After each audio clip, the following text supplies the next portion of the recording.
consumption money gets rerouted.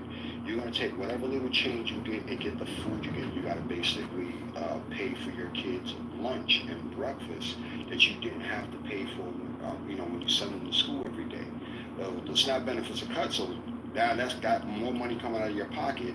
So that means you're buying less things, even the things that you need that are made in other countries. That's gone. So you can just eliminate that whole thing right there with the tariffs. It just doesn't add up. The other part of it is the fact that there will be jobs cuts because of things like the Medicare and Medicaid programs being cut down. We're talking about 16 million people losing their benefits. Well, guess what?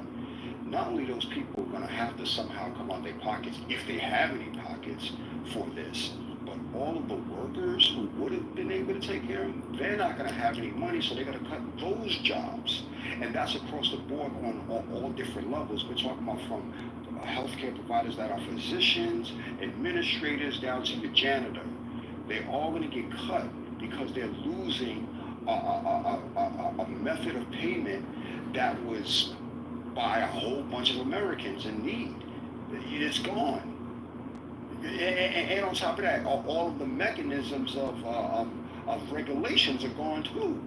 All of that's gone. That's out the window. So which is crazy, Will. Which is crazy that if we impose a different tax on the 1%, like they was just saying, I'm pretty sure that would take care of it. You not charging Elon Musk. I live in the Bay Area where it's a Tesla dealership, and they don't even charge them fools taxes. Like, but you charge all the workers taxes? That shit don't make sense to me. I don't get it. Well, it's not that they don't get paid. Obama in the chat said something very interesting. If consumption is going up. Are you fucking joking right now? Come up here and explain, because I don't understand what you mean consumption is going up. No, I guess he's gone. He left. It doesn't matter what consumption is doing right now. I'm talking about what's going to eventually happen as tariffs take its place. Remember, tariffs are still coming online even up to this month. It's not like it just like hit in one shot and all of a sudden everything went up in one shot. No, by the end of the year, you're gonna see the prices increase. So it did shoot up before the tariffs, and that was because people. Right, but not everything. Right. So now it's down. What's the argument? Because I kind of. Well, it's not a contention. It's just the fact that it's making the realization of what these policies are going to cause. And what I'm arguing is it will go to a recession because people will lose jobs. There will be less spending. Hey, there's less money to spend to begin with, and then you have less tax dollars. And the government seems to be cutting funding for various programs that includes academic programs, R&D, all of these different things that the government was paying for when it comes to schools and kids, Head Start, all this stuff is gone. They're wiping it all away. So less money means less jobs, less spending, and so on and so forth. Yeah, I mean, but Royal, like, the economy is a lot more. Okay, the economy is a lot more intricate than it used to be. So when you look at the gig economy and how that continues to expand, and when you look at the global economy and how many more opportunities there are, you can't just predict a recession like we're looking at the world 15 years ago. So again, the expectations for a recession have gone down significantly, and the odds are after some of these trade deals are completed, the economy is going to probably go up. So I don't agree with you on that. When you talk about the gig economy, I was going to say I'm in the gig economy as well as I have a 9 to 5, and in my gig economy, I can tell you exactly what it looks like. Okay, I'm a DJ, right? I'm a DJ, for instance, right? Like all of my clientele are either stores or rich people. I'm not getting any middle class clients at all. Like they just can't even afford me, like at all, because it's completely different from what it was even 2 years ago.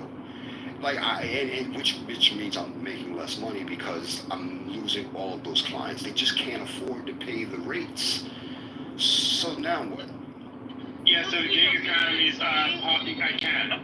The gig You don't economy is even up. know what I'm going to ask you to explain, but go ahead. All right. Okay. The gig economy is up 20% in 2025 compared to 2024.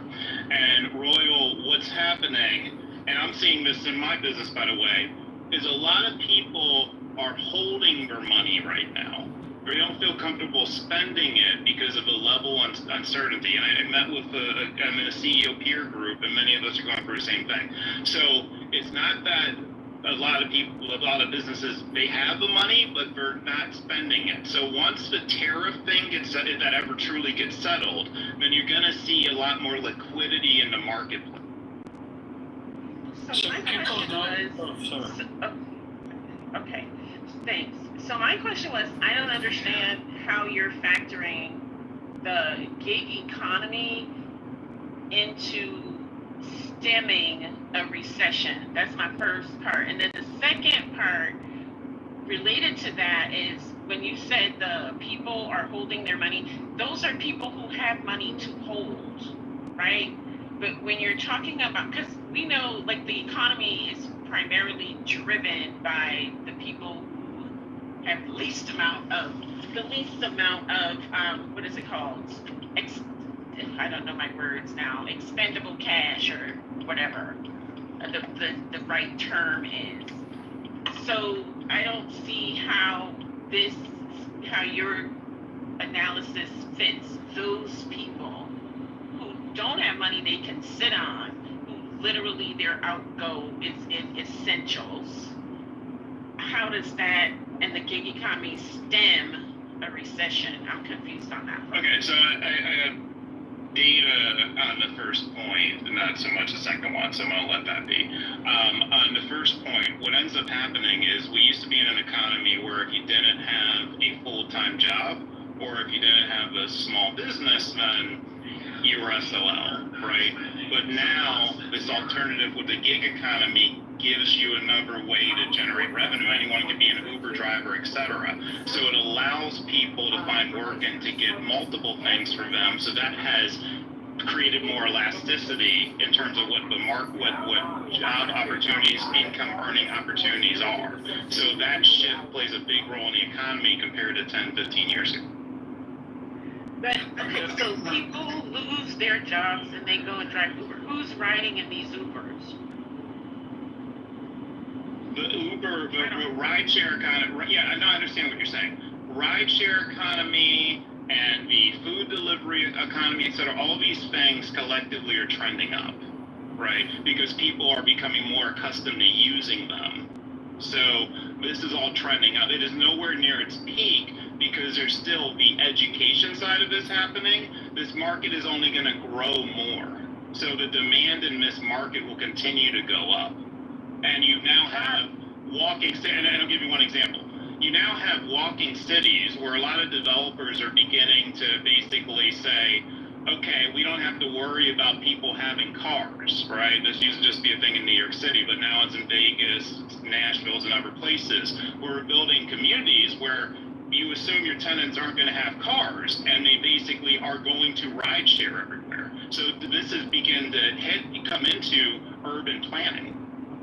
Okay, so like I hear a lot of spin. I'm sorry. Let me first agree before disagreeing. I agree that the recession indicators were blinking much more brighter red earlier before some of the trade, like restoration of some certainty in trade deals. I think we'll still to see, but if we look at different forecasts, they moved the forecasting down to like 38%. Like JP Morgan took down the forecast for recession from 60% during the most chaotic Trump announcements, right, to now to 40%. So I guess 40% is better than 60%. I agree with you there. But my next point would be on the savings. So people deferring investment or consumption and sitting on their savings is oftentimes indicative of slowdowns or recessions in the economy, because some people's saving is other people's lost income, because it's not spent the economy, it's not spent into other people's pockets, right? So it's definitionally slowdown. Whether slowdown is a recession, like we'll get to that in a second. The other point, gig economy, yes, does provide. Can we focus on your savings point for 1 second before you go to the gig economy? Yeah. Okay, so that point actually supports what I was trying to say, which is a lot of people are sitting on their money right now because of the uncertainty, but I expect that money to get deployed by the time we get to Q4, because if the tariff situation is resolved, people will feel more. Sure. I have a question. Can I finish my comment? Yeah, go ahead, Phil. Go. My bad. Yeah. The deployment of later is still mistimed in the quarterly economy, right? That's why whatever happens, right, you have already slowed down GDP forecast for an anemic year of growth in the United States. So whether you hit a recession, you don't hit the recession, all of this is bad, right? I don't understand why we're trying to find a silver lining to a slowdown in economy, and that's my second point. Yes, the economy does create some elasticity for the rest of the economy. That doesn't mean it's a good thing, because it's a precarious work people go into that work when they don't have better opportunities in a slowdown or a recession, right? That's why gig economies above trend participation correlates also with slowdowns or recessions, right? So why are we celebrating? Okay, I guess it's a good thing to have an elastic pool of jobs that people can do, sure, but is it a good thing? Well, overall, no. the good part about it, though, Phil, is that now you have people who otherwise just wouldn't have income, who do have income. So you have some people who, like they may have been staying at home for whatever reason, and now they can do gig work. Or you have people who are in between jobs, and normally they just would be collecting unemployment. They can do gig stuff. So that is the transit. See, I understand what you're saying, but that's like this, and I can reply. Very your rare, question. though. A lot of people getting out of work is good for me because it's going to lower inflation, and lower inflation is good for economy. And I can spin that all of the Trump policies are anti-inflationary because they drive United States economy into recession, but it's good because I'm not trying to go there. There's a limit to, I'm not saying you're defending policies, but maybe too much silver lining in there. Think about this policy. I mean, you or this question or thought. You have a lot of Americans, when you do the math on aggregate, a lot of Americans don't even have $1,000 to hold on to. So you're talking about the 3% or a pool of people who have the money to sit on. That's fine for those who have it, or liquidity, or whatever the case may be. That's good for you or whomever may have that, but a lot of other people do not have backup retirement or savings or this kind of stuff. Those are the people that sometimes, most of the time, they're not going to concern themselves with Wall Street when they are financially sinking to try and raise their head above water. That's a problem that some of these market folks sometimes don't think about when you see people struggling in Main Street. You folks do talk about the market and all of this, and those arrows blink bright and they were green, Dow Jones and all that up, great, but the average American's like, okay. Because that's something I want y'all to think about and stuff. I do math. I look at that stuff. Yeah, it's great for those who like it or whatever, but it's also a lot of charts and it can be boring. At the end of the day, most Americans ain't reading no charts and they ain't looking at no stock market. So that's something I want you to think about, especially for those who may not have even an average $1,000 to $2,000 on average in their savings account. That's something to think about. That's some big math, and it's a lot of people in aggregate in that math that fit that. I guess one of the things we have to think of is like, what does success look like for the economy, right? Because if we go back to the Clinton years, we had budget surpluses, we had an internet boom, we had stock market. Yeah. We had a stock market going up, we had low unemployment, and do you know only 59% of Americans were satisfied with that economy? So, like, if that gets you 59% satisfaction, well, how can you do better, right? So it seems like structurally, CEO. It just seems like structurally, with capitalism, with our economy, like you're gonna always have some challenges. That's the last time that the 1%, 5%, whatever percent they want to say was taxed. Right. Yeah. So if we go back to a time where they're taxed, then we can get back them surpluses and shit like that. But we can't because they They're want not to taxed at that hide. rate. Yeah, they want to hide. They want to hide their money. Yeah, no, I get you. But what about the fact that only 59% were happy with that economy? But you shifted to consumer competition satisfaction, which wasn't, or maybe I'm confused because I didn't think that was the issue. That was not what we were that's a talking different about. measure. I thought we were talking about. I'm sorry. I was agreeing. I'm talking. I can't. Go ahead, Dr. AG, I'm sorry. Yeah, that's okay. I thought you were dealing just sort of with the quote unquote like abstract or the objective like numbers in the economy more so than how people feel about the economy, because that's a different conversation, I think, when you talk about like consumer satisfaction or whatever. Or did I miss something? Well, I was responding to Ashton because Ashton was pointing to the amount of people who, are experiencing some level of challenge, right? And so what I was just saying is like, I don't know what the definition of a successful economy is.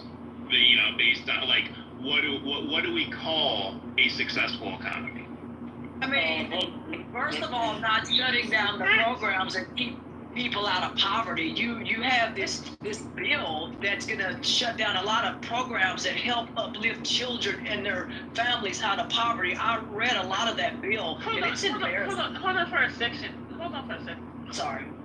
Hold on for a second. Yeah, but I think that goes off. I don't know. Okay. Let me give a short answer to that. Right? Moderately targeted inflation rate around 2%. Some people prefer slightly higher, some people prefer slightly lower, but around that number. High GDP growth, right?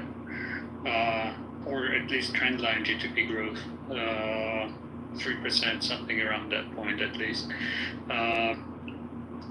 Maximum employment, right? And let's cut with that. What's maximum? What percentage is maximum employment?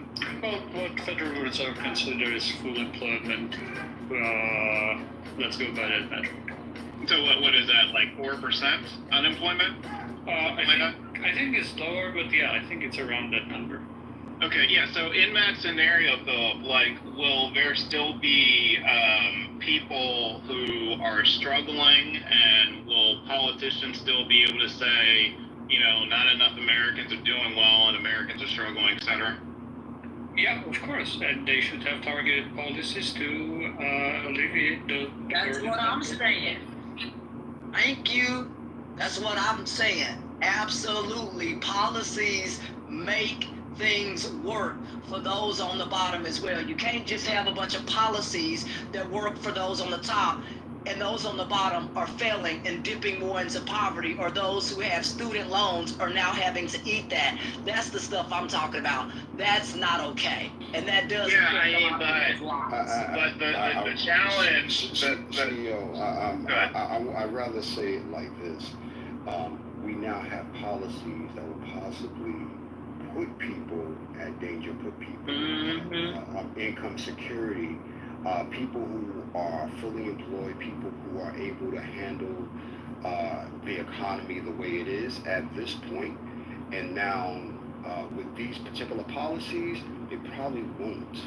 That's the major problem. Can we not move that fast?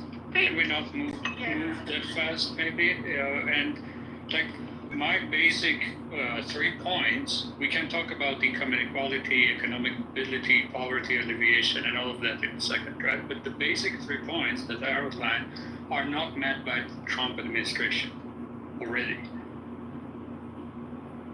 Yeah, no, I hear you, but like, I guess the thing about it is that you're gonna still have income inequality, and so it's always gonna create the same kind of structural challenge. So, for instance, in the Black community in the early 1990s, the poverty rate was around 33%, and today it's around like 15% or so.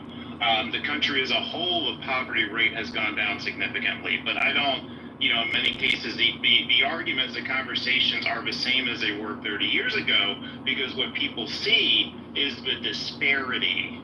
So it's not only like it's not only raising the floor, but it's like raising the floor, and you still have the disparity. So what structurally, how do you fix that?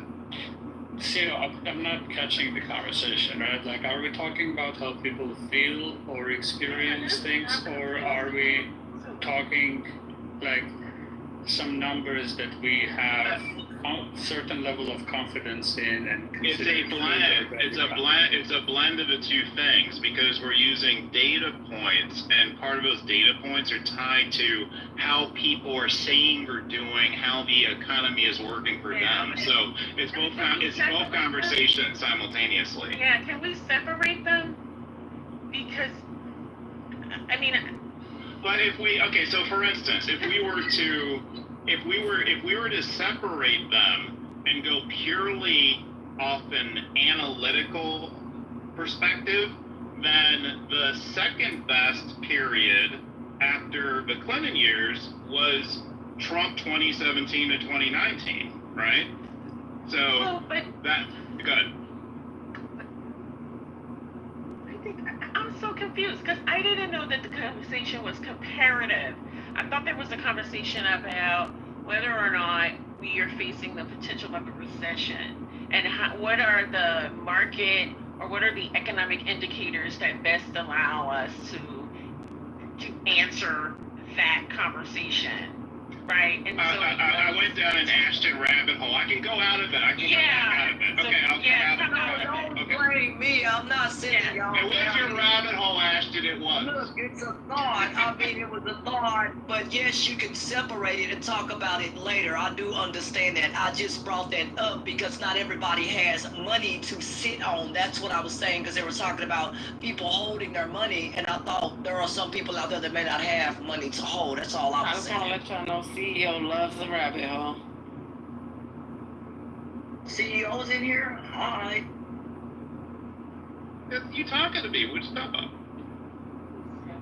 Hi, you're in here. Hi, that's what I said. Oh, got it. CEO. Not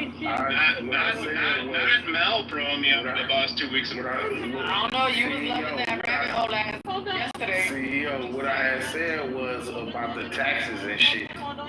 Somebody called my name. Who was it? It was me, Dr. A.G. April. I was wondering what is going on. I needed to hear you say that. I'm like, what's going on? Like, can you hear it? Like, I'm like, what's happening? Well, Dr. A.G., I hope you appreciate that I self-declared a rabbit hole. Yes, CEO, thank you. I will help it. See, I mean, that sounds like a clear and present thing that could happen, and it's being like glossed over by, you know what I'm saying, by everybody. It's like, this is. What is it? I just was talking about the taxes that could be imposed on the 1%. or 5% or 10% or whatever it is. No, the elite, the people that had the oligarchs in this country. Right, but when is that gonna happen? The people that don't pay taxes, but they make us pay taxes. Right, but the everyday person. 47% of the country doesn't pay taxes. Right, but hold on. But that's not an option that we're facing. Or did I miss something that happens in the news recently? Somebody's background is loud. That's Diesel. Oh, okay. My bad. Like, yeah, we can say, well, if this, if that, if this. What do the people say on the time? If was the thing. No, Doc, I just was using that as a solution. I wasn't, you know what I'm saying? I was saying that could be a Right, solution. but it's That's not. what was happening when we It's did not have a the surplus that he was just talking about. When we had the Right. money. Right, Diesel, but that's not an option. Like, it's not a reasonable option. It's not a part of what anybody who's making this decision is considering at the moment. Right? Like, nobody, that's what I'm saying, unless I missed something, nobody has introduced that as a resolution to the impending effects of the big beautiful bill. Yeah, not in this bill, So- not by what I read. So You're that's right. what I thought, like, we were talking about, like, what, now I'm confused. So I'm gonna go on mute, because maybe I wasn't listening, but. I mean, you're right. In this bill, they're not going to tax the rich or the elite or whatever. That's not. In fact, they're getting more relief or whatever you want to call it. So I didn't see anything in that where it says they're going to be taxed really in any kind of way. As far as I was concerned, I didn't see anything like that. I do think. 47% tax. What now? Repeat it again. We can't hear you. Can you take the pillow off your mouth? Have this. Take your mouth off the pillow. Then you got some nuts in his mouth, eh? Here. Half this country doesn't pay federal income tax. We fucking can't hear. Somebody. He's saying 47. It's like, But they pay other Years taxes, for that. right? Though you. yeah, and plus, like, Fucking bullshit. yeah, you love to drag poor people, bro. You do. It's weird. A lot of poor people are, guess what, self-employed. Self-employed people they have to pay their own self-employment taxes. They have to pay taxes. Like, what are we talking about? Those maids that you see that work for themselves, they pay taxes even though they don't get paid that much, right? So what are we talking about, right? The domestic workers, I have clients that are laundry ladies, right? So they're self-employed, they pay taxes, even though they're very, they don't make that much. So I know you love saying this, you love repeating the same shit over and over. Like, you magically think it's gonna come true, but it's not. It's facts. All facts. It's not. It's not. It's Well, not. no, he made there's a very. Shepherd living. I might open the window so I can jump out. And I'm in the fucking trenches every day of the low income taxpayers. So no, you're not gonna fucking keep repeating the same bullshit. Well, get ready to catch me because I'm about to jump. I got you, girl. Let's push the maggots out, no problem. Oh my God. I don't know if the parachute gonna save me from a 4-story home, but Being poor is a tax in itself. Being poor in America is a tax in But itself. what Elon Musk wait a is minute, wait a minute. I have a government, question. don't nobody say. okay, I have a question for Matt real quick. I just want to know if he's gonna be honest. Have you seen the latest news regarding Iran and what they found? Like they got satellites saying people moving around and the trucks and they got cranes and stuff. Have you heard the latest news on that? Yeah. That it wasn't completely obliterated? It was their legal capacity is equal to zero. Oh, you got the information that there's some movement, but you got some additional information saying that their nuclear is at zero. Close to zero. Yeah.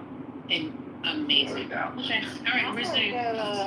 Iran's got a thing on Trump and Netanyahu. I don't know, 4th of July is coming up, but I mean, at this point, just tell them that yes, Iran has 0% nuclear capacity, so they don't accidentally resume the war. It's zero capacity, man. It's zero. But why are they saying that it's not? Why are they saying that they moved their stuff before that happened? And I mean, we all hearing conflicting things because I for sure can pull up an article right now that says that they moved they stockpile before they even got bombed. Yeah, I mean, everyone's gonna say the thing that makes them look the best. So we're going to continue to hear conflicting narratives, and you just have to assume that the truth is somewhere triangulated between the three different stories. I read that Donald Trump wants the DOJ to go after CNN for reporting opposite. Yeah, that's the thing, I guess. The worrying stuff is that the intelligence community is debating the stuff through leaks, and this is not a good look for the intelligence community. I guess military is not as implicated as the intelligence community, but the leaks are. I mean, I don't think we should prosecute people, but the fact that there seems to be widespread disagreement on the results of the strike within U.S. government itself. Trump told you in Helsinki that he didn't believe his intelligence people, and he meant that first time around. But they said they were going to wait on the Israeli investigation, and I was listening to the Israeli investigation, and it doesn't say what Matt is reporting, so I'm just, I'm confused. I don't know what to believe these days. Hey, Deborah. Don't believe Matt. Yeah, man. Hey, have you guys seen? Hey, have you guys seen TNN? Has that news reporter been around? What's TNN? Trent. Oh yeah, he was in PhD room earlier. Oh, I haven't seen him. I thought TNN was taking a vacation. Since I yelled at him, he ain't been back. Oh, okay. Yeah, he's probably broadcasted on the other side. He's scared of Deborah. Deborah done dragged him to food. I mean, if he needs an apology, just send him my way. Yeah, I will apologize if he's scared, but I don't think that's it. I'm harmless.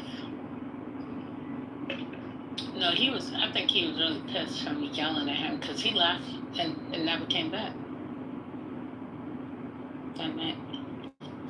All right, anyway, you asked about Trent, now what? He'll be back on that Johnny Walker soon.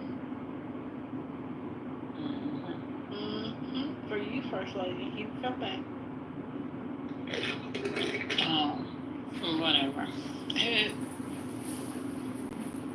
grinds my gears.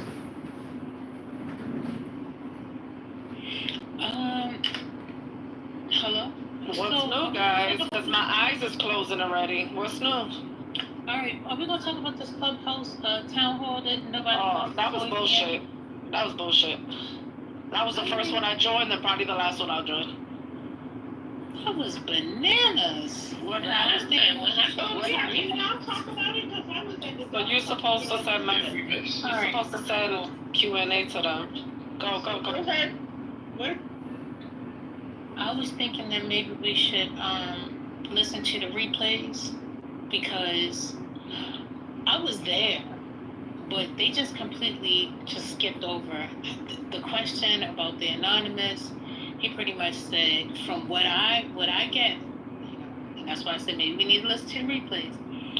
But he said that you just need to hold spaces with members only. How does that stop the person if the person is a member? That's not a solution. So hold on. This is I already spoke to Patty about that when I went to a private, right? And yeah, that's an option. But what happens when if the person becomes a member? Then That's what? what I just said. What if the person's already a member? Yeah. We don't know. We wouldn't know. The only thing that we can do is block that person, because that feature does work. If they are blocked from being able to get into the space on their regular face, then they can't come when they're anonymous. Or we go through all 12,000 members. And whoever don't come in here, we remove, banned. I don't know. That's the only other option. Whatever account looks weird, whatever doesn't have a lot of members. I don't know. Yeah, I don't know either. But what I will say is Lips was at the bottom, no friends, in the no friend zone, right?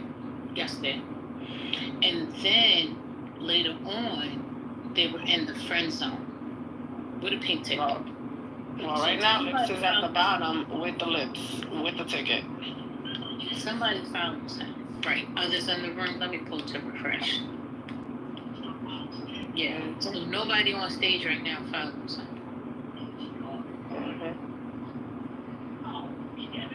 Yep. Nobody on stage follows suit.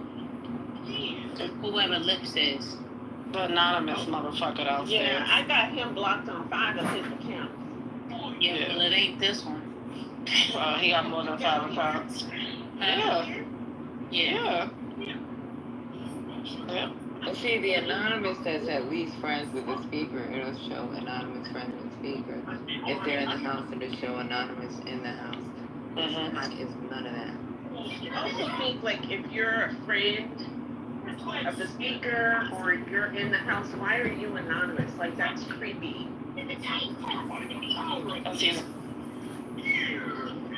He's a MAGA creep.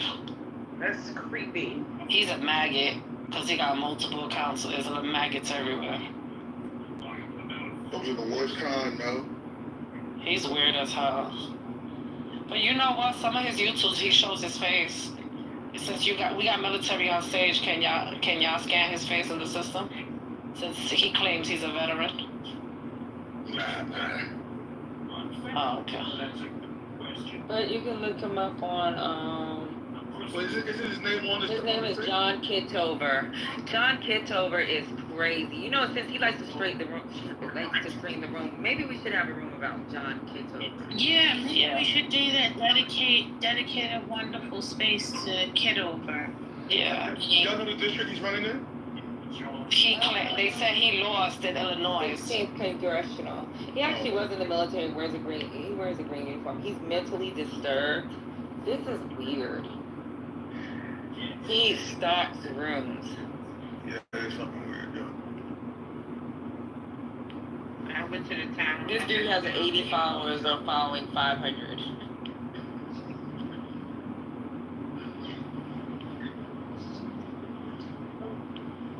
Lord. He's weird. And he be streaming all day. Multiple rooms. All day.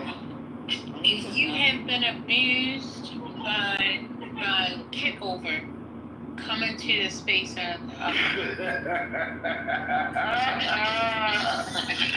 Kitover is weird. We already started a Me Too campaign for John That shit Kitover. sound like mesothelioma. Hello?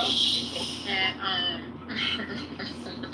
Some people on stage or that were on stage are friends accidentally, I guess, with him. I was searching to block him, and there are lots of mutuals, like 30 people. See?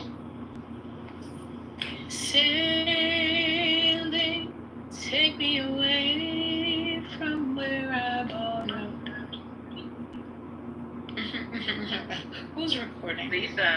First Lady, somebody praised you today. I was so proud. You know who's he's friends with Mojo. Mojo. Yeah, of course. Yeah, he's friends with Mojo because Mojo one time was like, "Oh, I need a recording. I'm gonna go contact so and so he can give me the recording of somebody saying something in this room." From what I heard, And he went to speak to him, and then he came back with the recording. from what I heard, right? I don't want to put no names on it, but there's some people that we call friends that come in here, use his services to go and look people up and dox them and get them fired. That's what I heard. I don't know how true it is. That's the thing to do. Yeah. Well, Clubhouse, if y'all want me to continue, matter of fact, let me end my subscription because I'm not gonna be. Yeah, I already end my subscription. And I sent messages to all three of those mother effers that was on the stage doing that this meeting. is abuse. This is abuse.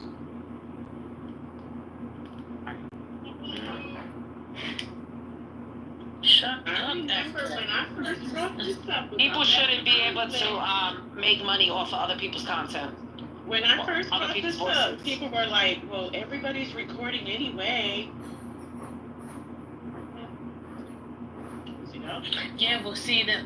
Well, I was thinking like how the other people record. They usually just record the voice, but this jack has Correct. is recording the whole screen. Mm-hmm. Like, Yep. That's a little different. that's no. Yeah. That's fucked up. You don't have my permission to do that. Like, what's And I don't like recording at all. But this is a whole different animal. Yeah, that's not nice. I don't like it. I If feel I want violated. to be recorded, I'll be on social fucking media. You know how many people tell me, "Oh, do social media, click on this, do this." No, I don't want to be out there. Wait a No. minute now. You sounded like Point. Maybe you're a Point. Say And it's like, yo, if I don't want to do it, then just come on. The fuck? But yeah. Hey man, I agree with that. In that account on YouTube. I agree with that, but Mimi, Norm. I also think that You hear me talking? He can't. Oh, but glad. damn, P, I think I started talking before you, but go ahead. Go ahead. I tried to do. No, Patty was talking way before he started. What's his name? What's that guy's name that was just speaking? Diesel. Diesel, your phone is really loud. But go, Patty. This John Kitover account that's on YouTube, I do not approve of him recording me nor streaming my voice. This is not cool. It's not cool at all. I do not give you the authority or authorization, none of it, zero zilch, to record me. By no means necessary. And in my state, you have to let me know that you were recording, and I have to consent to that, and I don't. You are violating me, sir. And I feel abused and taken advantage of. Oh, And I will deal with this. And I'm going to get to the bottom of it. file a lawsuit. You're going to have to hire a lawyer, because this is crazy. Not a lawyer. Like, this is Me Too on a different level. But, I don't know. This is crazy. I can't believe they didn't address it in the meeting because I know they got. They addressed it. I just told you what they said.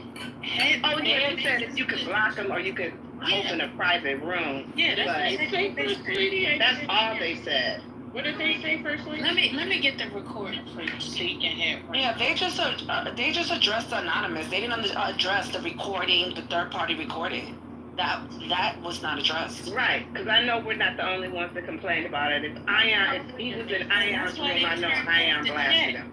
That's why they turned the chat off. They claimed it was technical difficulties with the chat. That was bullshit. It was a lot of messages speaking on that. Yep. And people was in the chat. And I sent that mother Flower the live YouTube that was going on right now. And I sent him another YouTube of showing all his devices on his fucking table and all the bullshit he has on his fucking house. So. Fucking. They ain't getting no more $5 from me. I'm done. I'm on strike. I'm protesting. I'm protesting. No, and Stephanie saw the video you sent with all the phones, and they were adding up the dollars. That's the problem. Ridiculous. And then this motherfucker is streaming that shit on Instagram too. Yeah, he could be monetizing this fraud. Oh, he is streaming it on YouTube. Yeah. I mean Instagram, I'm sorry. This has been going on, for 3 years with this guy. 3 years. This is weird. You know, and we know his address. We know everything. But we aren't able to get him shut down yet. Yeah. I'm telling you, I gotta call the Chicago PD. I knew me somebody on that side. Can I laugh about Donald saying he wants to see what he can do about deporting Elon? Because I just want to laugh for just 1 second. He should put his wife and son right behind that. Just saying. Just take John kick ass over there. Take over. He can go. If we can take care with Elon, yeah, ship his ass. I don't give a fuck where you ship him at. The same way they ain't worrying about where they shipping nobody at. I'll take them. He Take can them go somewhere. to the Gator Gulag or the Alcatraz. What do they call it? Alligator. Oh yeah, I seen the Gator one Yeah. today. Yeah. Yeah, let them become the ambassadors. Yeah. That's funny though, because Elon does have government contracts, and isn't a lot of his wealth dependent on those contracts? I never thought I would see the day that I would cheer for Trump to achieve something so magnificent. And I hate this timeline. I'm glad he lost. Oh, that's somebody said that he lost anyway.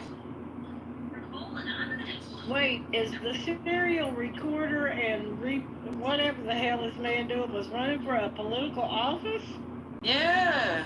What in the hell is going on? Yeah, I think JD probably knows him. Not knows him like that, but he probably heard of him. No, we have our other politician, would-be politician, what's his name, the Christian on here. Now we got this one. The wife beater. Yeah, we got the white. This one, he look like he ain't got nobody living with him. Just him and his cameras. We think he lives with his mom. Ain't nobody living. He's got lots of cats in the basement on his mom's couch. Child. I'm so over this mother freaker. That he want to carry. He's holding on to the book of law. Look at this. Go get some pussy for real. For real. That's what you need to go do. Get off the clubhouse. So you know what? I'm reading this. Oh, he got an Israel flag in the back too. Clubhouse prohibits recordings of sharing room audio without explicit consent from all speakers. Violators risk having their accounts suspended or banned. U.S. recording laws. 38 states and D.C. Only one party's consent is needed if you're speaking and recording yourself. Where's he at? Okay. In 12 states, he's actually in Illinois. All party consent is required to legally record conversation.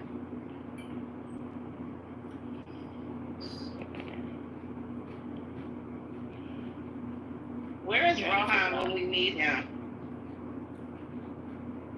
Any other time he just popped in.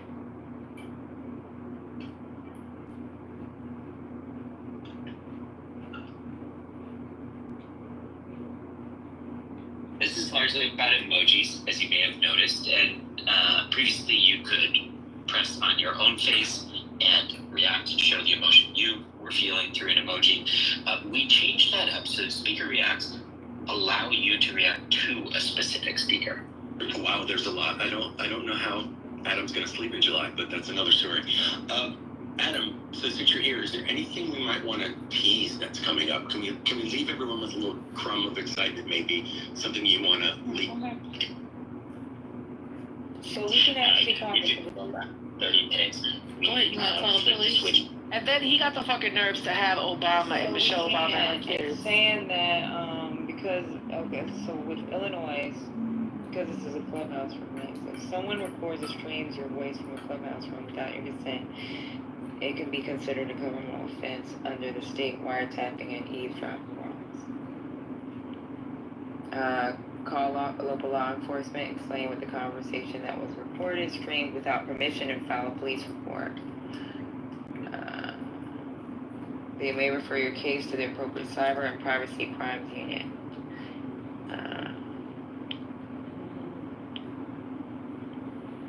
Yeah, I'm calling the police on this motherfucker.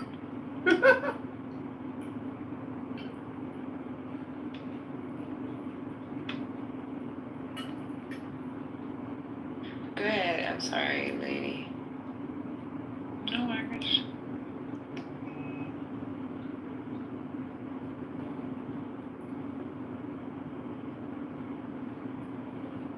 Shit, I got time to litigate. Fuck it.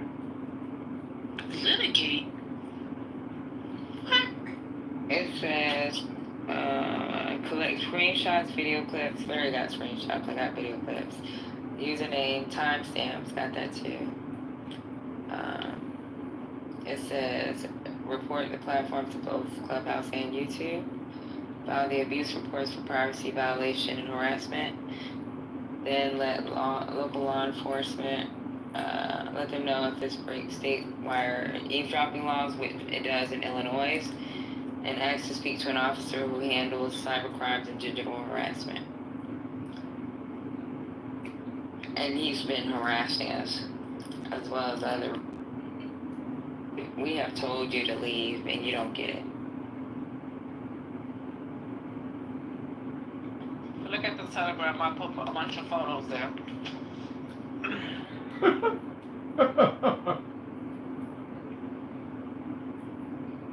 Including Mom Dukes, just in case if she answers the door.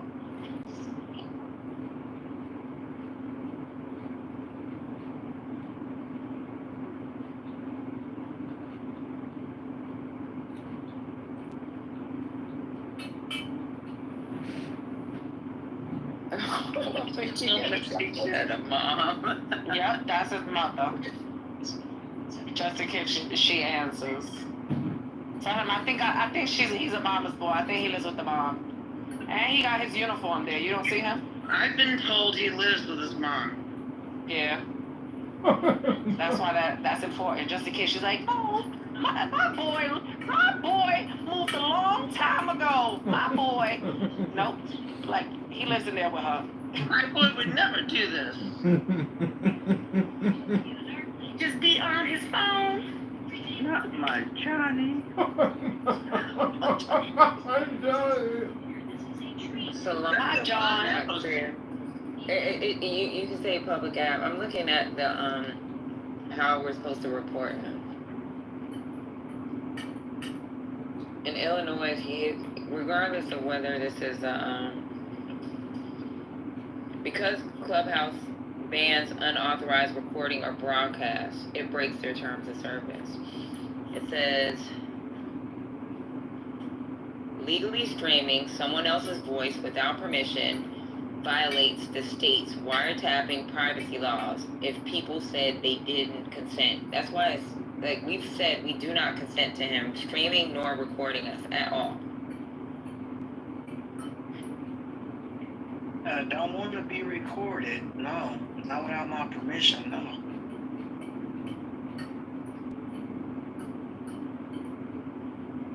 We don't want to have to bang. Ever. And the thing is, it's like, okay, you got 12,000 other places to go. Go be there. Why are you here? Who sent you? Like, what's going on? Nobody's I don't saying understand. that. Can I you just go to the you know, dumbest room. One of the dumbest rooms. I like the dumb I'm room. reading it. It It's not Clubhouse Clubhouse would be able to take action, but we could take action ourselves. So I don't know why you think we couldn't. YouTube allows you to take the action. Have you ever reported someone? Because I just did it a couple days ago. Who you talking to? Somebody in the chat? Salone. Yeah. Salone, I don't have to show you shit. Read the same way I read. And we made a fucking report. And if you read YouTube's guidelines, when you make the fucking report, they ask you what timestamp it is. What do you mean why she upset? Because we tired of fucking reporting and telling this motherfucker to get the fuck out of here, bro. You know, that's why your ass is in the goo right now. That's why you in the goo right now, because your ass don't want to be recorded. Because you said that the other day. The fuck? I need to put her ass out too and block that motherfucker. She pissing me off. I'm fucking tired of these people. I'm sorry, y'all. I'm just frustrated. I'm frustrated. No, I'm frustrated with tired of stupid ass people. Like, if you fucking ever made a fucking YouTube report, you see what they have the fucking. I'm getting pissed off. Take a breath.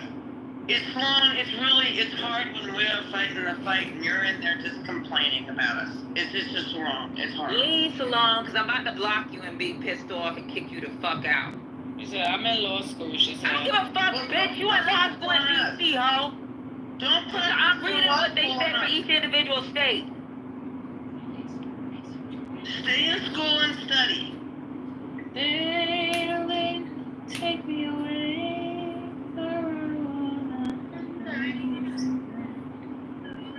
We tired of this shit, man. I think I'm getting frustrated, and every day is just more. I agree. Either come on up and engage in discourse or don't. But don't go off on us in the chat. That's just wrong. She can leave. And she can go study. That's what she needs to do. People do weaponize. And people do weaponize, lies.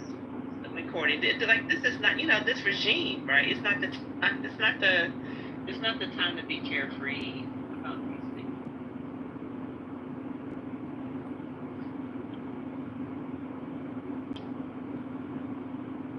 But all I know is, oh my God, I will vote for Donald Trump.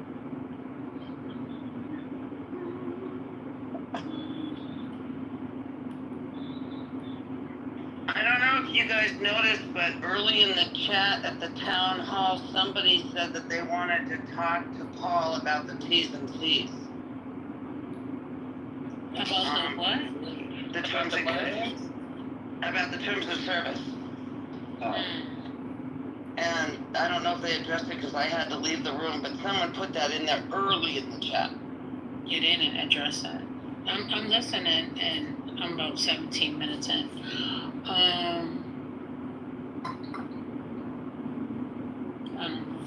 This is just weird. What we want to do is we want to think about rearranging the style of the rooms. You know how when you go to a city, when you go out into your city, and you enter a facility, you're killing me, somebody rushes to, this is how it is, rushes to greet you. It's like, hey man, so great to see you. Hey, there's somebody here that I want to introduce you to. That's the kind of feel that I want for Clubhouse. Yo. Wouldn't that be cool? Instead of talking about it, me up right now, yo. Damn. Looking at my screen like, what the fuck is going on? That was crazy. I did too, Haitian. I had to look at people we were for real. Back to the phone. What the fuck is going on? It's the co-founder. The co-founder. Oh, that was He's my God. Goofy. He has always been that goofy. Like we people was like staging protests. He's just theatrics. Town hall. I like his theatrics. He'd be like, hey everybody, so great to see everyone. So what we were thinking about is we want Clubhouse to be friendly, I mean, people are interacting, but we want to make it easier, smoother, more fun. And people be like, I don't feel safe. That's what the fuck I want to talk about. Yeah, that sounds like an orgy. they ever addressed any of the people that have gotten hurt on this app in the town hall? Yeah. Ever once? Absolutely. I mean, I don't people know. got killed on this app. No, I know, that's that's a what topic right there. One One second. Patty, I was thinking maybe we should do like a poll, since they like polls, and what should it be? 1, get rid of anonymous. 2, allow only for 5 minutes and then they're out. Or allow the head of top left to have the ability to remove anonymous. What y'all think? Yeah, but then Clubhouse will make money. What you mean? There he You pay is. for those accounts, I thought. Scott, they're going crazy. For an hour, they've been talking about me. Yeah, I mean, you pay to be anonymous. We just want people to feel like they can be. I'm gonna take this, I swear, I'm gonna take this barbell and I'm gonna hit you right upside your head. Scott, you want to join the live stream? I'm gonna take this barbell and I'm gonna crack you on. You hear me? Clubhouse should pay. They should allow. Clubhouse should allow top left to be able to pay to know who's in your room, no matter what. Okay. That's Yeah, that could be a room feature. Yep. Patty, Do you need his phone number so that you could give it to the police officer? Because he has multiple accounts. I need you to be my friend for real. I want to play with the blocks again. It's precious. Come on, sis, let's play the blocks. Tell her it's 9 o'clock. She needs On to the go to bed. profile, he has his phone number. Let's get 9 o'clock where they are. Mind your business. It's 8:24. It's 8:24, motherfucker. It's the summertime. And you need to worry about your own kids. Thank you. Oh, you need to worry about your baby because you ain't got no big kids, okay? Season, and I don't know what to do. I'm Oh, tired. I don't know what to tell you, brother. I'm over those stages. My little one is 5 years old. My oldest is 24. I've been there, done that. Have fun. Sweet, that's a Wait a big minute, are gap. you breastfeeding? Is your wife breastfeeding? No breastfeeding, just bottle. Oh, put some fluoride in the water. Fluoride. That's what I said. Hey, what? You can buy fluoride water. Mm-hmm. They sell it at any grocery store. Just call him up. That's fluoride, not fluorider. Ain't nobody said fluoride is not. I just said that to mess with you, First Lady. I ain't say nothing. I ain't I complaining. didn't say that. I said that. Patty said it. Oh, I'm sorry. I wasn't even looking at my screen.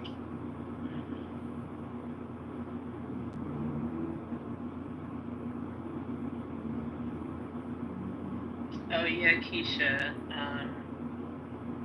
You said YouTube had the staff to take this stuff seriously. Clubhouse doesn't invest in trust and safety. That's true.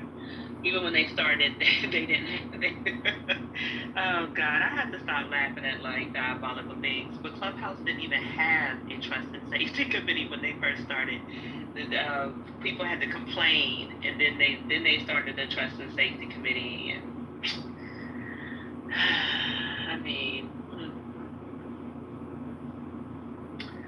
But you know, I just want everybody to feel Half of them was crooked. I know. And sending people in the back channels like, hey, this girl reported you. Like, what? We not that cool for you to be telling your job business. Just giving you a heads up. Like, what is going on? That shit was weird. That's how Gabe became like, he got real close to, trust and safety, and he was like, I'll be reporting you. I hear your anti-Semitism, and you just so you know you're reported. And I'm gonna, he was organizing people. Now I did organize a block party. Janice knows, she was a part of it. Sunny, but it wasn't with trust and safety. We just said like, we would be like basically the swarm of bees reporting people.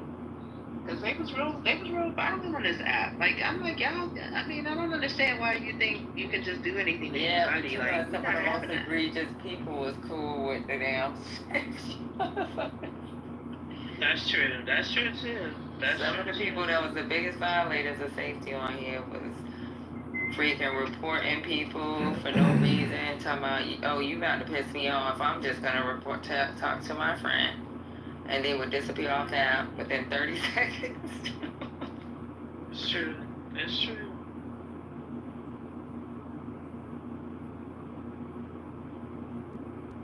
You needed safety That's why I from the changed my safety. political affiliation. That's why I changed my political affiliations. Went down to Florida. Oh yes, I told you that he has a. Oh Lord, we voting for. I was telling you that. No, I was telling you that he's such a creep that he has a photo of Obama, Michelle, and their kids. He's a creep. He's a creep. And more like, and that's he's important, but also just the fact that our stuff is out there. Like this is, you know, AI. You know, you can, you know, to pick up people's voices and like we ain't got time for that. Like we're already in a repressive regime. And I'm sure he's not the only person, you know, doing stuff like that. You know. No, I'm the only one doing this. No one is doing this, I can assure you.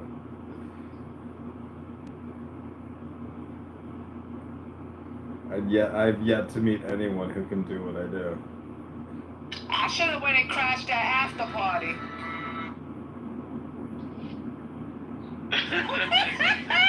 But there isn't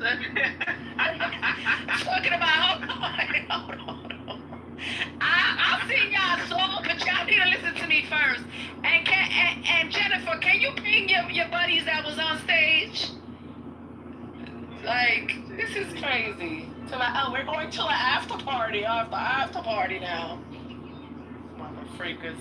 Yeah, actually, I am genuinely annoyed by Paul and the team because they're like, so today, on Thursday, we're going to have a special guest. You guys were so excited because Snoop Dogg is going to be joining us. Oh, boy. Fantastic. Snoop Dogg joining them. He owns a percentage of fan base. What now? You're kidding. Okay, although but that no. This was years ago though. Although fan base was around, but this was years. But I was just like, y'all are so. I can't stand Silicon Valley. Like, this is just what y'all do. Like, you have no problem. Like, I think like less than 1 or 2% of Black founders ever get funded in Silicon Valley. Then when you look at the staff, I mean, it's like less than 5%. But at every single tech conference, you gonna find you a Black rapper. Like, they're full of shit. Wait, what? I ain't trying to be your soundtrack. You found a Black rapper at every time tech conference. Oh, what's going on? I don't know. Like TechCrunch, like all of those like techie festivals, and you know. Don't do that, Dr. Guys. Keep that a secret, girl. It's true. It is true, child. It is true. That's why people be mad. They're like, oh, okay, so you want me to just come and just make you feel better, make you feel like you could be powerful, you know, and have confidence. But I can't, you know, build up my own app. That's part of the reason why we were a little skeptical. I mean, he kind of got mad, but he didn't need to get mad. But he got over it. But when MC Hammer started getting into tech, we were just like, okay, MC Hammer, like, are you just a performer for these people, or are you a founder? Are you a tech? You know, but he said he was a co-founder, so we were like, okay, that's fine. Long as I found Trent in PhD's room. To quit. Again.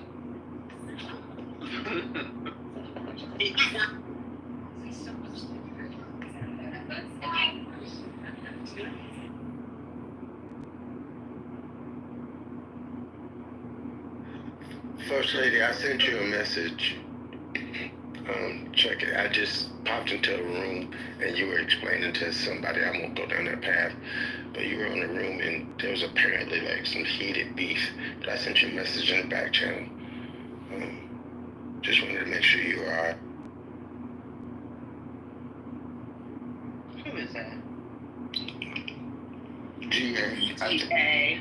She just didn't answer. All right, GA. Wait a minute, what's going on? You talking about me, First Lady? Yeah, I'm talking about you. I saw you. Sometimes you be getting me wrong, but I don't have no messages from you. So you sure you sent me something?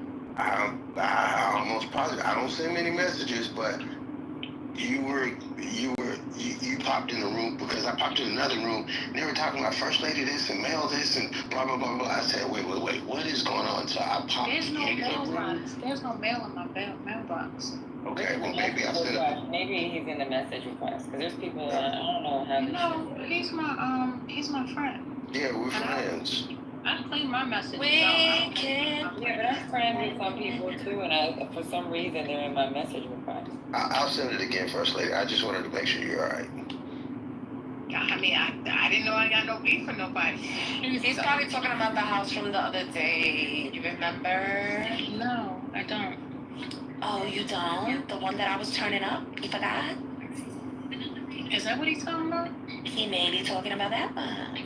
I doubt it. Like, that was no beef. He was probably in the group. He was probably in the group squad. No, he's saying it as if something just happened today. No, not today, First Lady. It wasn't today. Oh, when was it? It wasn't today. It was several days ago. Yeah, it was that much. Yeah. What happened? And I went to go find that room, and you came on stage with that gentleman, and it just felt like you were defending yourself. And I was like, I don't even know what she said, and he just had a lot to say about politically correct. I was just making sure you were okay because it felt like you were defending. No, I was defending politically correct, not myself. I wasn't even in here to defend myself because I wasn't here. I wasn't part of the conversation. And it was more about that person felt like they were disrespected because there was a conversation that was had about him when he wasn't even here. Somebody pinged him into the space. So, but from what I hear, things are good. All things are copacetic. Good. Because I thought I sent you a message, and I sent that individual a message. I said, hey, I know a lot of people in that room, and whatever you thinking, whatever you're saying is not the case. Oh, yeah, you sent that message to me. Oh, my...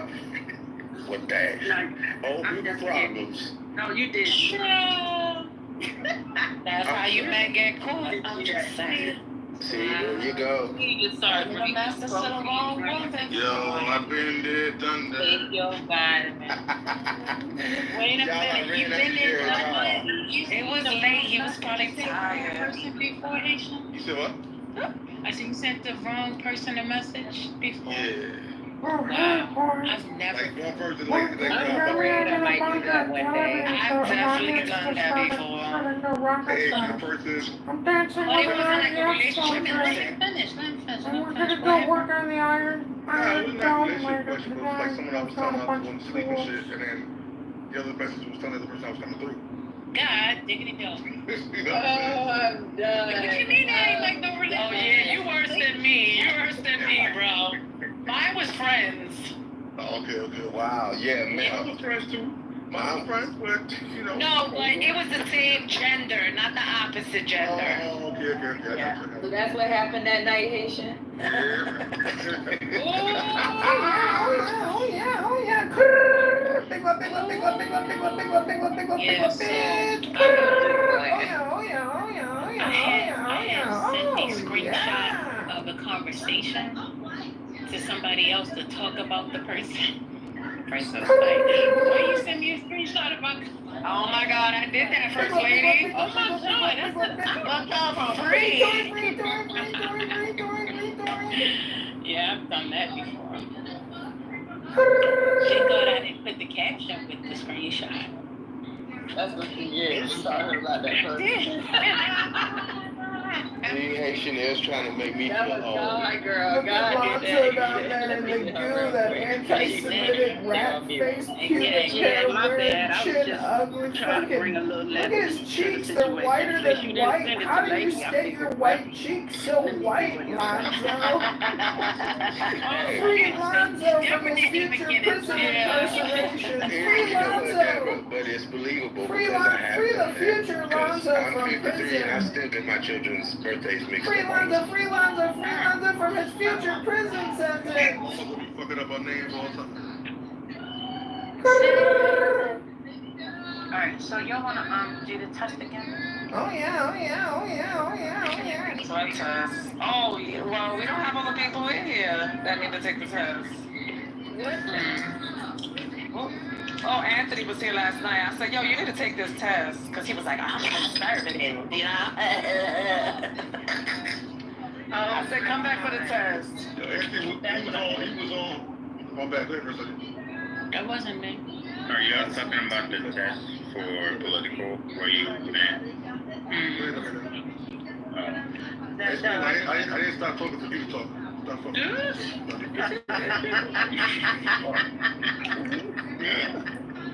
He said my grace only exists. Okay, I identify as a woman.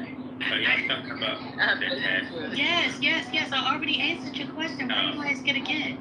I didn't hear you. You heard me. You heard me clearly. Dr. Goddess is about to speak, but I just want to say that my passport came in 15 days. Go ahead, Dr. Goddess. I love that. Did you pay? That shit look like ass out the country. Hello?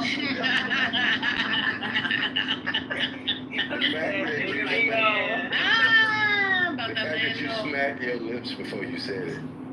What? Literally, I went on the 16th, and that thing was here yesterday. How did you get a passport? So you paid the extra fee? She had to.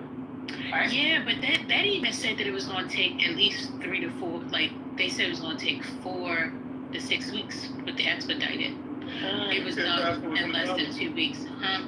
Yeah, you can get it. If you got a ticket, you can get it right away. Like, that happened to me one time where I had to get mine right away. Trump's like, we got to get you out of this. But 16 days is cool, too. No, that was super fast. So where you going first, lady? What country you trying to go to? Y'all won't believe where I want to go. Because y'all going to laugh at Ghana. me. No. Liberia. El Salvador.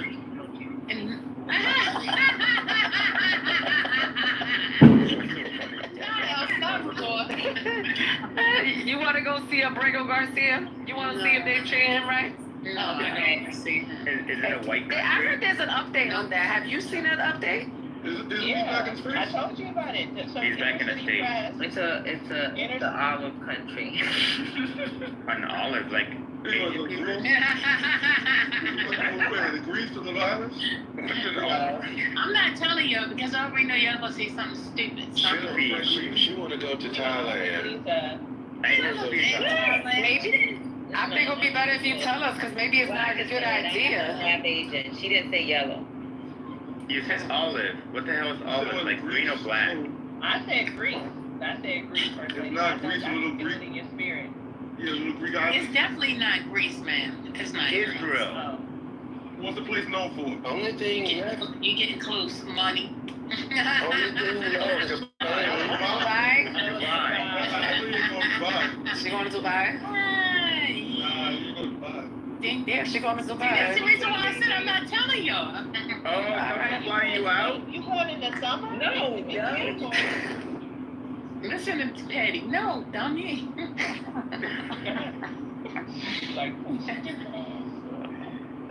Be careful over there. School, matter of fact, wait a minute, school. See, that's the reason why I'm not telling y'all nothing. I ain't telling y'all nothing. But school, you owe me, school, you were supposed to like cash at me like $500 or something. I forgot. What? Yeah, you don't remember? It was something like that. I remember that. I remember that. $500. I'll send it to her. Thank you, Deborah. Say what now? What you say? I was asking GA Pimpin for the money. I got kids. I ain't got no money. What's going on? You the one that you was talking about. Remember? I'm gonna tell you exactly what happened. You made a lot of money off of. It wasn't the election, but it was something about the stocks. Oh no, that was crypto. Crypto. I lost it already. Oh, you dumb. You know why you lost it? Because God told you to give me a percentage off of it, and you didn't. That's why you lost it. Donald Trump did some funny shit. Mm-hmm. That's your boy you voted for. I'm telling you, all you MAGA voters need to move into your own fucking part of the country. To their own dome. I'm already in West Virginia. Where else do you want me to move? Yeah, that's pretty much MAGA country. You guys, we need to embark on a plan to turn Elon our way. He's so bad right now. No, I don't want Elon. He's not trustworthy. He's not trustworthy. You know who? Yeah, it's true. Yeah, he's going for the streets. He is, but I mean, you know, we can do something. Use him for what? Because he's going to use us. Because well, that's true, but he's mad and he wants to start a political party. And it's so long. He's so mad. I feel like we could get him to admit what he did to rig the election. He's so mad at Trump, and we could be like, what does that matter? And do you really think these people that are staunch supporters are going to change now? I mean, well, no, because he did it. So what I wanted to do is to affect the midterm elections, because he was sure I'm going to do the same thing. You think he's gonna do that already? Well, he's so mad. He doesn't want the same people to win now. That's what I'm saying. Okay, but what I'm saying is, he pulled his stunt. Point been looking for the daggone email. Point said all day yesterday that that bill is dead and stinking, and it's in the trash, it's in the toilet, all of the above, based off of what Musk did. And guess what? None of the above. None. Have y'all seen Point? Have y'all seen Point today? Yeah. Dr. Artisan and I was in there right now. Let me see if we started holding this on rooms. Ain't that about a biscuit? And all have to say, Rhino. and there's only like a few people in the room, but it all says Clubhouse is over, some stupid something. Let me see.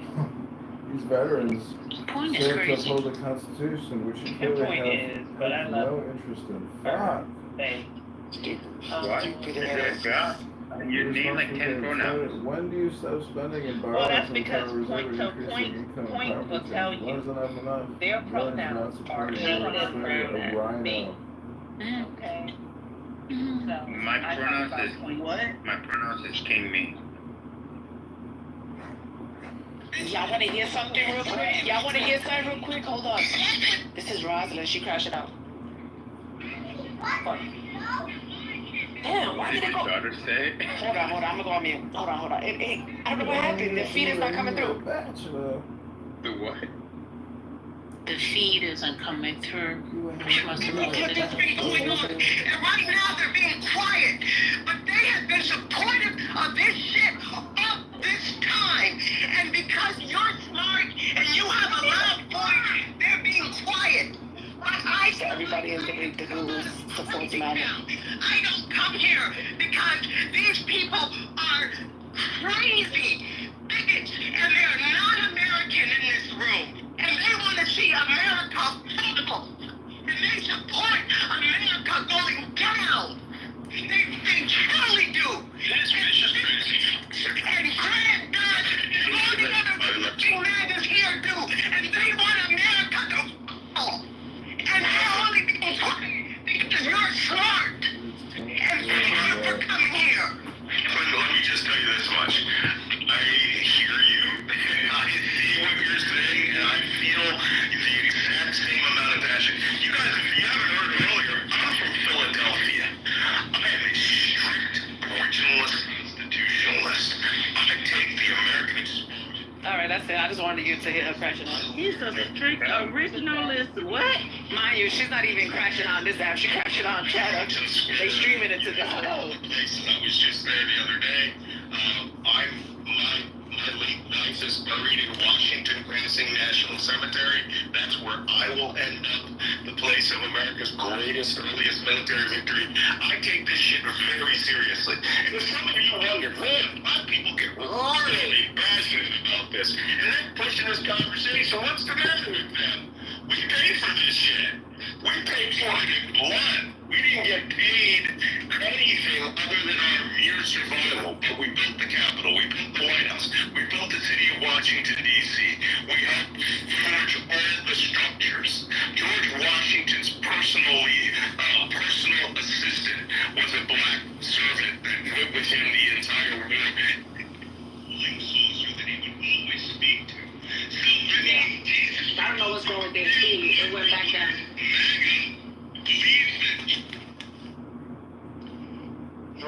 He is the person that gives them a permission slip to say what they want it as be as rude and as horrible as possible and call that free speech. And let me tell you something. I said this to, there was a guy, a neo-Nazi that got injured during Charlottesville. He was a blogger.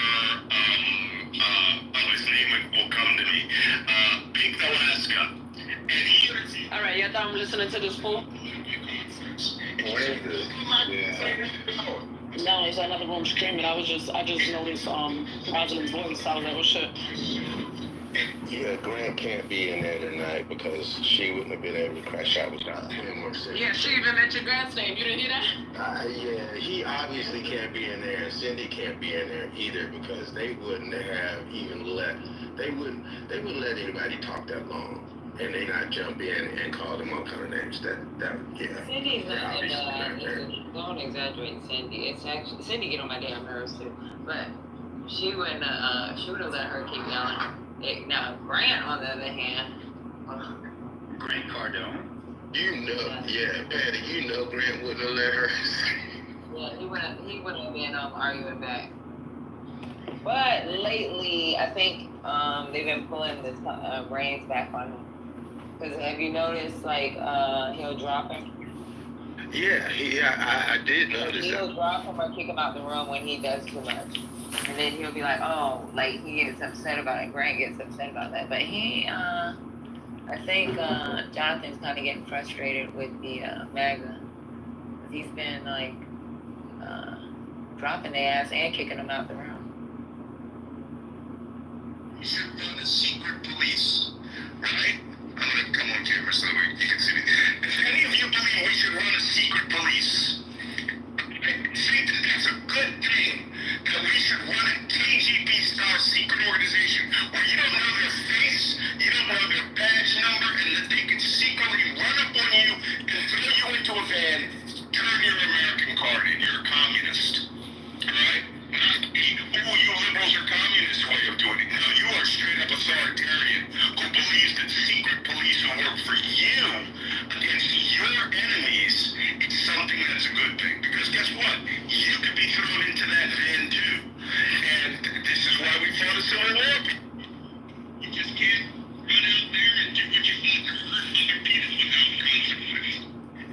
Alright. Remember that night that they did the thing with TC and what's his name? I said he might not show up because of 8:30. And then the day before I told you he got kicked out. He got kicked out. They told him don't come back. What?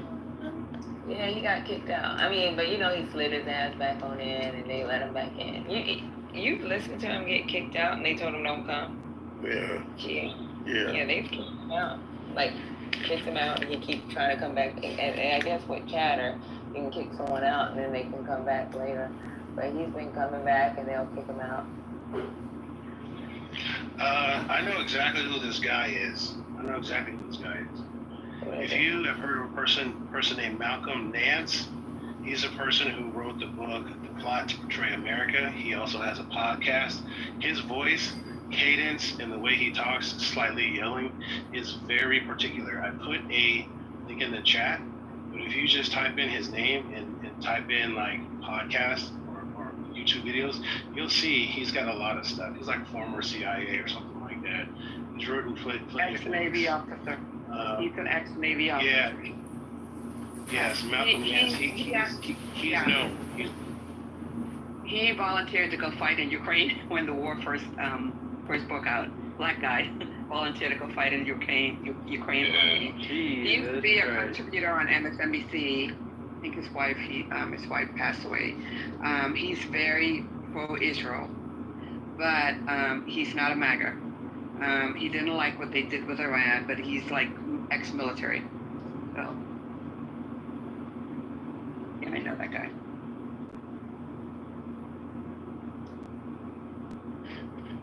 Yeah, I'm not gonna lie. He has some very compelling arguments, and he's no nonsense practical guy. However, he is like, he's probably the most, I would consider, this is my personal opinion, the most sourced and referenced and like, I don't want to say rational conspiracy theorist, but he's definitely highly educated, and I would peruse. What is going on? Yeah, it sounds crazy, but like when you hear him talk in the little chats and you hear all this stuff, I would really love for you guys to hear, because your vernacular definitely you would hear it and you would understand it better than anybody else, especially when it comes to those like certain classes that they take and they teach you certain things about, you know, war and the mentality of war. He's definitely been that level. Is he in Jonathan's room a lot? Say what? Is he in Jonathan's room? No, often. I have never heard him. I've never heard him inside of a clubhouse room. Never. So that's why when I heard his voice, I was like, in chatter. Oh, I think so, possibly. So there's this guy that's ex-military that comes to the room, and he'll talk every now and then, and I used to like listen to him, and I'd say certain things like, what are you talking about? And then like bring it up, and then he'll be like, yeah, she's right, and then he'll change it, and I'd be like, what the fuck is wrong with this dude? I know he was in the military, and I know he was an officer, but he tries to speak on all the branches, and I don't think he really understands Army. I don't know. There is something that needs in there, huh? You gotta listen to it during the salt. What'd you say? You gotta listen with a grain of salt. There's that guy, Scott Ritter. You know, he was the one who said there was no weapons of mass destruction. And then they got him on kid porn. Yeah, no, not kid porn. Not kid porn. Solicitor and a minor. That's what they got him on. He is heavy pro-Russia. I'm not gonna say anti-Israel. Some things he says is okay, and some things he's not. I don't listen to anybody of those people and let them shape my view 100%. You gotta, take some with a grain of salt, and then some they're very smart with what they're saying, some things, and then some things you're like, well, wait a minute, what is going on here?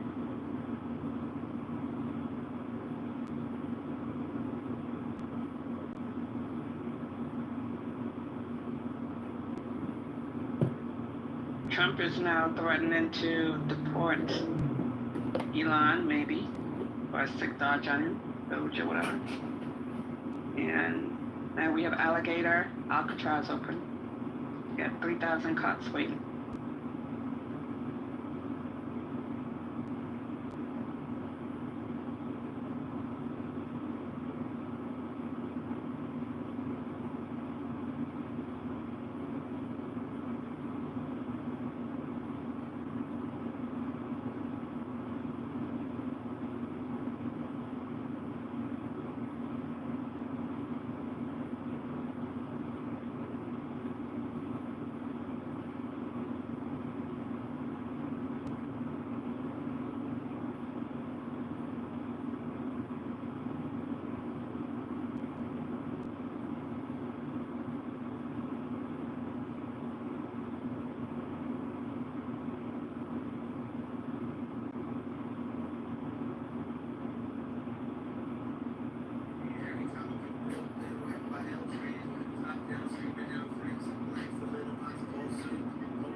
box and knobs the other.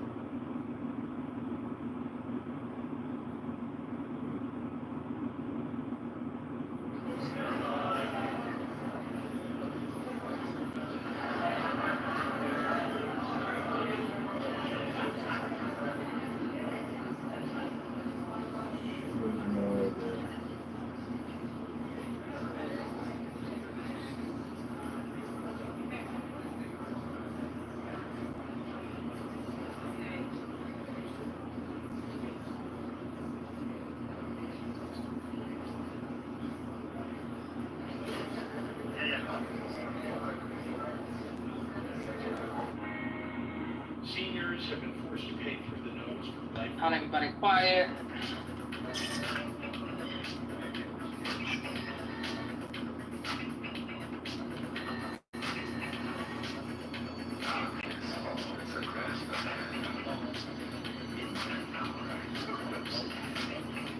Seniors have been Oh, you there?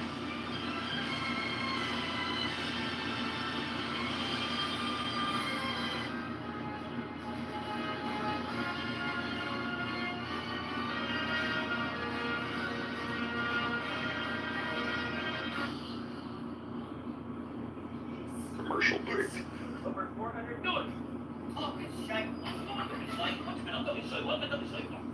like, what you mean? What's wrong? Commercial break, right? What are you saying?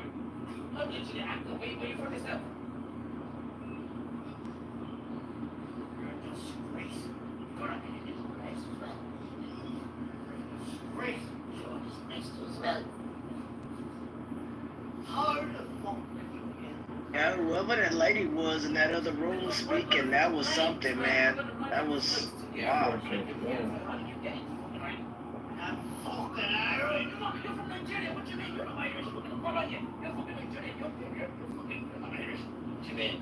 I'm Irish. You're a disgrace. You're a disgrace. 720. Overhead, this is the most famous retail space in America. 70,000 square feet. It's 10 o'clock, First Lady. Come off the mic. 16 years. 16. Politics aside.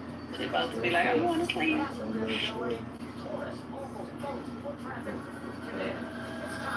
You guys clocked in at 3:30. You guys shouldn't be sleeping already.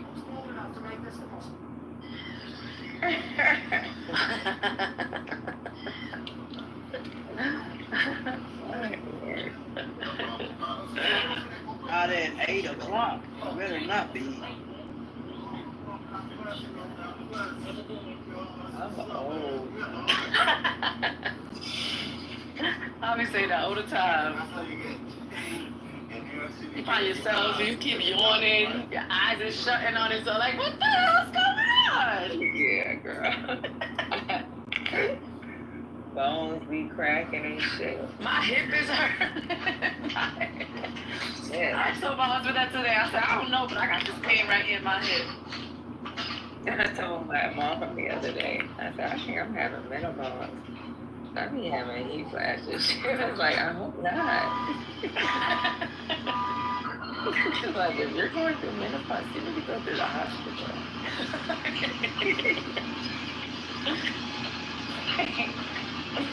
Shit. I be having heat flashes, man. So I know, I be having heat flashes too.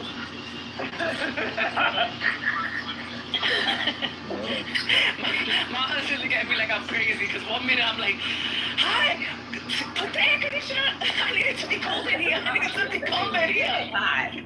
And then the next minute I'm like, oh, it's freezing. He's like, what's wrong with you? I'm like, it's hot.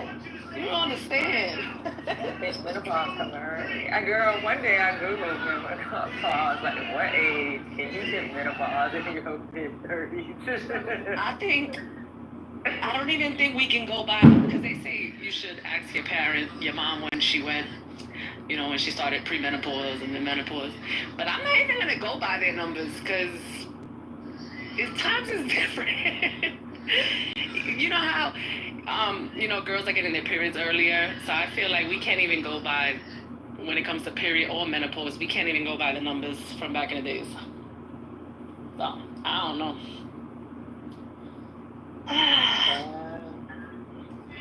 Sure. That's why you see Jackie on Basketball Wives always with a fan in her face. I was like, yo, she always got her fan. I didn't even watch Basketball Wives. Jackie? Yeah. How did I know who you was talking about? I just got that. Because I mentioned her fan. She got to be talking about Jackie or that girl from Atlanta Housewives. Oh, yeah. Boy, menopause sounds horrible. She said the lady walked around with a fan. Oh. She be putting the fan in her boobs, on her face. That's because she drank alcohol. But the housewife chick, isn't she younger than Jackie? I would assume that she is. I'm not sure. Yeah, she already got her fan, told you. When she walks around with a fan, that's bad. I've never seen that before. Jackie drinks all day. I mean, I don't even know if she's still going through menopause. I think she's just an alcoholic, and she be drunk and high all damn day. She showed her ass again yesterday. Oh, well, I didn't watch it. That was good. It was good stuff. Depending on the alcohol you drink, you'll feel like a hot heater.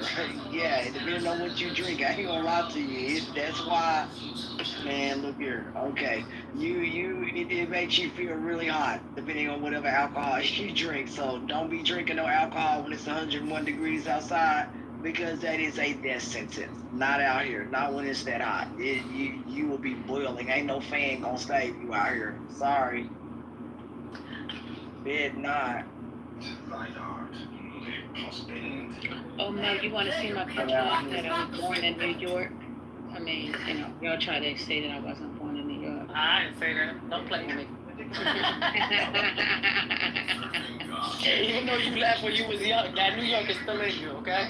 I'm just saying. That's what's up. Yeah. It's almost dark. A little bit more. Almost dark. Yeah. You can't put these kids to sleep when it's still light outside. They're like, it's not nighttime. What are we talking about? Child, I would be the same way. Yeah. Real. They like, what's going on? What you mean we gotta go to bed now? It's easier on the, when it's cold. Because it gets dark earlier, so it's like, they can't try to tell me that. I'll be like, nope, that's it, 8:30, go to bed. I hope they don't have they don't do daylight savings again this year. I'm done with that. Who's gonna remove that, Trump? Scotty, where you been? Get up here. You must have had a wild time yesterday. Well, hold on. Not even. You had a wild time on Sunday. I'm telling you, did that hangover last from Sunday to Tuesday? No, he just been other places. Oh, so you been cheated on us, Mr. Plus. No. Not really. These boys ain't loyal. Not really. Not a W.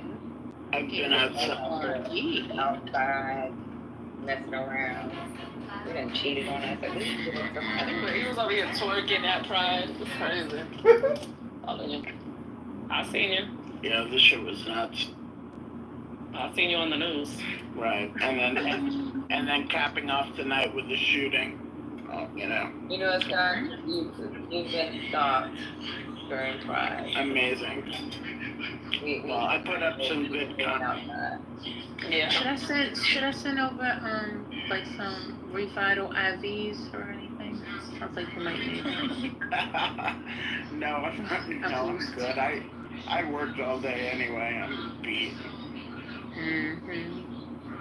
But shit, that shit's tiring. So that's what I said. I'd say you some vitamin B over. Go ahead, Penny. Do you have any fun? He had lots of fun. Well, we know you're. He's like, oh yeah, an interview shooting. He still got that plus though. I think it falls off tomorrow, maybe. I gotta check. Back to Scotty, basically. Town hall today.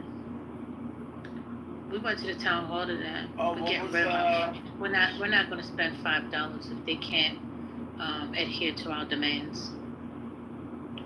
Oh, were people protesting at the town hall? I like that. We were trying, but they shut off the chat on us. Oh, We tried, Patty Plus. Good job. Good job, everybody. Hi, Elle. Hi, you guys. Hi. We do have one idea. We have one strategy. All right. Might Well, try. if you give the strategy now, the person will know because the person is here. Ah, okay. Well, I guess I'll have to put it in code or something. Choose the place. Yeah, you can just send it to one of our back channels. I can do that. I will do that. Yeah. Did you ever come back with anything on the final thing on Diddy? No. They sent them home. Yeah. So tomorrow they'll be focused on count one. Yeah, count one. All right. Yeah. So they'll be there at 9 in the morning. Powers Pride, Scotty Club. Oof. What a wild. I got to see our governor. I got to see Mayor Adams. They were bullying me, Adams. I seen that. Adams. Yeah. No Chuck Schumer this year. It's probably too hot. He doesn't care. But he usually shows up. And then, who else? You know, Letitia James. Zoran marched, but he apparently didn't make it all the way. And he was with Letitia. I seen on the videos I seen. Yeah, he was, but not when he got down to our neighborhood. I think he. I don't know what happened. You know? Yeah. I seen him dancing to Bad Bunny. Definitely seen that. I was like, okay. So much media that he may have had a show to be on right then. I mean, he's been on constantly. Yeah, but he should have done the whole thing though. You know, Tish James did, Kathy, Governor Kathy, even Eric Adams. I'm just saying. You know, the end is the party, so you gotta stay to the end. Stay to the end. You know, yeah, there's nothing like when they make that turn. And I didn't realize that they have a parade the night, Saturday night they had a parade too, and then Sunday again. No, they had, they had a drag march, which goes from the East Village, all the way west, and that was a lot of fun too, to witness. Yeah, that's what Good times here in the city. Yeah. Yeah, that was fun. But, you know, ending in a shooting, that was the first time I've experienced that. I saw that last night, and I was going to text you because I saw the Christopher Street. People were texting me from, like, Europe. Like, are you okay? I'm like, yeah, I'm fine. But there was a shooting at, like, 10 p.m., and the amount of police and helicopters around here was crazy. But I'm sitting on my stoop smoking a joint, and I'm seeing this guy, and the streets are all blocked off down here, so I'm seeing this guy running quick, and I'm like, oh, what's he running from? Oh, there must have been a fight or something down there. Anyway, he's running, and then 2 seconds later, I see, like, I don't know, 36 cops running after him, huffing and puffing, and then the cops are coming up to me, and I'm just, like, watching this, smoking a joint, like, what the fuck's going on? And the cop come up to me, he's like, you know, did you see anybody, ditch a gun or toss a gun out over here? I'm like, no, I'm not involved. And then I went inside. Minded my own. I could tell it was really close to you, and it was crazy. Like a girl got, like in the middle of it, got killed, right? I don't. Did she get killed? She got shot in the head. I don't know if she got killed though. She's in critical condition. That's really bad. She was 16, right? Yep, and that's the same thing my husband said. He says, I did Pride for 15 years, and there's never been an incident. No, He was shocked in regards to that. There are a lot of young people out. That's what I did notice. I was like, where are all these people coming from? Yeah, it was crazy. But I mean, the lady, she was shot at an event. You said what type of an event? What did you say? Well, it was after the parade ended, right, Scotty? Okay. Yeah, it was like 4 hours after but people were just, Oh wow. you know, there's like, I don't even know how many, tens of thousands after the parade, just hanging out in the neighborhood, like, you know, people got their coolers, you know, they're sitting just on the street and drinking and smoking weed and all that shit. And that's all good, but, you know, inevitably something's gonna pop off. Yeah. It was after that event, the violence.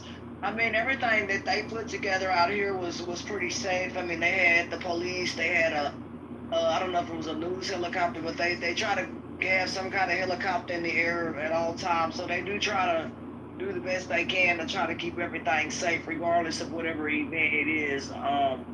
You know, but it's really concerning that kind of stuff's going on, but it's after the event. So hopefully it don't paint a light on whatever the event was that's not, you know, that wasn't a part of it. So hopefully they put that out there on the news that, hey, that had nothing to do with our event. Absolutely not. I'm sorry. Yeah, but that's the thing. We have over 1 million people out there. So for something to happen, you know, the chances of something happening is probably really big when we have over 1 million people out there. So. 1 million people. Yeah, a million people. This is like our Mardi Gras. It's 1 million people.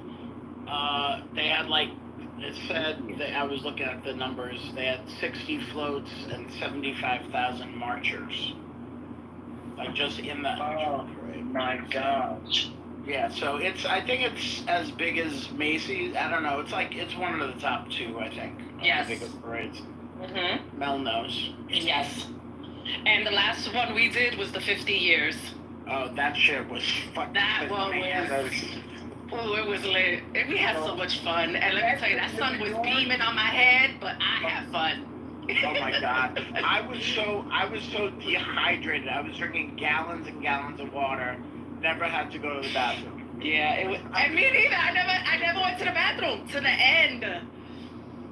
Wow. So literally, because you know when we get on Christopher, when we hit to the end, we jump off and we start pulling off the wires and the speakers and everything.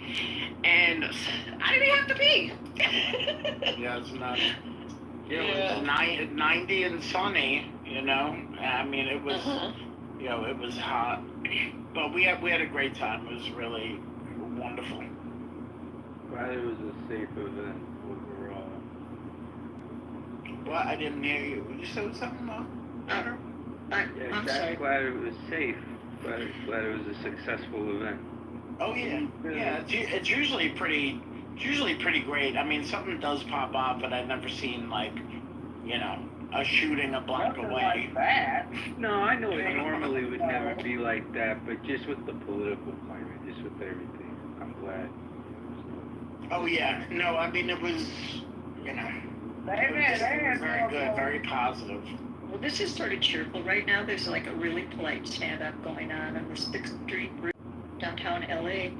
There's like, I don't know, 50, 60 people who are line dancing and they're blocking ice by line dancing in the street and they can't get through them. And so they're just sort of watching them line dancing and they can't really do anything to them or against them or with them because they're not doing anything except line dancing, but they're taking up all the space. Really interesting, really cool. I'll post you the link in the chat. Wow, what? I've never heard of what? Line dancing to block ice. Interesting. Please do. Have the choir out there. Wow, that'd be great. Oh my gosh.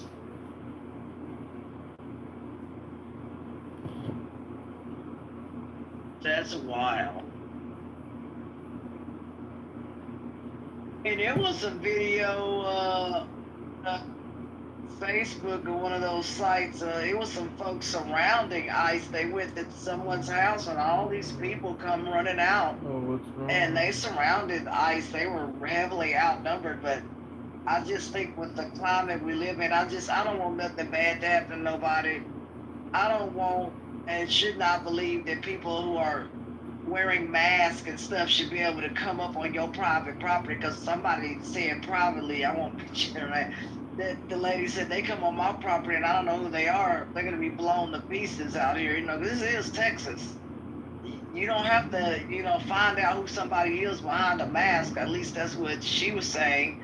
But yeah, it's horrifying because you don't know who these people are jumping out of cars and vans covered up. No, that's crazy. Don't live Check out the link in the chat because it's kind of cool. That's awesome.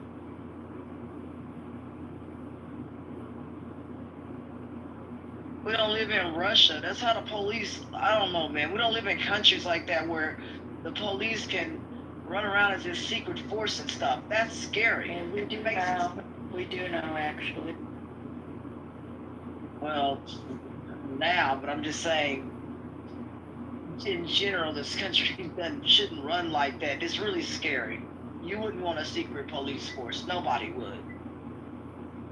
Unknown people getting you or interrogating you or pulling you over and you have no idea who they are. Like, does that sound like a place? I don't know, man. Listen, this guy who I believe he was 60 years old, Cuban guy in Florida, died in ICE detention today or yesterday. He'd been there for 3 weeks. He lived in Florida for like 50 years. I think he was a Cuban man, and he died in ICE detention in this horrible place in Florida. I mean, it's just terrible. It's like the 5th person in Florida who's died in ICE detention. When did he? When did he die? When did he die? It was either today or yesterday. I can pull up the link if you want. Yeah, so they're supposed to post an announcement like within 48 hours. So I'm curious if they can do that. Yeah, I'll go grab it. Okay. There was a Asian woman, well, she was what, 44 or 40 something, last month or maybe about a month or so in Florida detention also who passed away mysteriously. What are they doing in Florida? She got deported. ICE got her in Virgin Islands of all places, and then sent her to Louisiana, and then from there she was in Florida. Was complaining about chest pains. They told her gave her some fucking I think an aspirin or whatever, and then they found her dead. Okay, it was on Thursday. He was 75 years old. I'm putting it in my chat. Okay, yeah. So they should have a report on their website. There you go. This becomes PBS News when I Thanks. sent you it. I'm gonna check his name and see what's on. Well, there was a lot of eyes on that today because of this alligator, we think concentration camp is building down there. Sorry? What are they doing in Florida? What are they doing? Yeah, like, what are they doing? It's horrible. They, are building this thing, and Trump went down there today to, oversee it. And it's, these big, cage-like containers, the kind of thing you would put, punks and things, and not human beings, that is, really close to the water. And he's calling it alligator albatross, and he's building it as an ICE detention center to hold detainees, with the joke being that you can't get away from it because the alligators would eat you. It's right there in the middle of the swamp, and it can hold up to 5,000 people. I mean, it's so terrible, you guys. It's saying and taxpayer dollars. I think it costs them it's going to be costing them $460 million a year to run, and it's in the middle of the Everglades, which we know is one of the most oppressive places to exist in this country. So it's absolutely disgusting, and another just disgusting thing by this administration and everybody that supports them. It's the number one ecosystem issue that they're raising now, because it's such a sensitive ecosystem over there, and they're putting the first prisoner in tomorrow, so I'm hoping we shut it down as soon as possible. Trump did a tour and he put his stamp on it by saying, Biden tried putting me in here, that was his whole sales pitch for it. So it's I don't see this thing lasting. I'm hoping that God we can shut it down, because it's not expensive. It just looks like a bunch of freaking gates, you know? Like it's not like a huge expensive infrastructure. It's just like a camp. It's a concentration camp, literally. The fact that it's in the Everglades is the most disgusting thing I've ever heard we've ever done to our ecosystem. I wonder who's gonna get the contract for it. Right.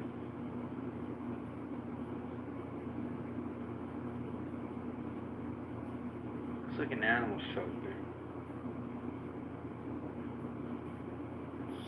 Yeah, the only reason I want them to, keep that facility open is to put the administration in there and ICE agents in there after the shoot is over. I'm not paying any taxes to feed them. No, we can bring back the death penalty, Scotty. Lethal injection, the chair, whatever. Leave the Everglades alone. Florida's been through enough. Jesus.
Who checked the topic? Oh my God. So was it a riot at the... Sorry. Go ahead, Scotty. No, was there a riot at the town hall? I was waiting for you. I haven't talked to you in a few days. I missed you, plus. No. I've been... to commiserate with. There wasn't a riot. There was an attempt. I mean, there were about 35 minutes in. There were probably a good 50, 60, comments. And it was all the same comment. Get rid of the announce, get rid of the announce, get rid of the announce. And when it was asked on stage, they, ignored it. And then all of a sudden they shut down the chat. Said that they had a technical problem. So that was it. The only other thing they talked about were the little emojis, how you can use it differently now.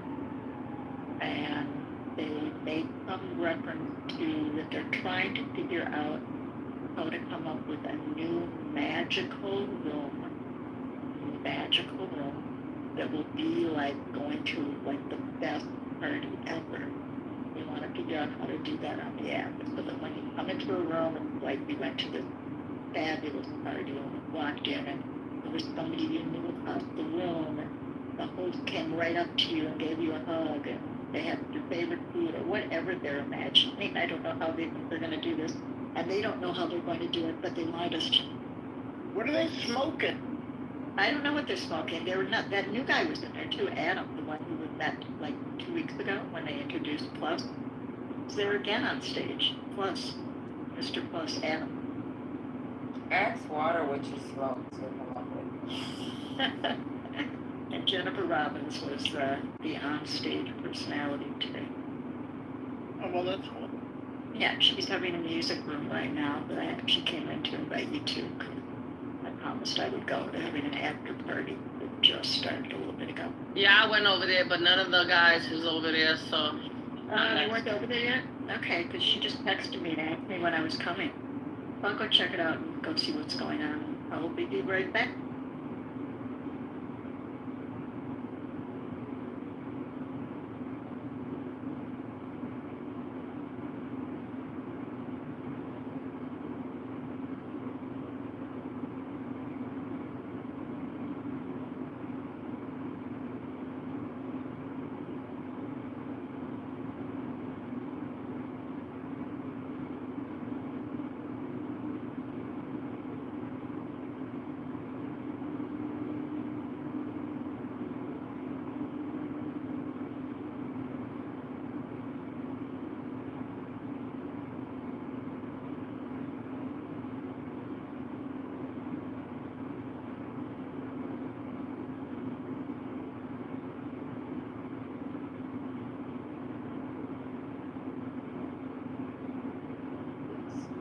Y'all sleep?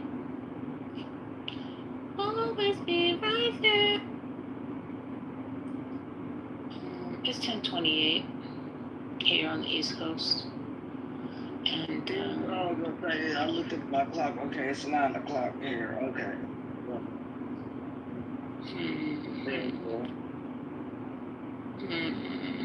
Thanks for the time check. You're welcome. I'm glad I could be of help. Blessings first. Blessings on blessings on blessings. Blessings to everybody. It sure feel good. It's 88 degrees, wind blowing from the north, straight up, feeling good right now. Better than 102. Hey, brother.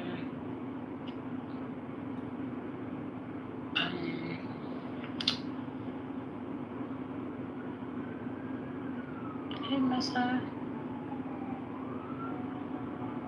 How you feeling? Y'all, I'm alright. Y'all famous. What you doing? I see y'all on YouTube and everything. Oh, go lay down. Go lay down. Go lay down. Everybody on. Go lay What's down. up, y'all? Y'all are so famous. Why you always play all your life? I mean, it be me and one other person on there that's watching y'all. Y'all be tearing it up. You need Yeah, one other person is crazy. All two of y'all. You went the recorder and my brother. Go ahead, brother. Y'all be famous. I'm like, I know them. Did we bring for us? I do. I'm like, yep, that makes sense. Yep, you see that one right there, top left, always problematic. Yeah, no. How's the baby? Doing well. Doing well. Yeah. Bro, ready for college now? Oh, God. Yeah, I wish. No, you don't. No, you don't. My baby was little. Like, I can't wait till she walks and she start walking. Can't wait till she can talk and. I mean, well, this is his 6'1" though. So. It's my seventh. Thank you. Okay. Yeah. Okay, lucky seven. Remember these guys with no legs. Number 7. No legs, no arms. The eyes. That's right. One eye. He's talking about now you can see the YouTube with one eye. And use that good one. With my one good ear. That's right. You're a nut. You know that? Yeah, this one's coming here and teach y'all. You know it's July 1st. You really got 7 kids, brother? Close to yes. As it pertains to the recording on YouTube, yes, I have 7 children. 4 wives. Thank you, baby. This nigga named Abraham.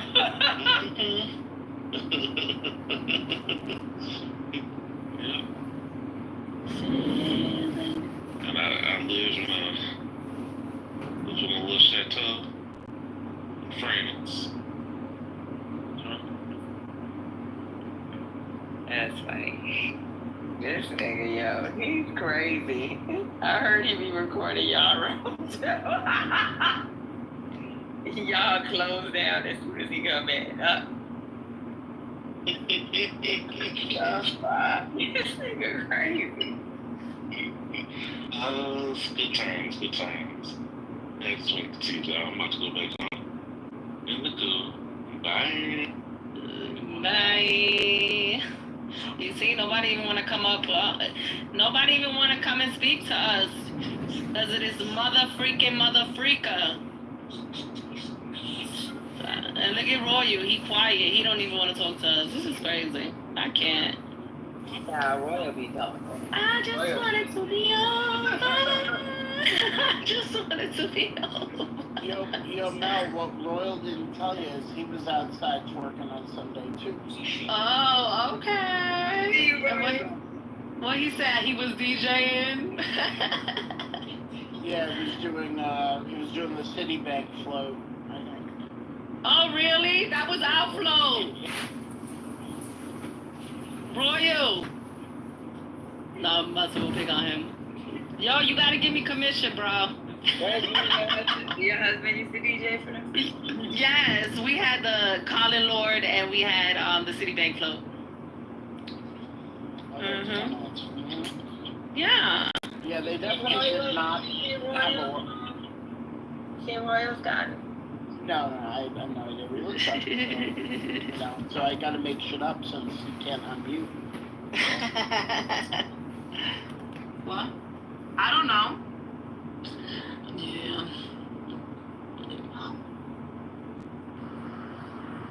Yeah, so I'm trying to think about, I read on this a little bit, but now the most common one though is they can qualify for getting a number that allows them to get a bank account.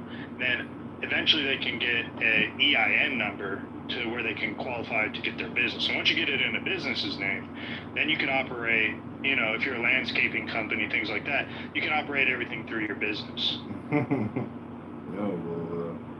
That doesn't necessarily answer your question, but they do sell Social Security numbers on the dark web. I understand that, Joe. What I'm saying is this is all being underlit by a nefarious structure that I don't think that we're acknowledging it for what it is. It's criminal enterprise, identity theft, racketeering possibly, money laundering. Like it's just not good. I mean, how much of a percentage are these employers taking off the top of their employees' pay just to pay them under the table? A lot of these questions aren't being answered. So, I mean, it's I don't know, y'all. Like, I'm not trying to... We have to feel like the answers, you're asking great questions, and there's a lot of answers to these questions that you're asking. And this is something that I think should be handled federally better, but it's not. Like the states, for example, California, liberal California. Well, and you make up a good point. This is a part of the sanctuary policies. It's not just, well, we're not cooperating with ICE. It's a broad structure, in my opinion, of just non-compliance, of overall resistance and obstruction of justice. They look the other way. So, I mean, it starts with a county that collects a lot of these, it's to me, it's intentional, Adam. It is intentional, and that's what I'm saying. It's very criminal, and I don't think that people are calling it out for what it is. Adam, why is it? Adam, let's get into the specifics of what they do in California. In California, if you're a resident of California, a legal resident of California, you could pay in-state tuition for college. And if you live in any other state in the union, you'd have to pay out of state if you came to California. However, they allow illegal immigrants to pay the in-state rate, so they treat illegal immigrants better than they treat people that come from other states. Not only that, they will also allow for scholarships and grants to fund them to go to school. Now, look, if California has that much money that they can give away a fucking education to illegal immigrants, then why the fuck aren't they solving their fucking homeless problem with the people that live in not only that, Roger, but I don't talk about this a lot. I don't have any student loan debt, right? Because my parents paid for my entire college. So to me, it's very unfair that my parents were taxed, working as corporate people that identify themselves, that expose their assets to the IRS, that pay their fair share of taxes. It's just not right that me being born and raised here, that I had less benefits extended to me, as a California resident next to a person who's here illegally. So yes, when you want to talk about the business that I work in, where, Americans, for one way or another, you have veterans that, are trying to age in place. They can't even get assisted living waivers to be able to age in place in a facility that's dignified. I'm not talking about high-end luxury. I'm talking about somewhere where you're going to have somebody that's actually going to show up and give you your meds on time and make sure that you don't sit in your shit for too long to get a UTI infection. Okay? there's money that's going towards people here illegally to support their health care when they go into a freaking emergency room. How fair is that, Roger? How fair? It's not fair at all. Can I? And this is why I'm pissed, because aside from the college issue, having to pay out of pocket damn near $7,000-8,000 a month for my mom to age in place in an assisted living facility, I feel some type of way. I really do. Yeah, can I add that there is a solution to some of the fiscal problem that happens that goes along with illegal immigrants, and that would be replacing the federal income tax, Social Security tax, Medicare tax with what's called the fair tax.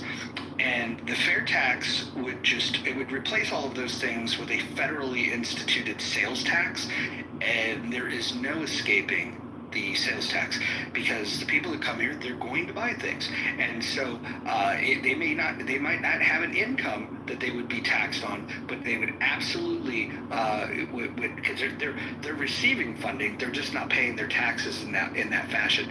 I would say people should educate them on the fair tax. If they go to fairtax.org, they can get more information. Thank you. Deport all the asses.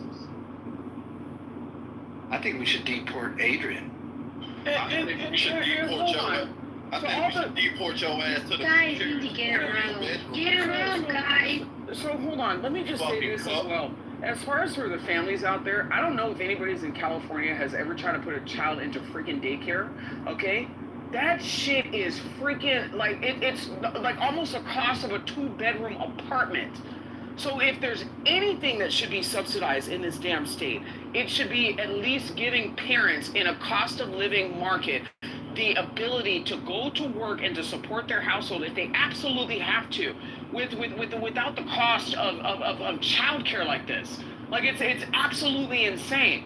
So, I mean, to give illegals free healthcare to where they can just go into a freaking, a doctor's office and get, Ozempic, like, to me, no, fuck that. I'm sorry. I'm not cool with any of this. Well, you know the one thing that I would be cool giving illegal immigrants when they come across the border? If there's one thing that we could give them when they come in, it would be birth control, so they don't have any of those goddamn children that become citizens on. I don't want to pay for that. I don't even want to pay. Hold on, that's a good. Is Necro, would you support castrating all the illegal males that come across? How's your dog this up? And sterilizing the women. Why would I support sterilizing women's? You wanted to do it to Americans. Wait a second. Can't we just give them a vasectomy? Why do we have to castrate them? Like, just fucking give them a vasectomy. Children. Just give them a vasectomy. It's just, I'm just seeing if he's consistent. Earlier he had offered a solution to stop abortion by castrating men. So would you support doing that to illegal? No. Like, I don't see how you can get it so wrong when you're the one who wants to, punish people for having sex. So you're okay with castrating This is crazy. natural born American citizens? Me, I don't understand why it is you have all the issues with women having sex, but you don't have the same level of stupid. I don't understand why you have an issue with having locks on your doors. Let's have all the illegals come live with you. Can I answer his question? Bella, let me ask you a question. Okay, you came from California, you moved elsewhere. Okay, did you not see what young families had to deal with in struggling to provide health care for their damn children and the cost of it? Okay, meanwhile, they were giving all of this freaking money to illegals. I have one correction. I never lived in California, but I did pay for childcare for my kids, and it was close to $22,000 a year. And that was not in the state of California, that was in the state of Ohio. So I'm very familiar with how, actually, I think it was more. It was $28,000 a year. So at that point, you had to look at what it was worth to go to work versus pay for childcare. And I can only imagine that it was more in California. Yeah. So when you look at, hold on. Let me ask Ryan. So do you support now, the federal government subsidizing the cost of raising all these illegal children here? No. So you're okay with the cutting down of Medicaid, because that's what it's focused on, right? I'm for Medicaid reform. I mean, I think there's a lot of people here that need it, that have, out of their circumstances that are in their own control. I don't think anyone would choose to be on Medicaid if they didn't have to be. It's not just Medicaid, Joe. Don't let him misrepresent you, okay? And I'm kind of joking with you, Ryan, because I'm trying to break some bread with you, okay? It's also the cost of sending them to our public schools. Oh, I know, dude. That's the quiet part out loud that people don't talk about. Like people who are paying property taxes, or people who live in certain segments of this, the state of California, where even the renters directly pay towards property taxes by city ordinance. It's mind-blowing to me how people are supporting the efforts of illegal immigrants' children that are on lunch programs, right? You're occupying another seat, so now you're expanding classroom sizes, having to hire more teachers. The cost of this, I don't think that people are fully wrapping their heads around. It's not just the Medicare shit. It's many different other things. Vouchers and different incentives to allow their kids to be able to participate in school sports, cheerleading scholarships. There's some places where you put your kid in a cheerleading team, it's a $5,000 buy-in, okay? So, I mean, there's many different things as to why this is not fair. It's not fair to Americans. It's not fair to anybody who has to subsidize paying for this shit.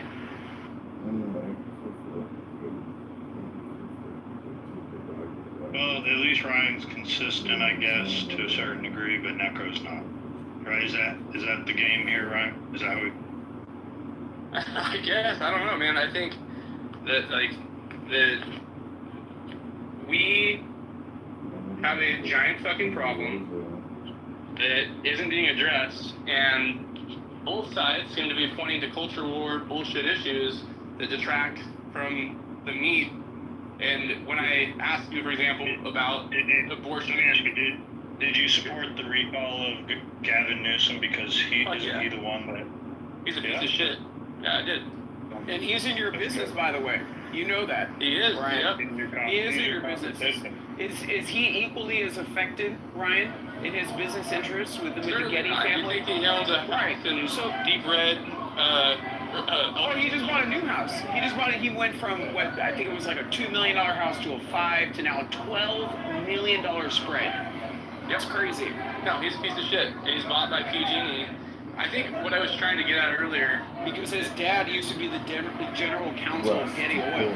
Like, we were doing rooms on this on Clubhouse when people were just like, oh, Gavin Newsom, Larry Elder. And I was like, no. Like, you guys need to listen to what people actually know in California and follow the money.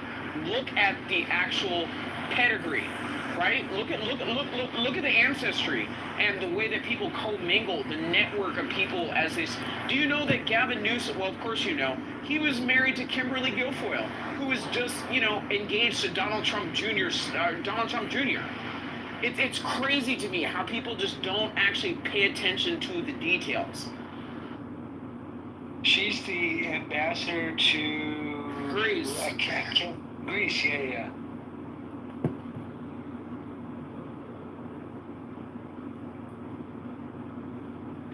Meanwhile, Jeff Bezos married his pet horse over the weekend. Yeah, she's ugly and shit.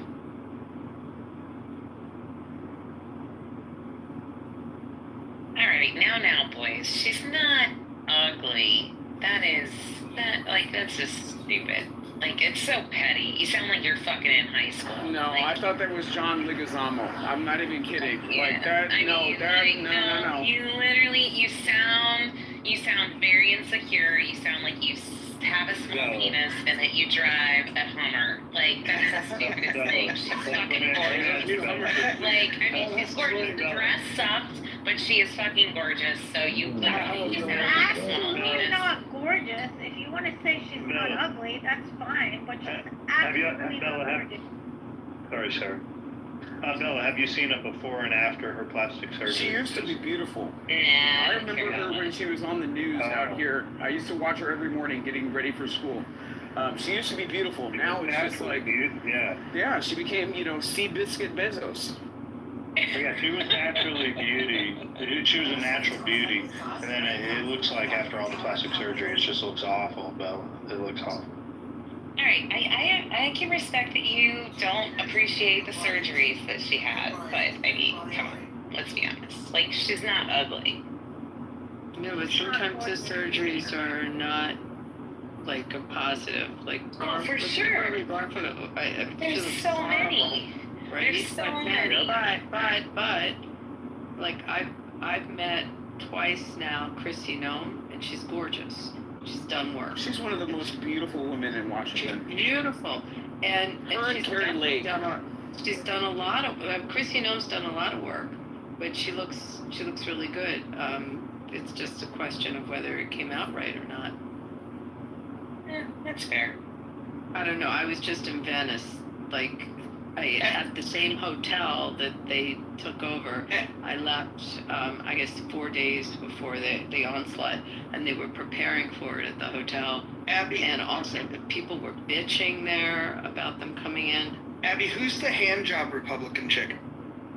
Oh, Lauren Boebert. Boebert. Yeah, Lauren Boebert. Yeah, she's not so bad. I'd hang out. There's a whole bunch. The Paulina. Yeah. Abby, did Miriam attend? Not to my knowledge. Oh, she sat that one out. I don't know. But they were all, so they took over the Gritty Palace. I mean, have you guys been to Venice? Any of you? Venice Beach in California? Yeah, I'm gonna say Italy. The fucking naked bitch? Alright, Good arguing with you. Venice, Italy. Good arguing with you, Joe, Matt, anyone else? No, man, I'm thinking about Black Beach. Pedro, later. Alright, good night, Ryan. Later, Ryan. Go ahead, Abby. Anyway, they took over that hotel, and then I think the Europa, which is right by it. And I think what I was reading was like only 200 people attended the wedding. Like it wasn't, a 500 guest wedding. I heard that the guest list had a combined net worth more than the GDP of some countries. But Oprah was there, right? I mean, Oprah, that's a joke. They said she was invited. No, I thought I saw her picture. Is that really a status symbol? Like, like these days, is having Oprah at your wedding like a good thing or a bad thing? I feel like it's like, ooh. That is Well, yeah, they had to go through a lot to get Oprah there because she's under house arrest. That's a big deal. I'd like to see the Venn diagram. Hold on, Bella. Bella, hold on. I was asking a question. Real quick. I want to say this before the moment passes. I want to see the Venn diagram that compares the overlap with the Epstein flight logs as well as the Bezos attendees to his wedding. That was I would kind of my imagine that it's the point. same group. That's kind of my point. Like, it's not. She's not a status symbol anymore. Say that though. So here's the thing. Here's the thing, Roger. They're not the I same feel people. they're not. Oh, wait, is that NY? Because NY is actually the entertainment. Why would y'all say They all Oh, no, don't say that. Don't it say was that. way more black people. These are probably the only black women I protect on this side. Why did you get kicked off this time? Why do you have a party hat this time? Why'd you get kicked off? Oh, that's a fun story. Yeah. What did you do this time? What did you do this? What did you do this time? Can I just say, The whole room was gone on it For a yesterday. second, he really didn't do it. It wasn't his fault this time. Oh, no fucking way. I don't believe you. Sorry. We all kind of had a front seat for it. So what happened? I gotta hear the story. Give me the deeds. I like gossip. Some new people just kind of popped up on the app, and some of our day ones, allowed them some latitude, and yeah. So basically, this person got me clipped. So they basically were in healthy debates. They called for me to be mass reported after calling a woman a bald-headed, potato-ass-looking bitch. And so called for my mass reporting. No, but what was really crazy? Well deserved. No, I'm happy that it happened. Let Let me tell you something. I don't know what it has done with my karma, but that shit like professionally worked out so well for me. Like my phone was in my desk and I was closing deals left and right. So for me personally, it was like, listen, hey, if you want to be mad, be mad. I'm going to be mad on my burner that my account got clipped, which I'm probably going to get back. I guess I got some email saying it's going to be like in January, or like not January, in July 28th. So yeah, on my final strike. I was wondering why you had a party at yesterday. Okay. It's because he got himself clipped. Yeah, He but called what do you some make of that? woman a bald. What was it? Bald what? Bald-headed, nappy-headed, you know how it goes. Yeah. Shower cap wearing. That's really horrible. Well, I mean, in all fairness, the more you talk, I just but she called me a faggot and told me I took it up the ass, and everybody knows on this app that I have irritable bowel syndrome, so that's definitely a lie. And so I feel like if you're gonna hurl a slur, I'm gonna, hurl a slur back. So, and I don't even feel like acknowledging the fact that she looked like Mr. Potato Head. But you go to hell. You don't just throw a punch back, you go to hell. Well, I mean, do you think that anybody's giving me any type of, peace cards? Like, no. So, I mean, if you're going to say something to me, I'm going to say something to you back. I don't go around attacking people on this app. Yes, you do. You're so full of it. I've watched you do it like 100 times. You attack people all the time. There were people in that room that were saying things much more. Yes, he does. No, he doesn't. No, okay. He's like I'm telling you, there were people that had come on that stage that said things much more egregious and much. Oh, I believe that. But I believe that. But there was a person who's like newer that got modded and decided to tell everyone to mass report, which like you just don't do. So there's a lot of DEI hires in healthy debates. Yeah, exactly. Well, that's progress, right? By the end of it, Bella, Adams was vindicated. Cam came to his defense and did say that the woman had started it with him. So just to clarify. Well, to clarify, a lot of these DNI hires are not black. I have most DNI recipients are white women and white gay men. No, a lot of them are Africans and Caribbeans.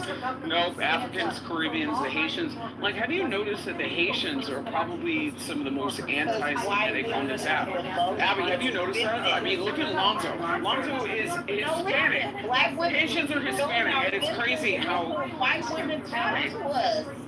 No, I know he's from Philly, but I mean Haitians anthropologically are Hispanic, are they not? Black women never knew they were suppressed by men until white women told us that we were. Excuse me? We had no idea. What did she say? Black women really never had an idea that we were suppressed by men until white women are oppressed. Oppressed. And suppressed too. Suppressed. Suppressed and oppressed. So let me ask you a question. We never knew until white women told us, and then we were like, you know what? She's right. We're getting paid less. What's your theory again?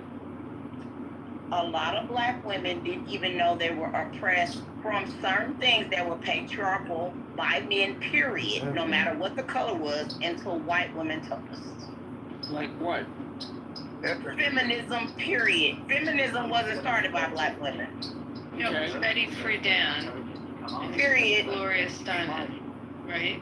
So that's why I said a lot of DNI hires, most of them were, and people that benefited from DNI was white women. Hold on. So Abby. I was working for my small business. There's one. Men have oppressed me. So there's one point of context that I want to add. There have been many different waves of feminism. So if you want to look at the third and the fourth wave of feminism, they've actually been authored and penned by black women. So the accountability culture, Me Too, you know, the But we own intersectionality. No, hold on. The intersectionality. About The intersection. No. But again, what does that have to do with calling a man a woman? Really told us what And see, this is Matt. I'm glad that you brought this up. This is where black nationalism, okay, in its undertone of revenge, okay, intersects into the third and the fourth wave of feminism being penned by black American women. That's just my personal opinion. How to sue for sexual harassment. No, they did not. We never had a clue on No, they did not. No, they did not. White women did not teach you that. So again, it was actually black women that taught you that. Like, let's talk about, Anita Hill. So I mean, like, what are we doing? I want to hear what you Matt, I'm sorry to Abby, are you hearing this? I'm sorry to interrupt. I just wanted to. Angel. Hold on. I'm sorry to interrupt. I just wanted to know if this is the after party. Is this a celebration room? Yeah, the big beautiful. For that big beautiful bill. Yeah. Oh, what's up, Angel? What's up, Adams? How are you? Good, I got clipped. Hey, Angel, you know I'm not lying. White women taught us how to either say, oh, men are suppressing us. We was like, But that's not true. She's right. Adams, I'm proud of you. What you get clipped for? These white women are really right. These men are fucking suppressing us. I'll tell you in the back channel. But, okay. All right, I'm proud of you, by the way. Thank you. I Shout out to appreciate getting that. clipped. So, looking at the feminist movement that has deployed the same type of culture war that black women are engaging in, which, by the way, I find it to be very interesting that I got clipped for calling a black woman a bald-headed potato head bitch. When you have a black woman on this app that has Niggly Bear copyrighted, which again is a conjunction between nigger and a bear. So it's very interesting to me how everybody wanted to have this fake outrage and call for me to be mass reported when we have known for several years that there is somebody on this app that literally has a copyright for the word Niggly Bear. A black woman. I gotta ask, did you call her a chia pet too? I did. Yes, I did. I died when I heard that. Yeah, so I'm afraid to even ask for a reset because I heard something.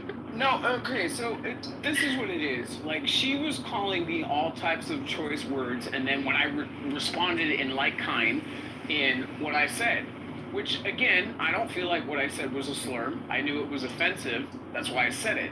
But again, I don't feel like it was a colloquial slur. She did look like Mr. Potato Head.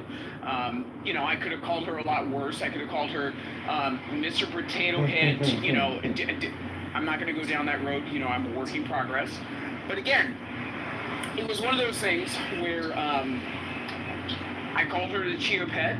I put my phone in my desk, went and did what I had to do, closed a bunch of sales, and then came back, and I heard CO asking for me to be mass reported. And I texted Jay and just asked him, yo, it's one thing if he's going to move Sig down because he got in his fee-fees, but it's an entirely different thing that now he's using that house to ask for people to be mass reported, which is also a violation of the terms and conditions of Clubhouse. Okay, all right, Dr. Adams, with all due respect, I know I opened this can of worms, but this is a really freaking boring conversation. So can we please move on? Nobody cares how you got clipped. To be completely honest, we all know it's gonna happen. It happened, it's gonna happen again. We really appreciate you, and I opened it, but can we please shut this conversation down, because I'm bored. I actually am the one who asked him how he got Oh, no, I totally started it. I asked him why he had a party hat. It was my fault. Someone else asked him to Bella. Our room doesn't with all those. Again, no, really. It's a really boring conversation. And I was very real. You sound, I was gonna say, you sound like you're protecting somebody when you say that. And it's a really boring No, this is conversation. Bella. No, we're not doing that. Bella's very spicy. Yeah. Very, very spicy black woman.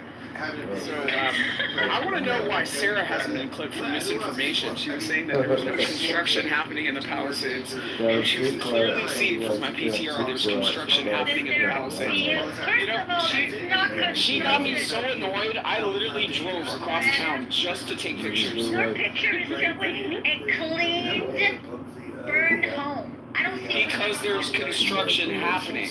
But I have something to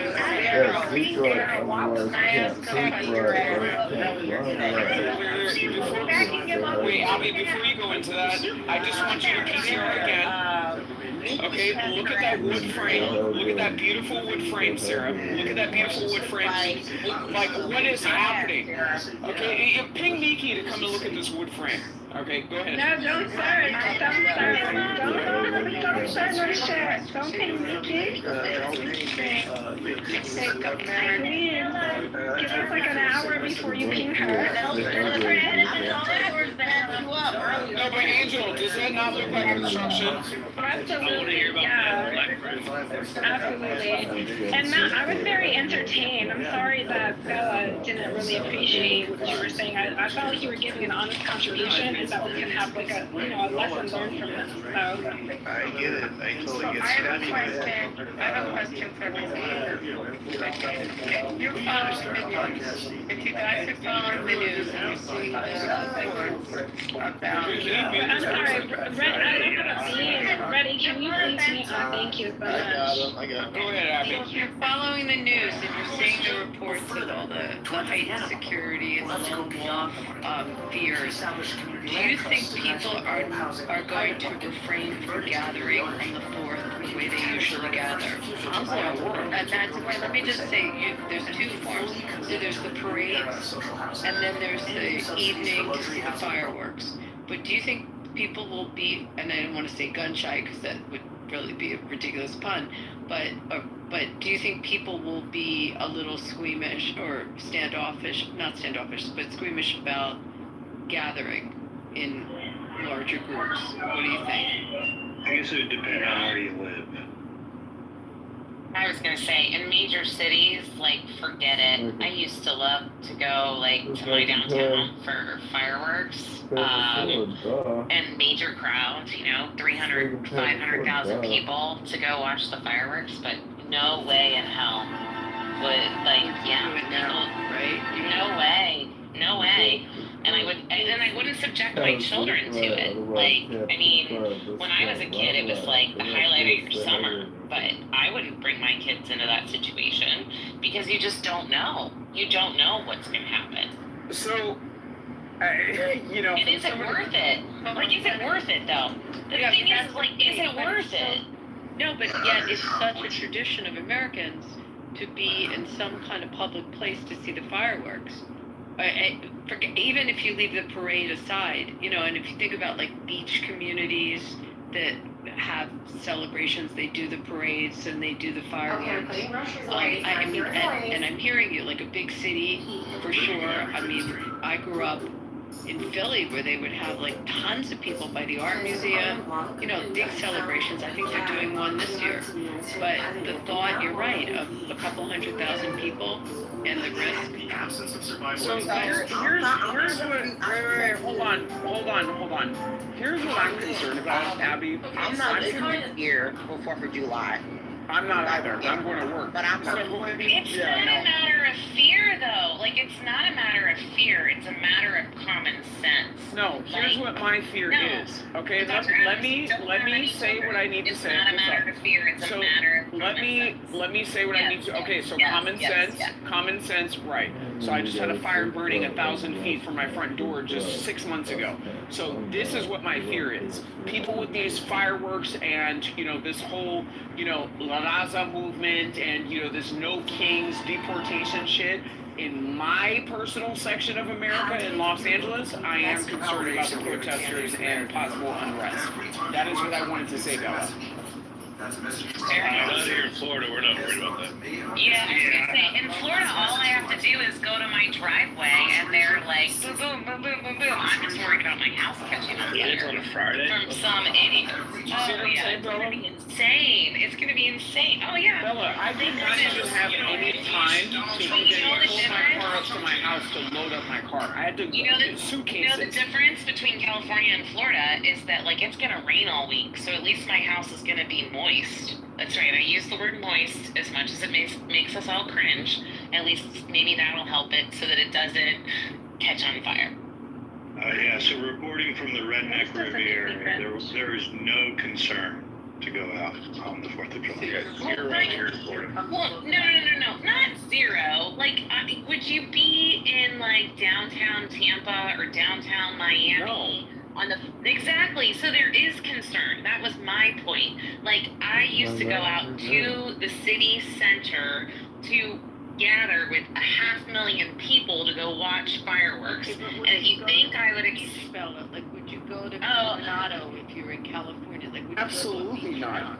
Like, Abby, last year for 4th of July, it was a shit show. Like, I went to Huntington Beach and to Newport, it was a shit show. Really? Even Newport? Yes. That's crazy. Yes. Like, there was like, people were taking over the streets with water balloons, fireworks all over the damn place. Like, it was so crazy. You're afraid of water balloons? We're talking about the warnings. I mean, it's all over the news. So this year, there's really this heightened alert. There is. Yeah, so when somebody's throwing water balloons when the speed limit is 50 miles an hour and it's coming across your windshield and you can't see until you know now to turn on your windshield wipers, that can definitely cause an accident. Yeah. Los Angeles is going to be ground zero for the movement this year, so just be aware. And in California, they fill the water balloons with AIDS. What does that even mean? Why is that? What was that? They fill the water balloons. I was screaming in DC. Why was So that? if you're throwing water balloons on PCH, okay, when people are driving, you don't think that that's going to obstruct motorists? I mean, gosh, love you. So have you ever gone to the big celebration in DC? Like, I've gone to 4th of July on the mall, and you go through security going in. Like, you have to have a ticket to go into it. But there's like a lot of people gathering outside of the area where, you know, you're really just on the grass in the mall, but you're, you know, there's nothing separating you necessarily from the people that are on the street. Maybe some kind of fencing they put up. Well, to that point, they just held the military parade, the Army parade there, and that was right there at the mall. So I would have to venture to guess that at least this year, Trump, you know, it'll be well protected. But in other major cities, I'd be very. I think they're doing the no scale. What do you call it? The fences around the White House. I don't know if you saw that. I don't know what that's about, but yeah, I think it's something related to what you're talking about. Just maybe I'm wrong. Maybe they're preparing. Well, which one of those, which of any of those things can help us from the nukes from Iran? Well, I mean, Iran can't get a nuke all the way across. Never mind. They don't. Yeah, they could definitely. Can. I mean, ultimately, they're developing the delivery system that they can get to. But they don't have it yet that we know of. Exactly. No, we're talking about lone wolf actors. Yes, lone wolf actors for sure. Yeah. I mean, and they don't, honestly, they don't even have to be from Iran. They could be some crazy kids, they could. When I say Iran, they could be right here in America. But can't people be happy that there's the nukes aren't here in America. Well, the Iranian nukes aren't here in America. We obviously have nukes. Sorry. Can't people be happy that there's a new black fence around the White House? Like, I mean, it's just, you know, people just can't just embrace like the small stuff. I'm just saying that in a Midwest city, after I watched the George Floyd riots, and I was on the phone with the mayor's office saying, why the hell are you stopping them from burning down our city? And there was a response from the mayor's office that was like, they're gonna do what they're gonna do, and you watch the city get burned and all the businesses go down. Like, no, like, that's the reason that I won't take my kids in with the warnings. It doesn't have to do with the situation with Iran. It just has to do with common sense that the people in charge in a lot of cities across America are not responsible human beings, and they ultimately don't care if their cities burn. They will just raise the taxes and keep on going. Yeah, there's definitely, it's problematic when you have people who are pushing racism, pushing gender issues, pushing, you know, the warfare stuff, and on top of that, they're dealing with, you know, everyday lives themselves. And I don't know, there's something about this 4th of July I just think is a little bit different. There's, you know, a lot of things that are kind of taking place in and around this time. Not to, you know, shout this out again, but this big beautiful bill is on the table. You know, the Diddy trial. There's a lot that's taking place, you know, on the West Coast with the wildfires. There's just a lot that's Could happening. you imagine that they find Diddy guilty before 4th of July? That's going to be a whole American freak off. I'm telling you, that's going to be a whole American freak off, fireworks and everything. I'm telling you, there's going to be baby oil in the street. If they find him guilty, wait. If they find him guilty or not guilty? No, I said guilty. Oh, please, oh my gosh, I was thinking the opposite of if they found him not guilty. I was like, I feel like there's a lot of people who are just gonna have a major uproar about it. Well, But I think also, I think he's going to get pardoned. I think he's going to get pardoned if he's found guilty. Well, the thing is, I don't know about that, but the thing is, if you listen to the actual, hold on. If you listen to the actual charges, the racketeering, etc., they don't have the burden of proof, so therefore he shouldn't be found guilty. Is he a disgusting human being? 100%. Like, do I want him anywhere near any female that I know? Absolutely not. But the burden of proof for breaking the law isn't there, so it's not. Please don't be shocked if he's found not guilty. I was gonna say there's a lot. I'm sorry, guys. No, I just got an update for that. So I was reading earlier, the jury has come to their ruling. Yeah, they've come to their ruling on 2 out of 5 different counts. So the one they've been hung up on is the first count. And the judge has told them to continue deliberation. That's the racketeering one, right, Joe? The verdict you're saying on everything but the first count, Joe? Right. Yeah. Abby, so if you look They haven't released it yet.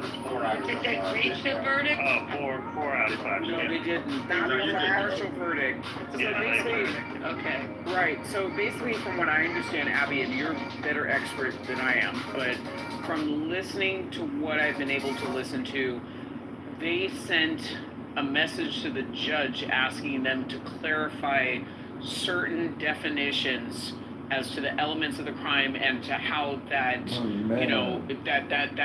that rolls into the jury instructions that they've been given, if that makes sense. So I mean, if anybody want to look up what the first charge is, because the first charge and the lower and subsequent charges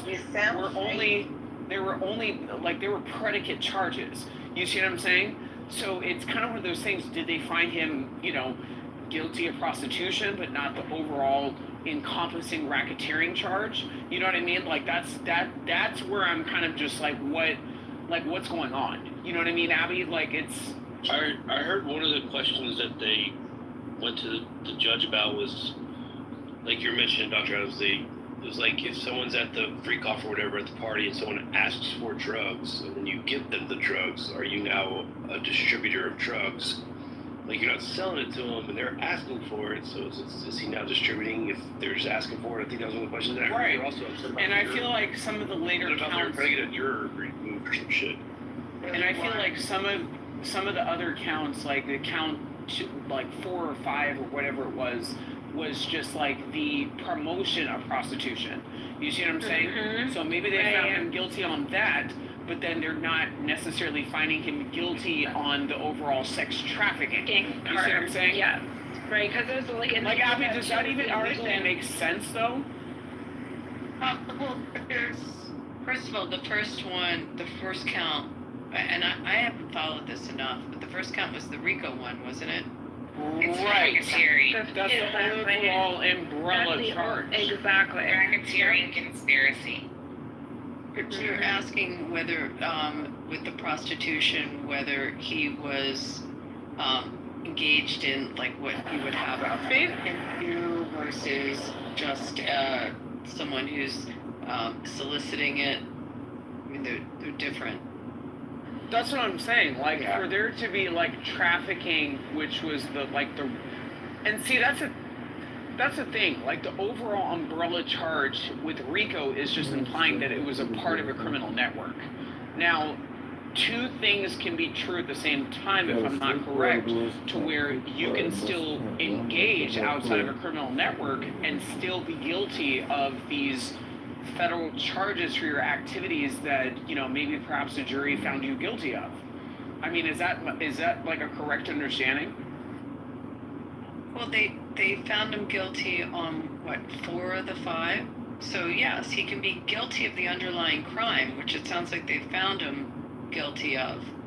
And what do they go back? They ask for the elements of the crime. They ask the judge to clarify the jury instructions. So it could be a difference between how they apply those elements and whether the elements match the facts. So could it be like, could they convict him?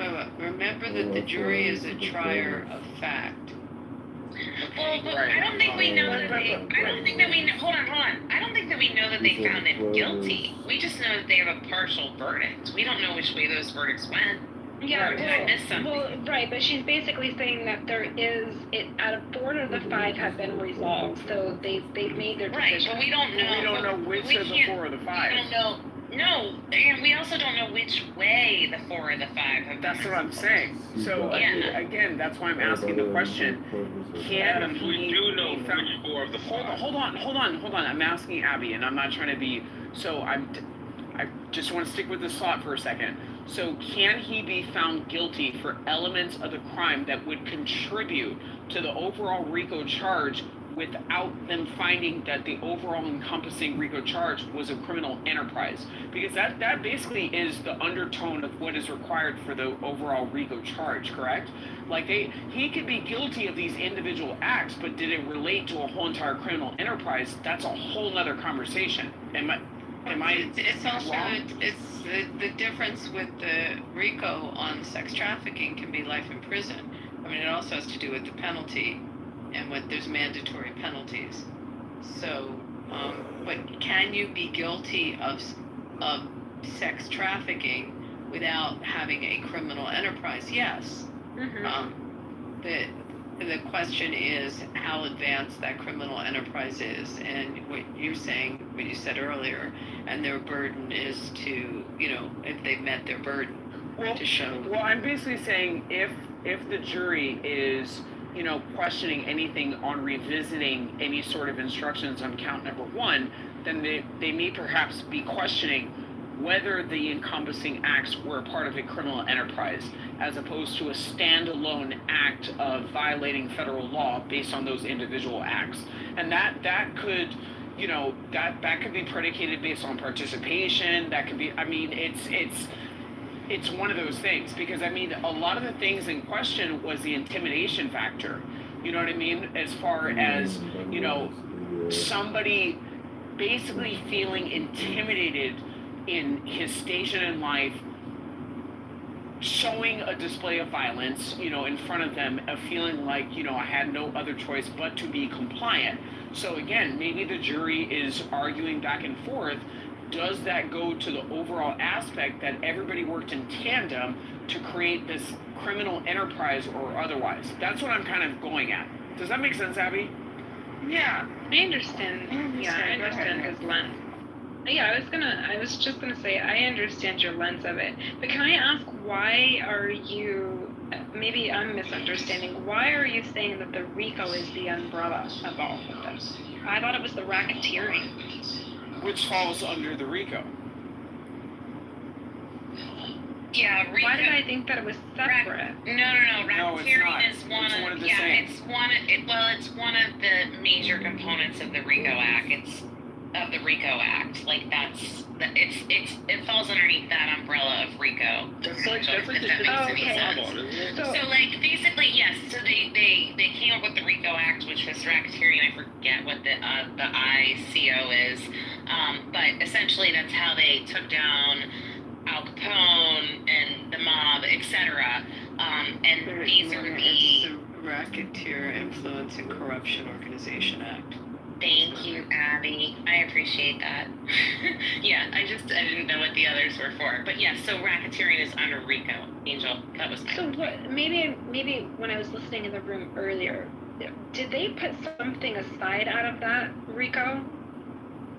Because wasn't there 5 factors that had to be? So there's the overall RICO charge, from what I understand, Abby, and then there's other factors that fall under the RICO charge. Right. The actual criminal acts under the criminal organization accusation, I guess. It's kind of one of those things where it's it's an umbrella set of terms, and then you have these other charges that sit underneath it, where you could be guilty of those said acts, but at the same time you're not necessarily a criminal enterprise, and that's why I asked for the But they only have to meet 2 factors out of the racketeering. Just go with the concept that if you're involved with the RICO charge, you may not have committed one of those crimes directly, but if you're connected with the RICO, then you can be found guilty of that within that whole enterprise. And if that whole enterprise has committed a particular crime, then you can fall under when you talk about umbrella, that's the umbrella. It's do you understand how felony murder rule works? Do you know? So bank robbers that go in and rob a bank, yeah, I got it. And then someone gets murdered. The guy driving the getaway car is also a part of it too. Is also a part of it. Yeah, it's like anybody in the room. Okay. Exactly. So yeah. So when I heard earlier, your umbrella. Yeah. Okay. So when I heard earlier, I don't know what was being said, but for some reason it made it seem like the news update was that that something was out of that. They eliminated something out of that, and he only needs to get 2 counts out of the said 5 that are under this racketeering, correct? Well, but Abby, I feel like it's more sensitive than that.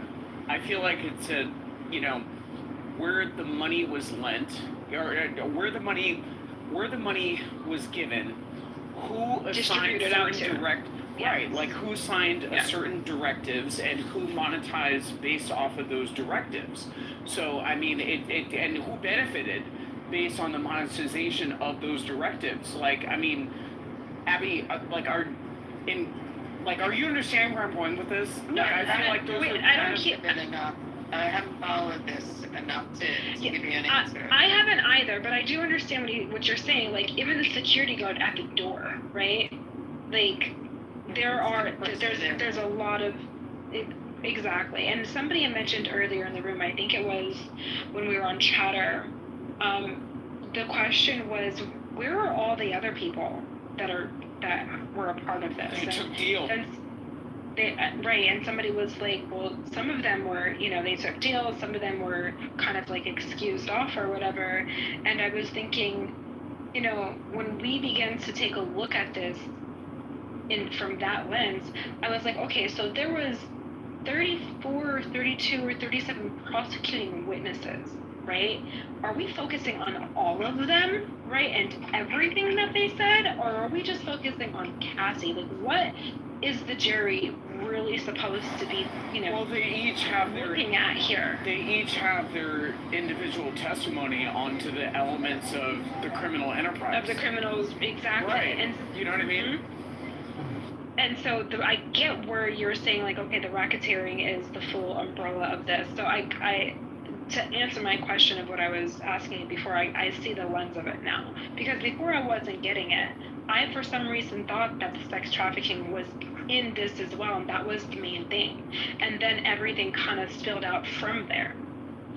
Yeah, Anthony, I don't know if you're here. You said something earlier, Anthony, I wanted to touch on. I thought it was an interesting point here. And I want to know why you think this. You said if he gets convicted, you think Trump might pardon him? I was like, wow, that's crazy. I think that'd be a bad look for Trump. But I mean, you can't rule it out. I was just curious why you think that. If you're still here, I think that Trump is going to pardon R. Kelly, and I think that Trump will eventually pardon Diddy. I think that they have a personal relationship. I think that Trump listens to the people in his inner circle, and I believe Diddy is close enough to get somebody's ear in that inner circle. And Trump is not running, despite what the title of the room. Oh, okay. Wow, that's funny. It changed. Trump's not running again. It was before, Trump 2028, but he's not running again. So, what can you do to him? It's not going to be any more controversial than Biden pardoning Hunter. And At the last minute before he crept out, he pardoned his son. He said he wasn't going to. Would you agree with Trump? Biden pardoned his son? I get the fact that he said Anthony, multiple remind me times. what R. Kelly was ultimately convicted of. Oh, I said it. He was also convicted of RICO, I was as gonna a say it was solo the same thing. Yeah. Yeah. So, I anticipate both of them getting pardoned. Trump has a pardon czar who's part of his circle, African American woman. She happens to be African American. She was convicted of, drug charges, and she got the book thrown at her. And, technically, based on the story I heard, she was pretty low level, and she was facing a lot of time, and he pardoned her and made her his pardon czar.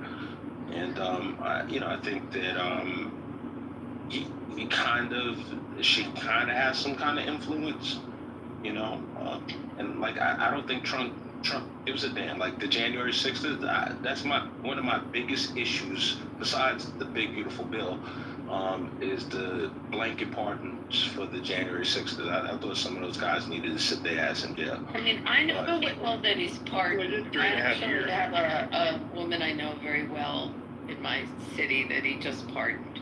She was convicted on some federal charges of using charity money for personal purposes and using money that was collected. She was sitting as a judge when this happened, but she was also a city councilwoman. Anyway, she just got pardoned. And I know a few people in his first term that he pardoned. And I don't see him pardoning these two. I don't see it. I don't horrible look. Right. And I was gonna say, what was he on? Yeah, what was he on? I see the other. Yeah, I mean. Well, not even just what we. Not just what he. One thing I want to just Abby just said. The one guy I know pardoned during his first term. The one guy I know he pardoned in his first term started this whole rehabilitation thing for guys as they get out of prison, to get them to go to college, and he was, I don't think he just pardons so willy nilly. And I know you think he did with January 6th, but I don't see a pardon on these two. Fair enough, Abby. So Abby, I just want to respond. Colin Market probably has a money line on this. Yeah, they probably do. So Abby, a couple of things. Oh man. So you have Kodak Black, who's since gotten in trouble. I think it was his first term he pardoned him. That's you probably never even heard of Kodak Black. NBA YoungBoy, another, you would never expect Trump to pardon this guy. Pardon NBA YoungBoy as well, and you probably never heard of him. I would be shocked if you're aware of these pardons. To be fair, though, So, Larry Hoover, another example, and Larry Hoover is far more reprehensible than anything. As bad as the charges against Puffy are, Larry Hoover is way worse. So to be fair, I think some of I know Kodak Black was a big Trump supporter. In 2020, P. Diddy was not a Trump supporter at all. He even made some very choice. We also pardoned Lil Wayne, if I'm not Everybody, mistaken. mute or pardon. Did he commute? Let me say, that's a good question. Yeah, That's a good question. I would venture to guess he commuted. Larry, For the sake of this discussion, it's anonymous. No, I'm saying it's anonymous. It's not this. No, they're clearly not the same. I'm saying for the sake of this discussion. So let's So just go for the through sake them. of this Larry discussion, Kitover Puffy was would be Larry coming was home. correct. I'm pretty sure. Hispanic American. Go ahead, Anthony.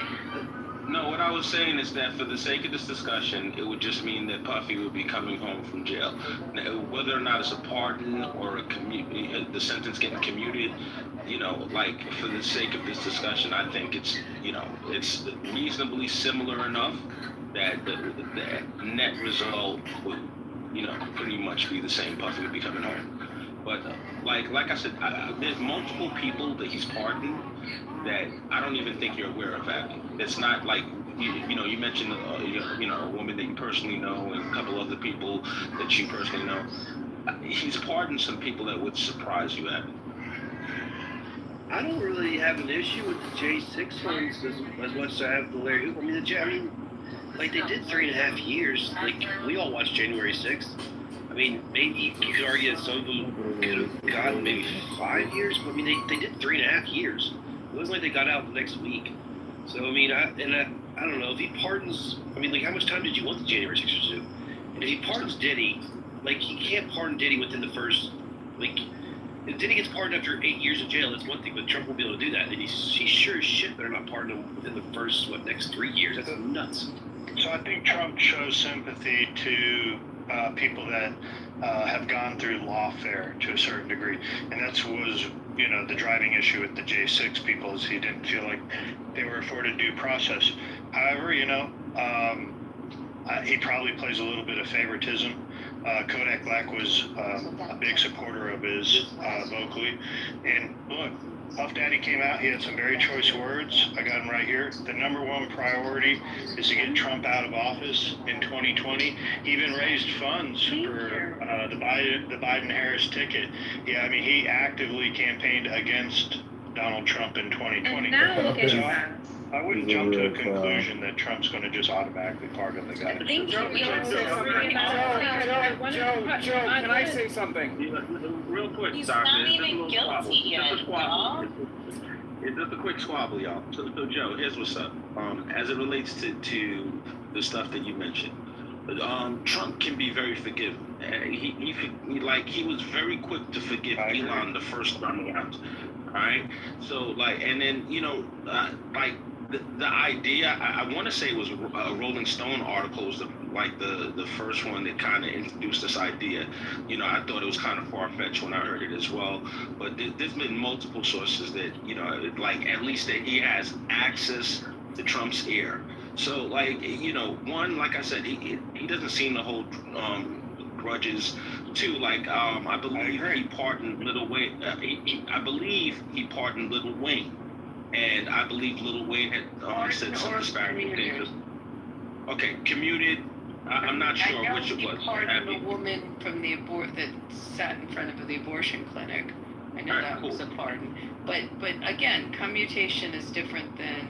We agree, Abby. But Abby, all right. So we know what you're saying. We know what you're saying. Yeah, exactly. And but Abby keeps calling me to the carpet on it, and I'm trying to understand why specifically. Pardon, commute, Puffy comes home. It is what it is. Turn the lawyer a little bit, Abby. Anthony, do you want to make a bet? Do you want us out there with you that he would not pardon Diddy? So, Papa, I'd have to come looking for you because it could be, at the end of his, current term. Yeah, I don't suggest that he's going to pardon him the day after. God forbid he gets convicted, or God willing he gets convicted, depending on your point of view. I'm not suggesting that, but I would certainly be happy to take that bet. If he I like that Trump. You want Trump if he pardons Diddy? I can see that, bro. I ain't gonna lie, I can see him pardoning. I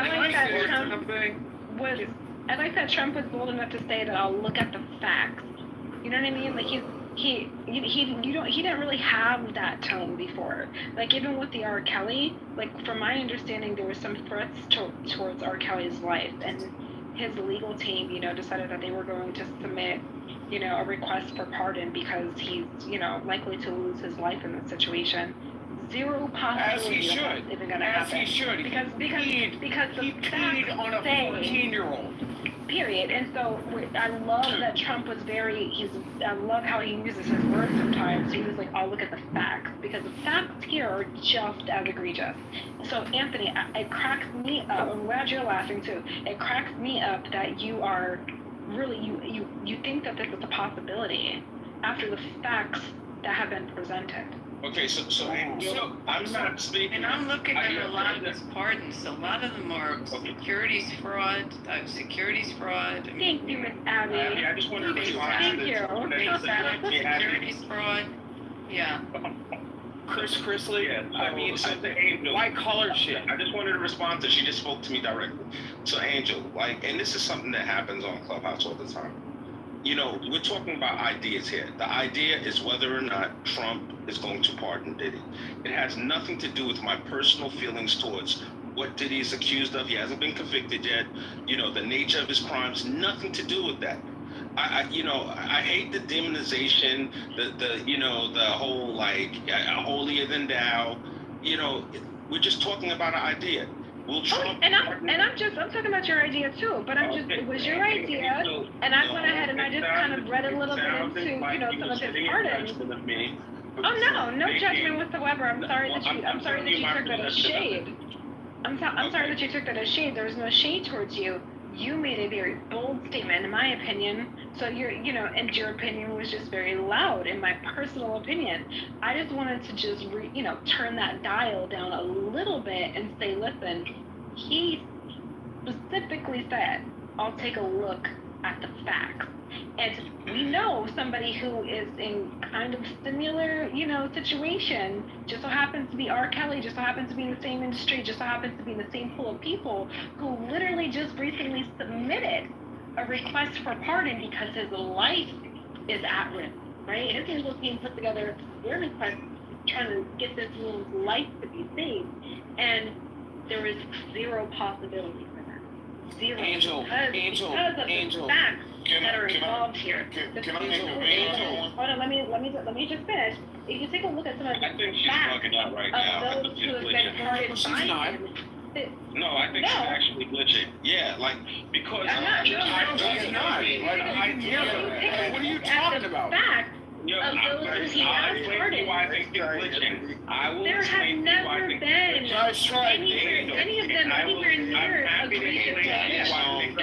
Stop fighting. Daddy's home. You're responsible. Good to see you too. So, yeah, man. Daddy's home. So go ahead. Angel, the idea your sister is spoken to a lot. Angel, the idea that we should pardon him because his life is at risk in prison is a ridiculous one. That's one of the most ridiculous reasons. I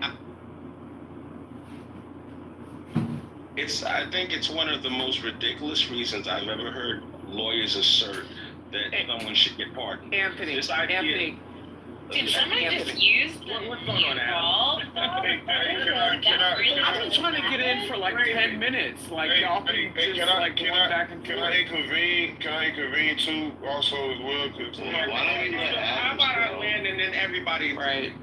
So Anthony. I never do, but I think we have. I'm gonna go after you, Doctor.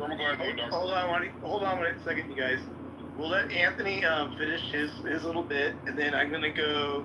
Who else wants to go there? We're swallowing. I think it's swallow on me. We didn't Do you follow it? I don't know. Are we going back to Ian? Hey man, let Doctor go before me. I'll go Doctor. Hold on, too many people. I'm just gonna go with Anthony, and then we're gonna ask for the next one. Go ahead. I appreciate it. I appreciate it. Doctor to me. Okay. Anyway, so like I said, Angel, the assertion that, the reason why he should pardon R. Kelly is because his life is at risk. How about we put him in a secure facility and make sure that, nothing happens to him? That would be the answer to that. Not to, commute or pardon him. It doesn't make any sense on the face of it. And I think that when Trump says, instead of him just saying outright, well, that's really not on my radar, I have no interest in doing that, he said, I will look at the facts. That leaves the door open. To act like like this is not a possibility. And all I'm asserting is that there's a possibility. All I'm asserting is that both R. Kelly and Buffy have his ear. I think that the thing that both of these cases share that's unique is they're both charged with RICO and they're the only people on trial. This whole racketeering nonsense and conspiracy, and they're the only people on trial. It's like it has the stink of like lawfare to it. No, what they have in common is that okay, I'm sorry. I know I'm triggering somebody. Just 1 second, your piece. Donald Trump did the Yeah, same. let me finish this quote with him. And I'm gonna land right here. I'm going to land right here. I'm going to land right here. Fani Willis tried to charge Trump and Giuliani of all people, with RICO. This shit it's out of it. So I think he could relate. I think he could understand, the prosecutorial misconduct and overcharging, and he might want to take a look at that. Amen. May I speak, please? No, go, doctor. Go, doctor. I got it here. I got Capital doctor. Capital doctor. I got Papa. Capital doctor. Do it really quick. But Adams, go ahead, and then Ricky, then Papa. I think it is Papa. And Yeah. then let me do that piece with and then Angel, you can Anthony. finish right Thank you. after. Yeah. Hey, guys. Joe, Matt. When Matt speaks, stay mute. I don't understand. Why is everybody talking?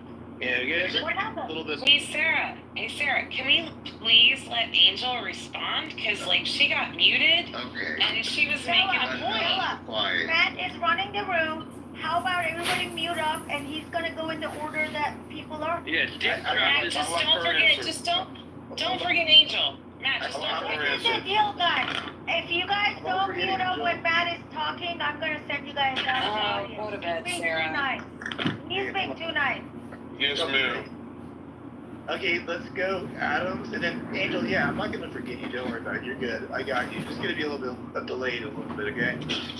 Adams, and then who's the doctor? Responsible. I got you. Don't worry about it. It's just gonna be after men. Yes, sir. Don't worry. Okay, go ahead, Adams. Yeah. So I'm absolutely disgusted in some of the sentiment that I'm hearing on this stage. Anthony, I respect you 10 toes down. And, I'm going to choose my words carefully. You've never been in those Southern California situations to have to pick these girls up from freaking 2, 3 o'clock in the morning, reaching out to their best friend from high school, right? To pull them out of a fucking ugly situation, like some of the shit that's on trial through this Diddy trial. You've never been in that situation. I have nieces that are out there, right? Some of them that are starting high school next year. Some of them were in high school applying for college right now. So it's very disheartening that people can't understand that two things can be true at the same time. Diddy is a filthy fucking animal, and Cassie is a dirty ass, dusty, wig-wearing demon. Okay? Two things can be true at the same time. Our children in America are not for sale.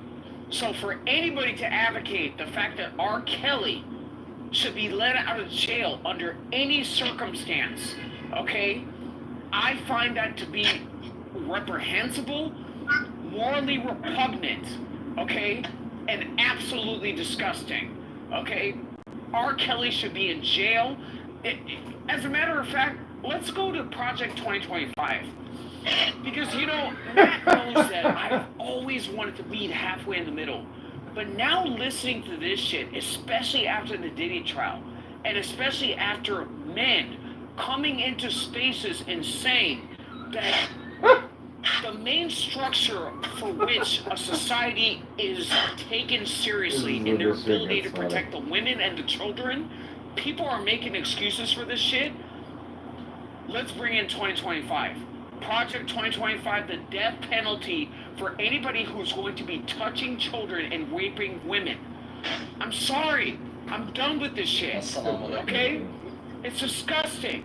It's fucking disgusting. For the record, I don't think anyone's advocating they agree with it. They're just No, I'm not saying that Anthony would dare utter those words. Right. But the same type of sentiment as to the potential dog whistle that it could blow. Oh, right. That puts our freaking nieces and our daughters in fucking danger. That's fair, Adam. We're going to talk about any idea. You know, we're just discussing ideas up here, and I didn't advocate for anything. I was just talking about the likelihood and the considerations. We got you, Anthony. We know that pretty much from you. Okay. Anthony, Dr. Ricky, go ahead. Thank you so much. Peace to the room, inshallah, all that stuff. We know, Anthony, that you're not into that, and I can see how a lot of people. No, Anthony's a cool dude. I'm not gonna ever try to paint that on Anthony. Anthony's a cool dude. I respect him. The defense of, potentially creating a legal pathway for R. Kelly. Dr. Adams, you're not ruining content, are you?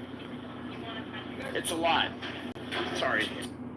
No problem. I understand. This is one of your big issues, as it is to all of us. But Anthony, we understand that he's not saying that. I can see what he's talking about based on the way that government, and particularly the injustice system, has been weaponized against these black people and people of this country's citizens. I can see that part of it because it's true. How are you going to put a RICO case on people just so that you can completely disassociate the law from what it's supposed to be and use whatever you can possible to destroy these people via a RICO case? It's the same injustice bullshit that we've been seeing for at least the last 20 years in my experience, just from looking at it, and it is 100% below horseshit. I can see that. Well, what I really can't see, what I have a little trouble seeing, and love you, Angels, what a queen, day one girl. What I really can't see is like how you could really, in good conscience, relate this to Donald Trump giving these people a pardon. There's some association just because of the way that they've been targeted, but why would Donald Trump take a piece of shit like Puff Daddy, no matter what he did? I don't think half the charges against him are correct, but why would Donald Trump put his head on the line for that piece of shit? Puff Daddy's a piece of human garbage, regardless if the case is true or not. I don't know so much about the other guy because I don't, watch Basketball Wives and I don't really follow like black culture in that way. R. Kelly, but he's got great music, but I can't really speak to him. But Puff Daddy is a human piece of shit. So why would Donald Trump go ahead and pardon this? It doesn't make any sense to me. Thank you. Hey man, I respect your knowledge, man. That was, you couldn't put it any more beautiful. But let me hit you with this, man. First of all, we all know that Diddy started a freak epidemic that this world cannot come back from. Alright, that shit was fucking wild. Alright, first of all, any man that get caught with 1,000 bottles of baby oil needs to be locked up for a long time. Cause I don't know what the fuck he was doing in there, but that was a slippery ass epidemic. Keep it as that, alright? Third of all, bro, no more free R. Kelly. That shit was foul. First of all, the stories of him fucking leaving candy from the school to his car, that's a sick fuck. He needs to stay locked the fuck up. That's all. I don't give a fuck if he's endangered, if he's an endangered species or what. But keep that motherfucker in bars, man. Because ain't no way in the world you finna leave candy from the schoolhouse all the way to your car like this is fucking Family Guy. Did y'all not see that episode of Family Guy? That was about R. Kelly, man. Like, no cap. That's the crazy part about it. You feel me? Wasn't his sex tape with the 15-year-old? He pissed on the 15-year-old and then I think he fucked my house with fucking shit right there. I ain't gonna lie to you. I've never seen it. But let's talk about fucking we should call him Puff Daddy. I ain't gonna even call him that, the diddler. The fucking diddler. Man, this dude here, bro, first of all, and I ain't even trying to like be funny or nothing, but like, bro, he whooped Cassie ass all the way from the fucking bedroom to the damn elevator. And people see this shit on live TV and want to sit here and be like, oh, he's an innocent man. Wait a minute. Didn't R. Kelly's ex-wife, Andrea Kelly, didn't she go all the way with exes? Say it again, the Matrix. So, it's really funny to me how people, Wait, So it's say it really again. funny to me how. No, ask your So question didn't in the nature. Andrea Kelly, didn't she go on to Hollywood X's with Lorenzo Lamo's ex-wife and, you know, all the other, Jose Canseco's ex-wife? Like, let's stop pretending like we're canceling these people. You know, how are you a wife to a person who's peeing on 14-year-olds and you get a reality show contract on VH1? Like, how is this even possible? That's fucking sick. Probably like VH1 thinking. But I'm the issue with this though, bro, because you gotta understand. Like, I'm gonna tell you this from my experiences, because the type of I play college football at a pretty high level, and you know I've been invited to parties. And I ain't stay too long to see none of that shit. You get what I'm saying? Because you know I know how the shit gets. You know what I'm saying? So the Puffy situation, people like him, you know, that's just the industry. For example, right? Now, I'm not gonna just be the guy say, oh, he's a fucking, he's the black guy, he got put down for it. Because you know people gonna say that, because he's black. No, he went too far with it. He thought he couldn't be fucking touched. You get what I'm saying? Now, don't get me wrong, Hollywood, whatever the fuck you wanna call it, let's freak the fuck out. About 95% of the motherfuckers I meet, some fucking freaky individuals, first of all, because anytime you talk to somebody and he sounds like a woman and he's a grown-ass man, I'm already questioning everything about that man anyway. So we gonna just fucking just start. Why are you talking? Are you a man? Why are you talking to him? Huh? Why are you talking to a man that is... Just keep going, Papa, keep going. No, I was just saying the people I've ran into. Like, you know, you meet people everywhere, okay? If somebody comes up to you and say, hey, you know, and they talk to you, and then, you know, you catch the vibes off of first interactions with people. And I'm just saying that's how Hollywood is. It's Hollywood for a reason. So everything that Diddy's doing has been done behind the scenes for many years. It's just coming to the forefront because he kind of went over the wall with it, especially with the beating on Cassie situation. That's when a lot of the people that was in Diddy's corner with those freak offs and that other shit, bro, they bailed on him. Like LeBron James, fucking Jay-Z, Beyonce, all these powerful people that people idolize bailed on P. Diddy because the situation that he put them in by putting his hands on her. Now, if that tape never came to the forefront, we wouldn't even be talking about this shit today, because Diddy will still be freaking people as we speak. There will still be an oil epidemic going on in that White House as we speak. You get what I'm saying? Like, what's crazy with that is that tape, they released the tape, and now they can't charge him for it because it's past the statute of limitations. But the first thing I thought when I heard that, I was like, wait a second. So the people in that fucking hotel had the tape. The security guards obviously had the tape. Puff Daddy's fucking security had the tape. Whatever. Everyone knew that tape, right? They kept it under wraps. And then now she got like $10 million from the hotel. Hold on, guys. And I got another thing to say. Hold on, let me add one more thing. Guys, I'm not saying I'm dumb enough to not understand why it was kept under wraps. What I'm pointing out. Cassie admitted on the stand that she got $10 million from the hotel. Look, I'm gonna hit you with this game. White cracker piece of shit. People are forgetting the simple fact, bro, that even though a lot of his charges right now are getting dropped, them are just stacked charges that the feds throw onto you to see if they take the bait, right? You know, sometimes in a lot of cases you'll see extra charges be added on and they fall off all the time, right? This charge has not fallen off for a fucking reason. Anytime you get charged with fucking necromancy, my nigga, death, like you're fucking with dead people, you're fucking with dead people. You're making magic. He's doing magic with dead He's being charged with necromancy? He's not being charged with necromancy. We're getting trolled right now. That's not. Now look. I'm down for Diddy going to prison, but necromancy, come on, man. Now we got. Yeah, he's getting charged with that. We got that hasn't been Well, I think you're on a road. Wait, in what jurisdiction? I seen necromancy when it first hit the scene. They had it as one of the. I mean, brother. It hasn't been. Brother, that one hasn't been mentioned. Brother, you can if he was charged with necromancy, I think we will all know that. I think that's something that go look it up. That would be. I'm just telling you. I'm gonna. I'm telling you, if y'all didn't see that, if y'all haven't seen that, That was one of the original charges that he got hit with. I'm not gonna lie to you. I'm gonna say this though. I'm surprisingly, man, I actually agree with everything that Adam said in regards to this case. Like everything he said was spot on. I don't know how we can even spin it any other way. What about my only contribution to it? Did you agree with what I said? I'm gonna. I said that. That's crazy. Mickey, no, I said that.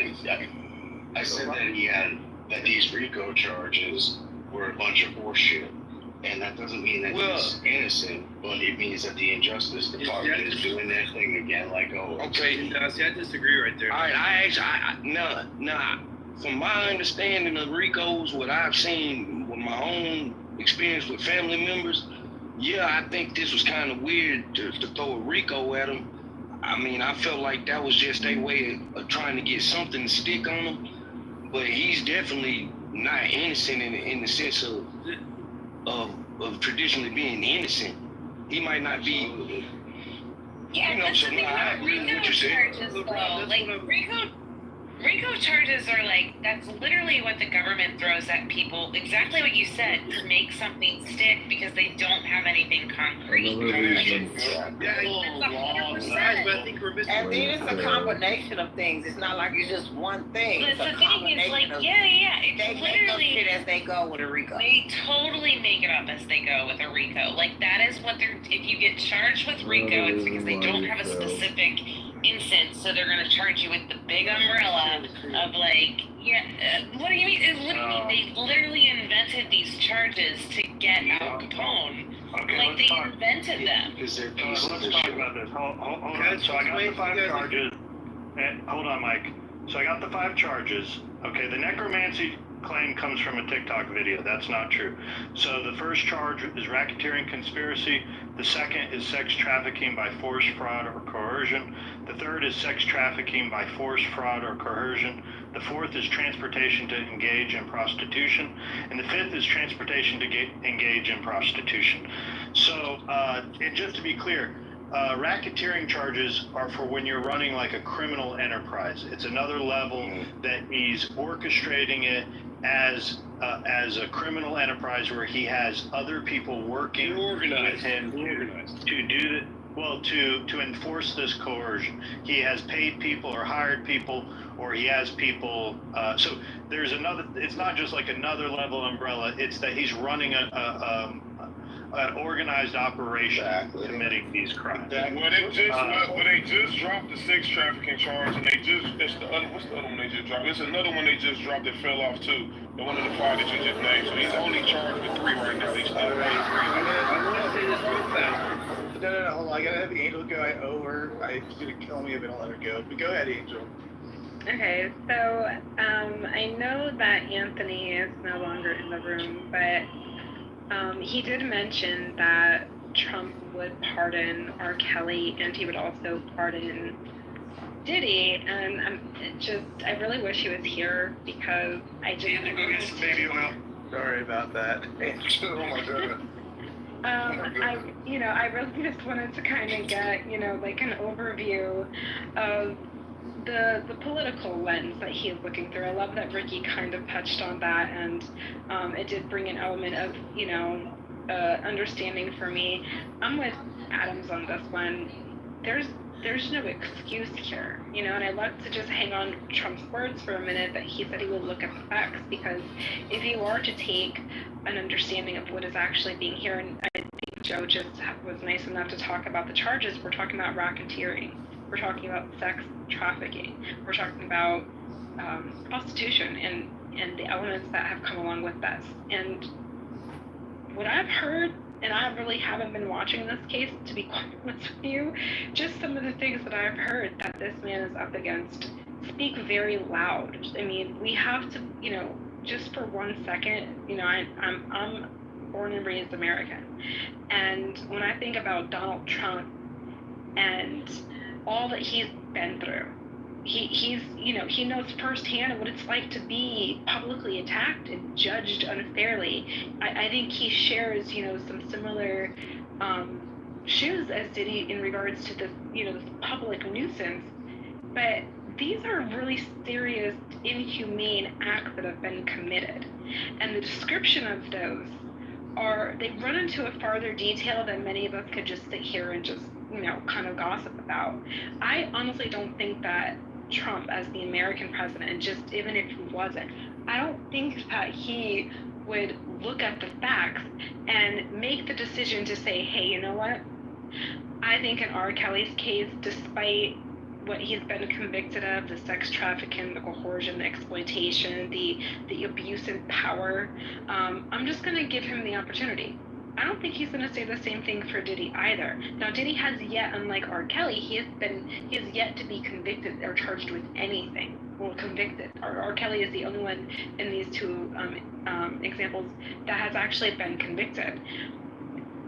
If Trump decided to give any interest in this, I think he would try to take a look at this from a lens going back to maybe where Anthony was coming from, the political standpoints, and how this can impact, our future. And I just wanted to disagree with him one more time, but I'll say it when it comes back. Angel, the only time that things like this are actually Trump would do it is to say, hey, hello, Miss and Mr.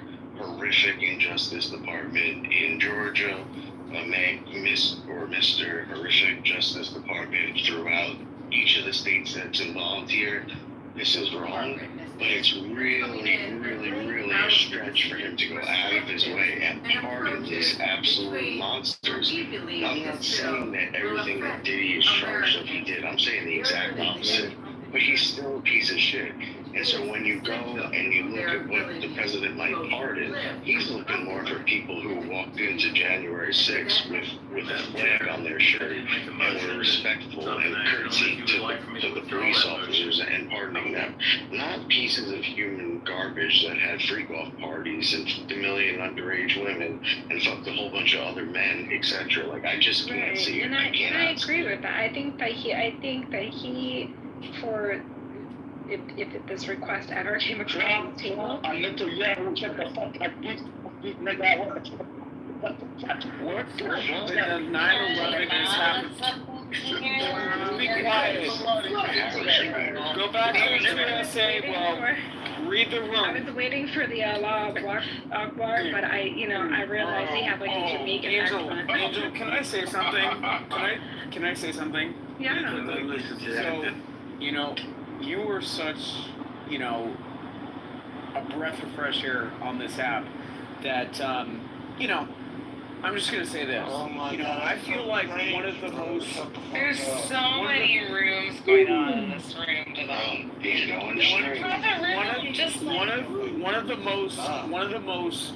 the most upsetting things about this is, this whole Diddy situation is the fact that nobody wants to talk about Kim Porter. Kim Porter was one of the best mothers in Hollywood. One of the best mothers in Hollywood, and nobody ever wants to talk about it. So the fact that, everybody wants to show up. No. Who's trolling? Who's trolling? Who's trolling? I'm not trolling. I'm definitely not trolling. The fuck are you talking about? I'm definitely not trolling. So again, right? So Kim Porter, that black woman, okay, which was the only victim, in my personal opinion, in this whole entire fiasco, that woman's name is not being said in this as much as it should. People talking about Tupac, people talking about... Yeah, right. So again, when we look at racketeering, when we look at elements of federal crimes, listen, how far did this go? I mean, Kim Porter was just in Africa, okay, a couple of weeks before she actually died. Do y'all know that? So again, I grew up in Southern California. I know who the fuck Kim Porter is. So again, the fact that people are not actually protecting that black woman while also saying that, oh, we're going to protect Diddy in this fake freaking black outrage. Like, stop it. Y'all hate black women.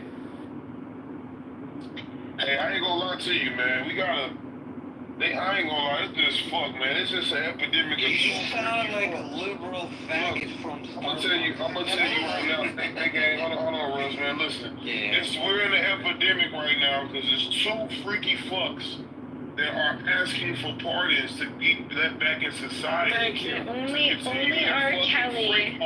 Only R. Kelly. So only R. Kelly's legal team has actually submitted a request for pardon.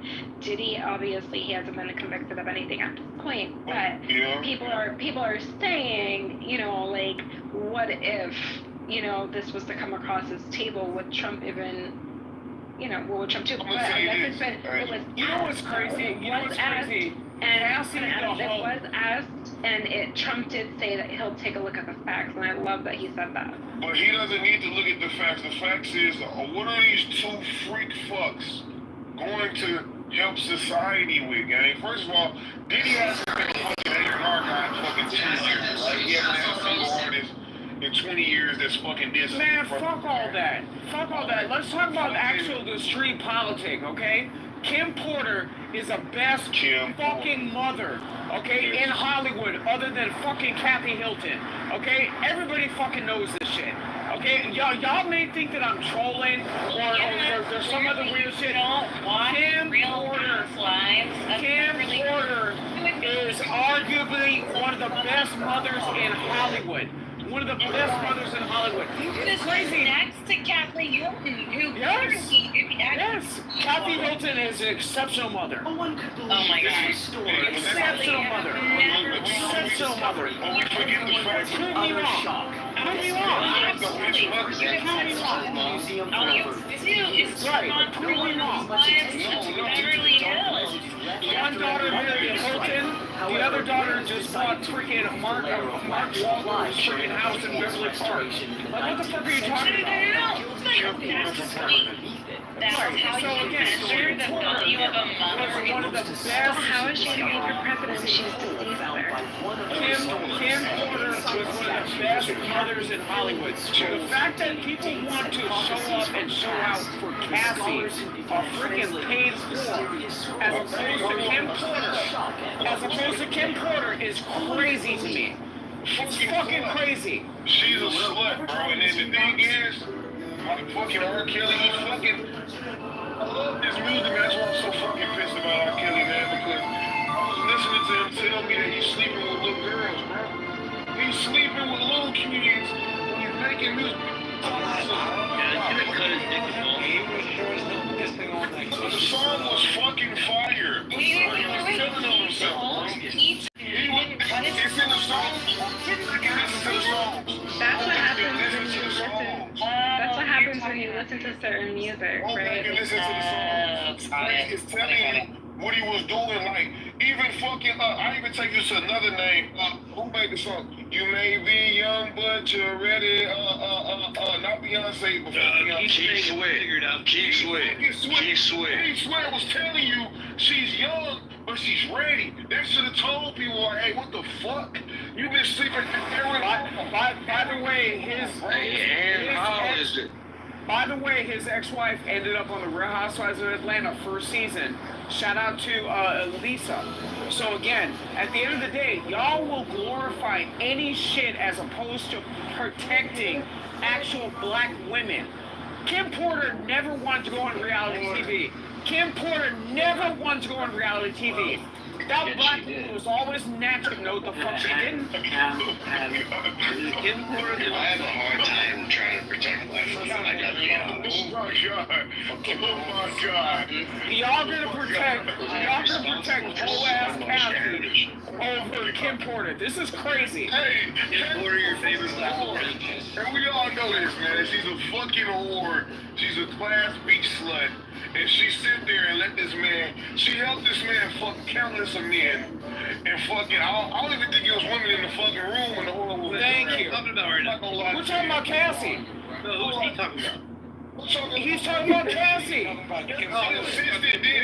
Cassie assisted Diddy in fucking countless men.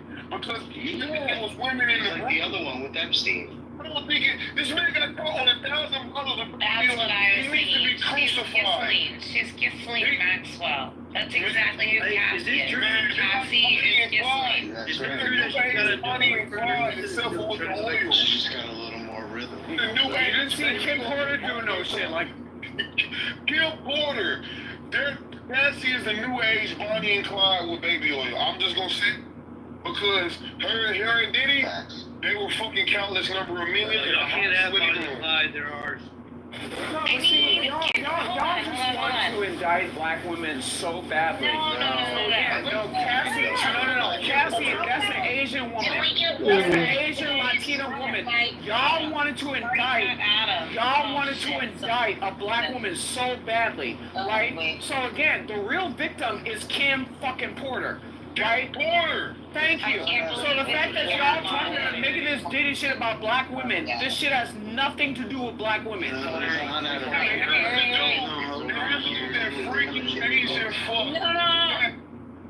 Why are there 50 people talking at one time? I'm not. This is Matchroom. Motherfucker. Bye, everybody. That's what we were Bye, asshole. No, I didn't go out.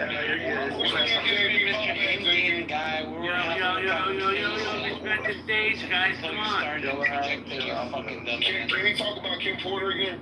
No, hold on. Leave this okay with JB. We need a little bit. Hold on. What did you say about JB?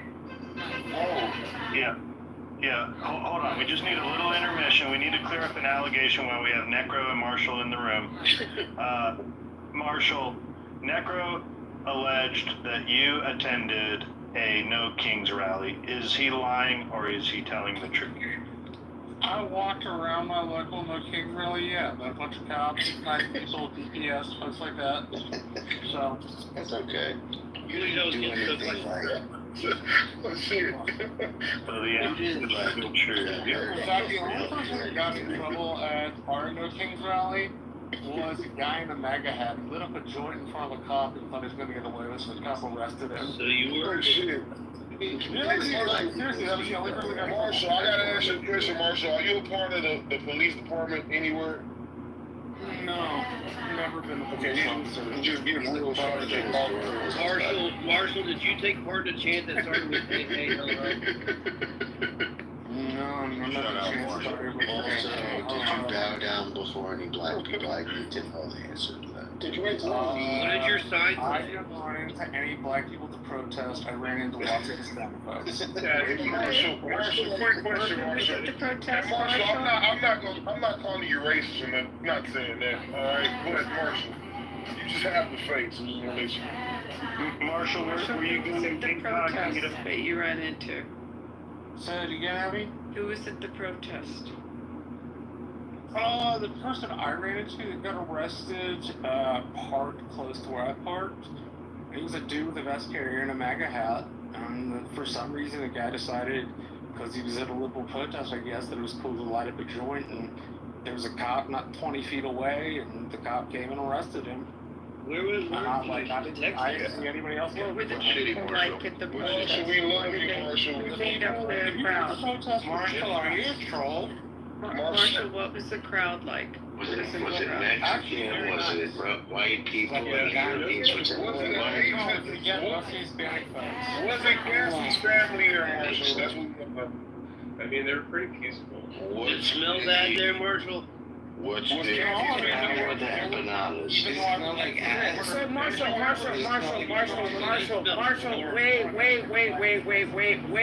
wait, guys. So would it be fair to say that Marshall, you bonded with a certain type of population that's come into the country, and you feel a certain type of way based on your bonding with that said population? Can we just agree to disagree on that? No, but I'm saying, like, can we agree to disagree on that? Again, given that all the people I met were American citizens, I think that the point is bullshit. I didn't meet anybody that was from fucking Mexico. So, Marshall, why don't you change your voter registration then? Texas, my registration has been a Republican. Okay, so fucking team. What the hell? But it's not. The same tone and rhetoric that you just record since I was 18. I served in a Republican capacity in a local. Marshall, I just admitted on this very stage I voted for Obama because of its immigration policy. So again, Marshall, let's be consistent. Let's be consistent. Let's be consistent. And to be frank, I don't need you to fucking touch your finger at me. It's bullshit. I wouldn't do that to you. Marshall, this ain't a mission, Marshall. Don't bother. Don't bother, Marshall. Well, I just want to ask really, why is it always assumed that people who think Trump is poisonous for the Republican Party, why are they automatically accept they're not a Republican? I mean, the Republican Party is more Trump than MAGA. Okay, but you have to understand, Necro, his line as somebody who's contradicting himself ends at somebody coming over the border. Again. Your line ends at you killing babies in the womb. So again, we just went through this. We just went through this. Adam, Necro, how did you get everyone to fight like that? You believe about immigration law, and you're doing so intentionally, and you know you're misrepresenting me. That is never been my view. So, Marshall, I'm not misrepresenting you. Marshall, what I'm getting from this is, Marshall, so basically you agreed with the deportation. I was one of the only people in this room to actually defend you. Marshall, is that true? You agree with the deportation laws? That's something that you agree with? Yes, of course. If you're in this country illegally, you should be deported. Like, I've never said anything. Okay, so you agree with it, but you go to bat for the people that are being deported. So what is like? You're really the only people I've ever gone to bat for are people that have gotten their legal rights in prison. I don't know what the fuck you're talking about. I've never said anything. Okay, why you came and you recording the show? I can't. Like, I really can't. Did you just call me an imbecile, man? You don't know how to You are. All the shit they're yelling at me. I don't need to be muted if people are going to talk that way to me. I'm pretty sure you guys took off martial law tonight. He didn't cuss like that. Marshall, were you just... Marshall doesn't even cuss like that. Marshall, were you just attending to get data on these protesters? Yeah, were you getting data to support people? It's my cousin, me and her. Can't y'all have some, hold some respect, one mic at a time, all right? Marshall, were you actually in support of the No Kings protest, or were you just getting data on the people there? Because that's two different issues. I was just there getting data, dude. I don't attend protests. I've met a bunch of people I knew from middle school. And very nice people, but I mean, I didn't represent the protest because I was able to sign. But I don't actually think Trump is a king. I think he's a very powerful executive, and I think the bottom line on powerful executives is the executive office is far too powerful. But Congress keeps abridging its own prerogatives and giving them the executive, so the president has grown more powerful over 245 years than the office was ever intended to be. And this is like, I don't see why this has to be such a Republican. They seem to have the same issue if you're Biden or a Democrat, is in charge. I don't see why it has to be such a partisan. Well, I feel that. Wait, hold on. Something needs to be said, though, out loud, and that is that all of you candy-ass Republicans that have never done anything for the Republican Party should bow down and kiss Marshall's ass. Marshall's done more for the Republican Party than the rest of you combined. He's done more for the party than the party that we destroyed. All of you combined. Ricky, have you ever knocked a door in your life? Yes. Have you ever knocked a door in your life? Yes, I have. Wait, hold on. Let's hear about this. Ricky, tell us what it's like knocking doors on a campaign. And canvassing, please tell us. I don't know anything about canvassing. I knocked doors for about 3 months in the 2020 election. Same thing. I'll pull it for you, Ricky. Come on, tell me. It's not the same thing. In one case, you're trying to ascertain via canvassing if the vote was correct. In the case of knocking doors for votes. Whenever you've been out there on the street, that's what we said, boots on the ground. Anyway, it doesn't matter. It doesn't matter. Marshall contributed to the party that we destroyed and took over and ass raped and made it our own. Now he's gotten better over the last year or so.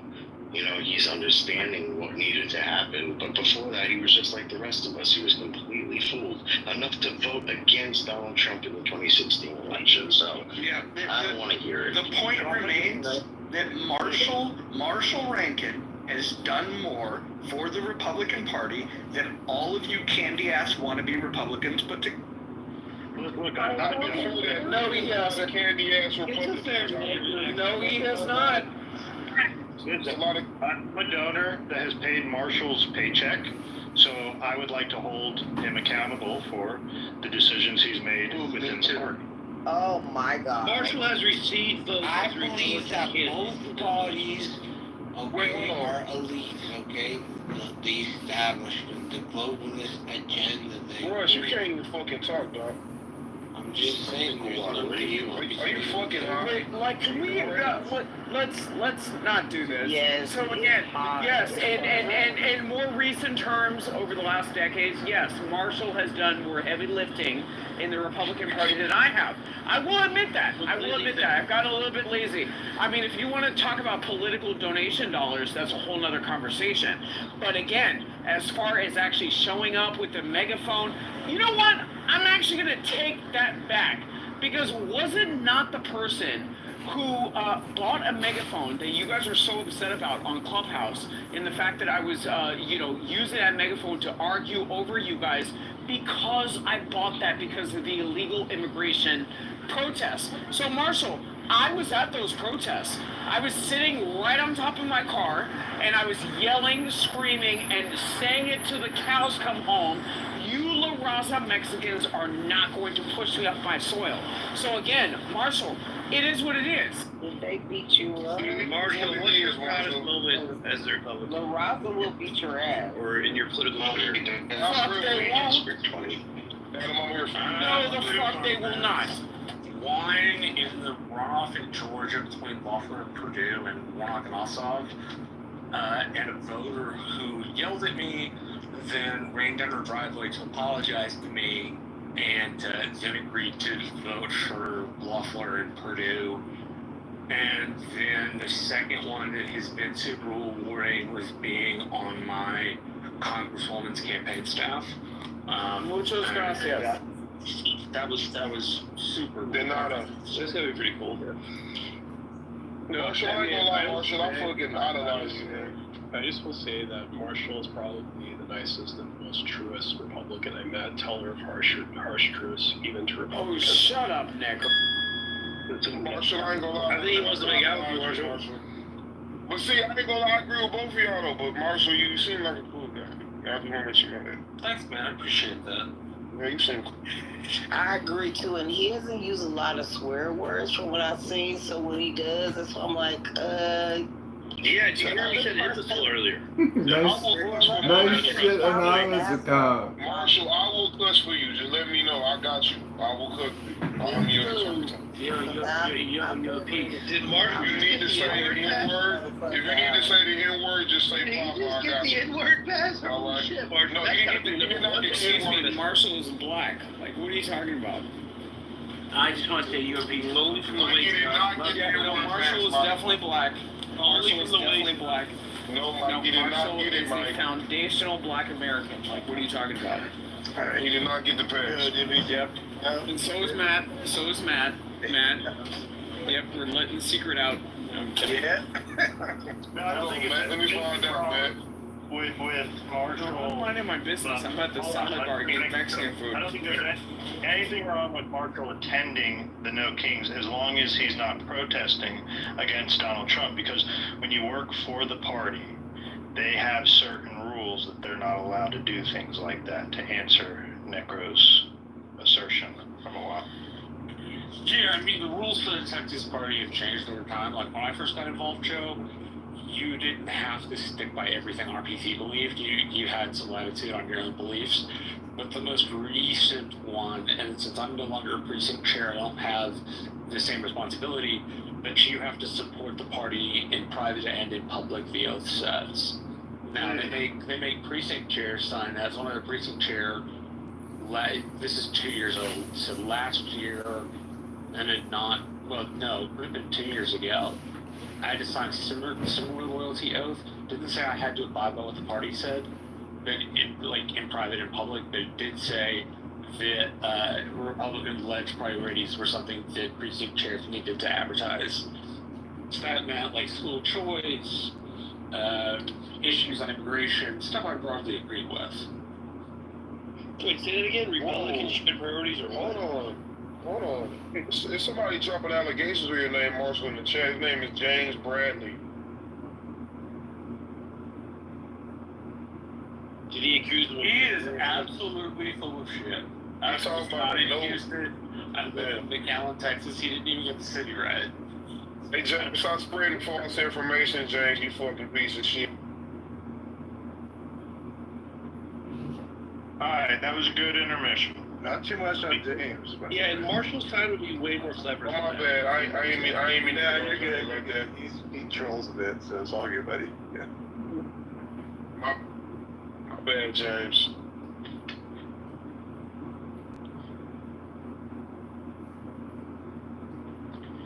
But can we talk about the fact of, like, we have two freaks right now we're mentioning out here, like two Diddy and fucking, goddamn, R. Kelly? Like, what the fuck, man?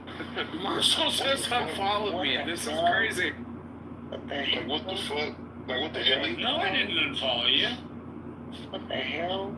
You're new. What the hell? Even your Like, profiles haven't had natural. I'm saying, bro, like, y'all don't see what's going on in front of our face right now, bro? It's just crazy. It's fucking crazy. It's crazy, bro. Diddy loves being in jail to keep him there.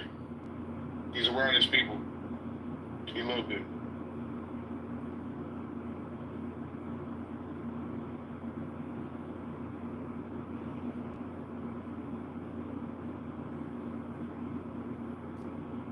Why don't you reset the room, Matt? We got some dead air.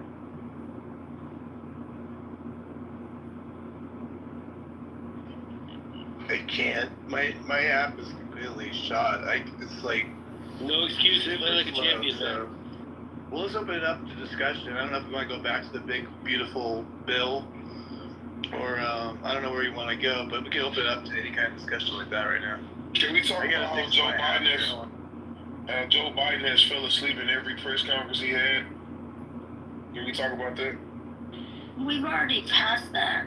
Oh, they already did? Okay. I must be low. Where's Joe Biden? He's like gone. He's right now, we called him sleeping, eating ice cream cone. Why would we talk about his? I don't want to waste a second.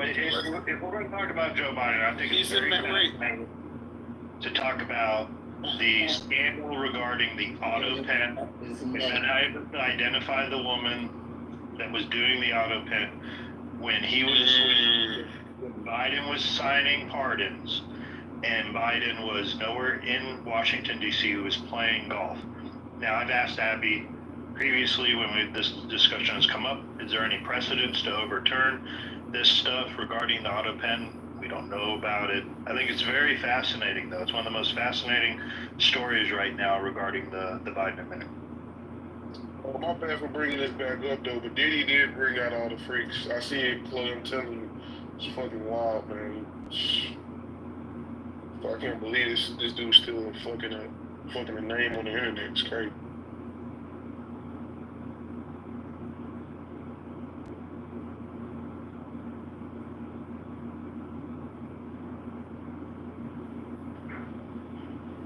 I think Gillis, you were trying to jump in there earlier. I don't know if is there a particular topic you want to talk about?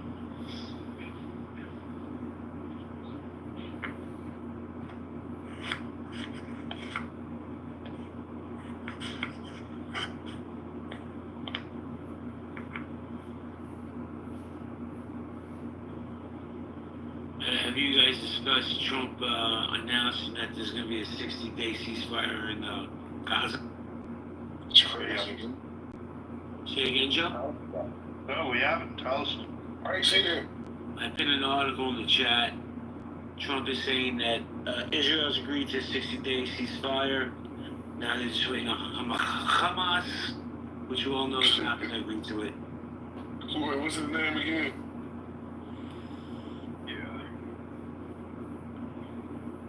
Yeah, I just wonder, essentially, basically, one of the things that Theo Vaughn brought up that I always wonder about the polls when it comes to MAGA is, like, how do they feel about the fact that it seems that Trump has spent more money and Israel than he's done in America right now for American citizens.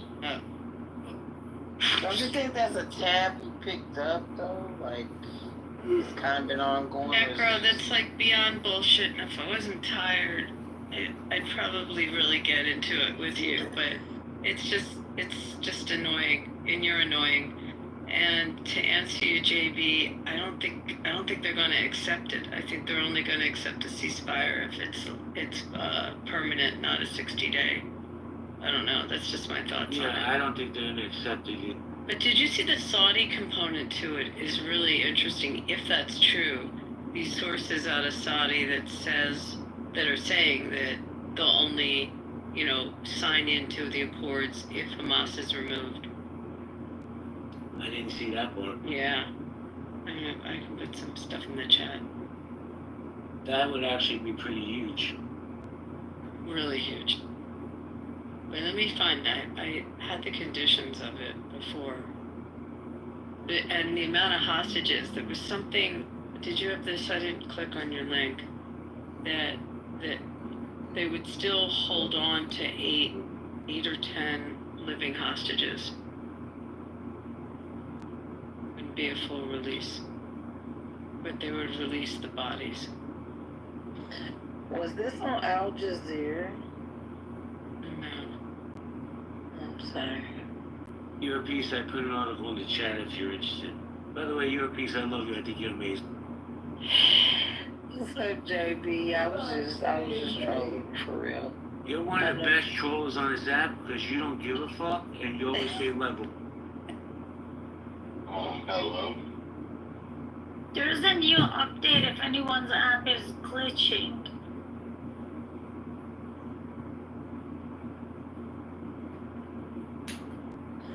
Can I ask you a question about this big, beautiful bill? Maybe someone will help me with this. Is it like what I said about the big beautiful bill? What's that? Is it like what I said, where it's pretty much calling any bill big and beautiful is an insult to the things that are actually big and beautiful? No, not about that at all. So, I do find it weird though how there was a Build Back Better BBB and that's a big, beautiful bill BBB. I don't understand the whole BBB thing. Wrote a book called Until Two Worlds. I don't know his books. This guy was an Iraqi Jew who. But my favorite Iraqi family, a Jewish family named Kaduri, they were, they ended up leaving the whole idea of Zionism, and I think they currently live in Hong Kong or something. They used to together as a coalition with other peoples and ethnicities, I guess, when they began to see the new bill actually affect them. Yeah, to backtrack how we got here. What you said, Daddy? It's changed in the top. I did that so I went because I was washing my face. What?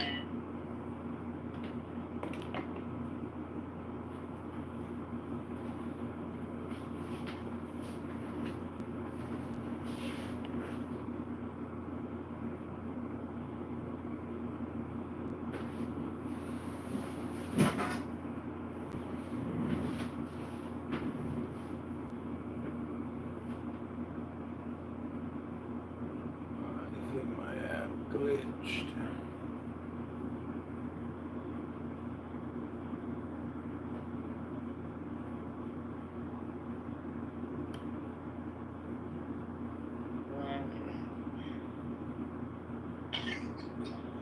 Go ahead. The tax cuts are huge, and this is what's been going on for 40 years out there. I mean, I work on the House floor. I work for a Budget and Appropriation Committee. If you want to get a tax cut, damn, they'll do that tomorrow. But you want to cut programs? Oh, no.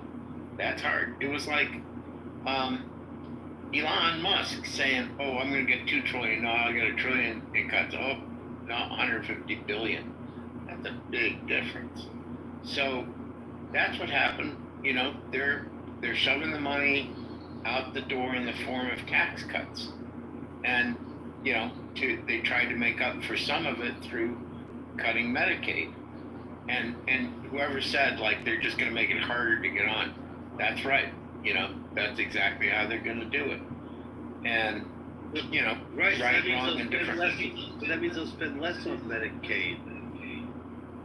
True, but not enough to make the Medicaid cuts. I think are estimated at 800 billion. The tax cuts like 3.8 trillion. You know, but dragons. Hold on. Yeah. Can you meet up for a second? Sure. Okay. I just wanted to remind you that. Wait, who the fuck's echoing? There we go. I'm not explaining it. No echoing. Dragons, tax cuts aren't spending. Just wanted to remind you. Well, yeah, one of them are spending. Well, hold on. So, if I'm just take it down to my house, okay, or your house, or anybody's. No, we don't need to use analogies. Why don't we talk about what we're actually talking about? It's easier to do. Oh, I can talk about what we're actually talking about all day long. You're saying it's a loss of revenue. Yeah, there's a loss of revenue. So now what do you have? But wait, hold on. Well, let me ask you a question. Bullshit. Do you think we have a revenue problem, or do you think we have a spending problem? Yeah, it doesn't follow. Yeah. We have both. Wait. The revenue problem is that we're taking in already $5 trillion. The fact that we can't budget with $5 trillion, the fact that we have a $2 trillion a year deficit, and we've ran up $37 trillion in debt, and then when someone comes along and says, hey, we think that we're taking too much money from, now it's only part of the problem, right? But the spending is the real issue. The thing that drives me crazy is when people can see the actual issue. They can see that we've overspent, right? They can see that we've overspent, but then they're going to cry when we do things that can stimulate the economy. And if you need an explanation on how tax cuts stimulate the economy, I can do that. It'd probably be too boring for this room, but I can explain that to you if you're not aware of how. Well, Roger, every time there's tax cuts, the economy. Can I talk? Every time. Can I talk? So, Roger, I sat in the room with Kemp. You know who Jack Kemp was, right? You know about him? Yeah, I know Jack Kemp. I'm old, just like you. Yes. Stockman, all those guys during the Reagan administration. And this is the same shit they were slinging then, is we're going to quadruple defense spending, we're going to cut taxes, and we won't have to cut anything because we're going to get it fraud, waste, and abuse. It's the same song, dude. And you know what? It doesn't work. It doesn't work. Well, contrary, my friend, it actually does work. Let me ask you this: when you work, do you believe that money? Well, I'm going to ask you a question. Do you believe that your money belongs first and foremost to you, or to the government? Roger, this is a philosophical. I get it. You don't want to answer the question. Look. Go back. Do you answer to kill or not? No, that's fine. That's fine. Dragons, you were in the room with Jack Kemp. Go ahead and just go ahead. Get back on your soapbox, and when questions come your way, just keep evading them. That'll help. I'm not evading anything. You asked me the question: is it my money or the government's money? Well, I'll answer it this way. There's only two things sure in life: death and taxes. So you tell me. You know, I don't want to pay any taxes, but guess what? You have to pay. Well, hold on. This is where I think you're confused, right? This is where I think you're really confused. Is that the objection that I have is to spending in general. We clearly spend more money than we've taken in, to the tune of $37 trillion. Too much. Right. Okay. Hold on. Okay. Here's the way that everyone gets out of these problems. Every country that's ever had these problems, and nobody's ever had a problem quite like ours with spending. But anytime that you have a debt and you decide, okay, how do I get out of it? there's two things that you want to do. Number one, you want to stimulate the economy by putting more money back in the pockets of the taxpayers. This is why tax cuts are good. The other thing that needs to accompany this, and this is why Trumpers and Trump himself are foolish, and it's not going to work in this case. I still support the tax cuts. The fact is, he doesn't cut spending the way that he should. I mean, if you want an example of how to curb government spending, all you have to do is look to Javier Milei in Argentina. When he got in, there was 19 agencies in the government. The second day in office, there was only 9 left. This is the way that you do it. Trump was on the right track with Doge, right? He was on the right track with Doge, and then he got off track when he realized, well, shit, I owe a lot of fucking people a lot of promises, and so I'm going to go and do what everybody else does, Republican or Democrat, and I'm going to spend like a fucking drunken liberal. That's what Trump's problem is. The tax cut's not the problem. The problem is the spending. And so if you want to critique the spending, that's fine. But if anybody's here to critique the tax cut, you're going to have to explain to me why you believe that the government owns your money before you own your money. Well, see, Roger, thank you. You admitted that we are spending more money than we're taking in, right? Correct, by the tune of $2 trillion a year. Right.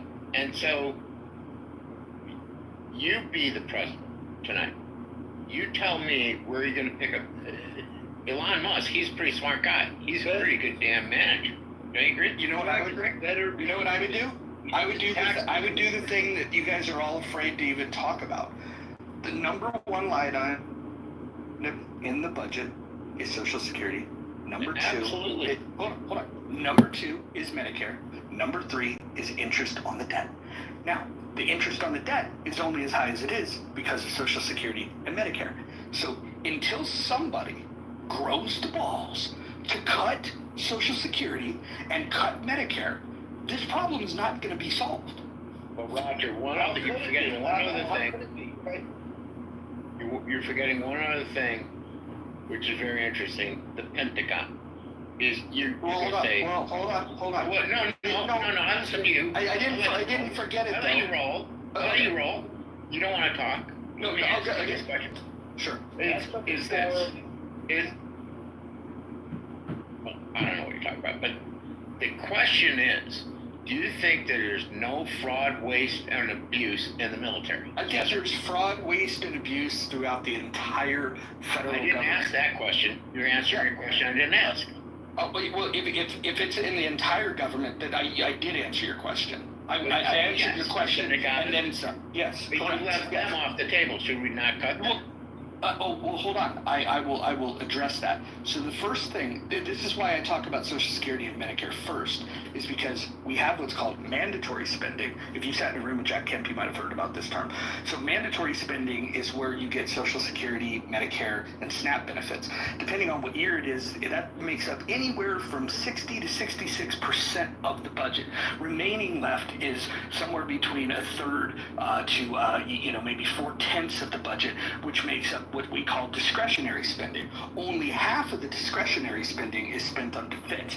The other half of discretionary spending is for everything else. So what you're saying is that rather than going after the 2 biggest line items, which would have the biggest impact on the 3rd biggest line item, you want to go to the 4th biggest line item, which might be the most important line item in the first place, which is how do we defend ourselves? Is there waste, fraud, and abuse? Fuck yeah, there is. Should we go after that? Absolutely we should, but we shouldn't act like we can't go after Social Security and Medicare. And I think anyone that starts making arguments about, they just want grandma and grandpa to starve, I think those people are the least patriotic people, because they're the people responsible for us not being allowed to have a conversation that's intelligent, that's based in fact, that's based in math, that understands sound economic principles, because They know that they need to continue to make promises that eventually they can't keep. I don't know if you realize that in 2035, the trust fund for Social Security is going to be completely busted. At that point, we will only be able to finance 71% of the liabilities for Social Security, at which time you're going to have the uncomfortable truth of either raising the age to collect, lowering the benefit that people collect, right? Some sort of combination of those two, or raising taxes. Now, I would argue, why don't we just recognize that the entire Social Security system is a fucking Ponzi scheme and completely fucking get rid of it once we've paid the liabilities to those that we've promised? Okay, Roger. Number one, I have not said don't touch Social Security, Medicare, Medicaid. Veterans benefits is another one, you missed that. No, I haven't said that at all. What my point is they're lying to the American public. What they're telling people is, look, you can have your cake and eat it too, because we're going to throw out these huge tax cuts, and we're not going to cut any of the programs you just mentioned, let alone the Pentagon, and we're still going to be just great. It's a lie, my brother. It's a lie, and you know it. You're smart enough to know it. Well, I think the part that you missed in this is that I'm acknowledging that we should identify waste, fraud, and abuse everywhere we find it, which includes the Pentagon. The defense budget shouldn't be immune to us going after fiscal responsibility. But I do think the part that you and I agree on is that nobody in the Trump administration has the brains or the balls to go after Social Security or Medicare. I think we agree on that part. Well, I think they have the brains. I mean, Elon Musk, who, whatever, he came to the conclusion, the reason why he got out of Doge was he figured out, it took him a little bit, he figured out that the only way to get even close to $1 trillion, let alone $2 trillion, was to go after those programs. And they said, nope, we're not going to do that. It's too politically crazy. So this is my problem, Roger. It's very, very easy up there to cut taxes. Very easy. It's very hard to cut, very, very hard to cut the programs you just mentioned. And that is a problem. And they're lying to people because they're saying, oh, not to worry, we can cut these taxes and we don't have to cut Social Security, Medicaid, veterans benefits, we don't have to do that. It's all fraud, waste, and abuse. That is a lie. I think what's being missed here is this. We can nickel and dime through the defense budget. We can nickel and dime through all this other stuff. Get rid of USAID. We can nickel and dime all this stuff, which would be great. Doge is great. Oh, and by the way, Elon didn't leave for that. Elon was a special appointed, I forget what it's called, like special appointed. Special government employee. They're only there for like 120 days. Yeah, 120 days. That's why 120 days is up. Doge is still existent. But you guys can go nickel and dime through all these different agencies. What I think Roger's saying, I completely agree with, eventually that fucking thing's gonna come to a head and someone's gonna have to just face the fucking truth. Get it over with, rip the fucking band-aid off, take care of what you need to do. It's gonna fucking suck. But dude, someone is going to have to attack the Social Security thing. That's the only way to get this thing under control. It has to be done. So, one thing, Dragons, any comment about right now the count, at least according to the USDebtClock.org, is Doge so far is trimmed $540 billion, $500 billion. So at least they're 1/4 to the promise of the $2 trillion. Now that could be accumulative over programs that were canceled, that they had promises that were going to continue for a certain amount of months, so it continues to add up. I'm not sure exactly how that gets calculated. However, I don't think it's just $150 billion. Hold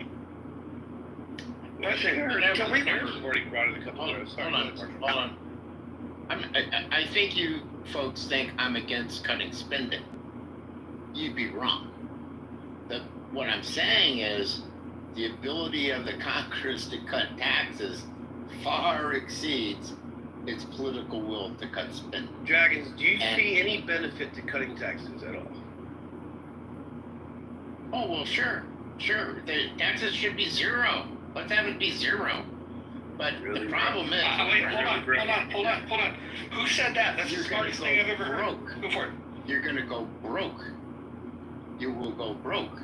And that's what they're doing. No, I think they're saying we can cut the taxes. Hold on, Roger. Let me roll just a little bit.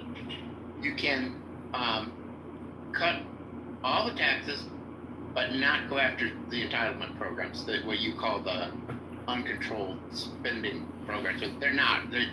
All Congress has to do is change the law. Then they're not, automatic. So what do you want to do? Increase corporate taxes and then force companies offshore again? I mean, just think about the fact, and that was one of the things Trump ran on, is to bring business back, which businesses have committed to come back. But you want to increase taxes and just, you're going to force that. And he wants to piss off the rich the exodus again. He wants to piss off the rich people. I have a question. When we talk about these numbers, like, Piss off 2 the rich trillion. people. Like this is dumb. Like, Wait, I have a question. When we talk about these billions and trillions of dollars, and good afternoon, and good evening, everyone. What I was looking at is that it's like, let's say it's like 400 million Americans and $2 trillion. That's like, I don't know if I'm doing the right numbers. That's like just like the baseline. That's like $3,500 per American in like a deficit. Like if we're talking about like that's how much we're spending on everybody. Like I personally think everybody's worth more than $3,500. But it's like, how can we break it down to like maybe like oh, this costs 150 billion, but it's like, okay, this is like 25 cents for every person. Like it's not like a big large investment. I think sometimes these numbers is like you take the appropriations in Congress and you divide them over the total. Hold on, I'll do the math for you because there's a nice calculator that Congressman Massey was kind enough to put together for us. The debt per taxpayer is $323,052. Yeah, Roger's right. The problem is people don't understand the massive nature of the problem. They're diluting them. So Dragons, though, let me ask you, wouldn't it? Maybe I missed something. There wasn't any tax cuts. It was just a continuation of the same tax rate that we've had for the last 10 years. So wouldn't that lead to confirm Mojo's point about us having a spending issue? If we've already gone a decade on this amount of taxes and we're bringing in record revenue, wouldn't that lean more that we're not cutting taxes? Or did I miss it? Well, Joe, maybe you should become Lindsey Graham's friend, because according to Lindsey Graham, the cost of this bill is there is no cost. It's, in fact, we're going to get $350 billion. Do you agree with that math? No, look, it was just about your taxes comment, saying that don't do that, Joe. No, but that's how Lindsey Graham's decided to score the bill. I think we are. I think it will be a deficit. I'm not advocating for this. I think it's an overspending issue, as Mojo pointed out, especially when we've had the same tax rate for the last decade, and now this just extends the taxes, right? Joe. The tax rate, correct? Like, so how much should we pay, though, Dragons? But I think to offset the spending, what would you? Here's what I think. Americans should I'm like stupid. 2% of our income. I'm really stupid. So I have this weird idea, and I've had it for 40 years, is that we ought to take in as much as we spend. Isn't that a radical goddamn idea? That's what I think the, quote, appropriate level of taxation is to pay for the programs the American public want. The deficit is defined in my world as the difference between the programs the American people want as opposed to the ones they're willing to pay for. Okay. Don't you agree with that? No, hold on. I'm going to completely disagree with that because I've yet to find a single taxpaying American that wants to pay for gender studies in Pakistan. I think that when we think about the way that the government spends money, we don't have a lot of say in this at all. And so it sounds like what you're saying is that you want a balanced budget amendment, but you don't want to say that because what that really would mean is we would restrict spending. So what you're getting at is you think that if the people want to spend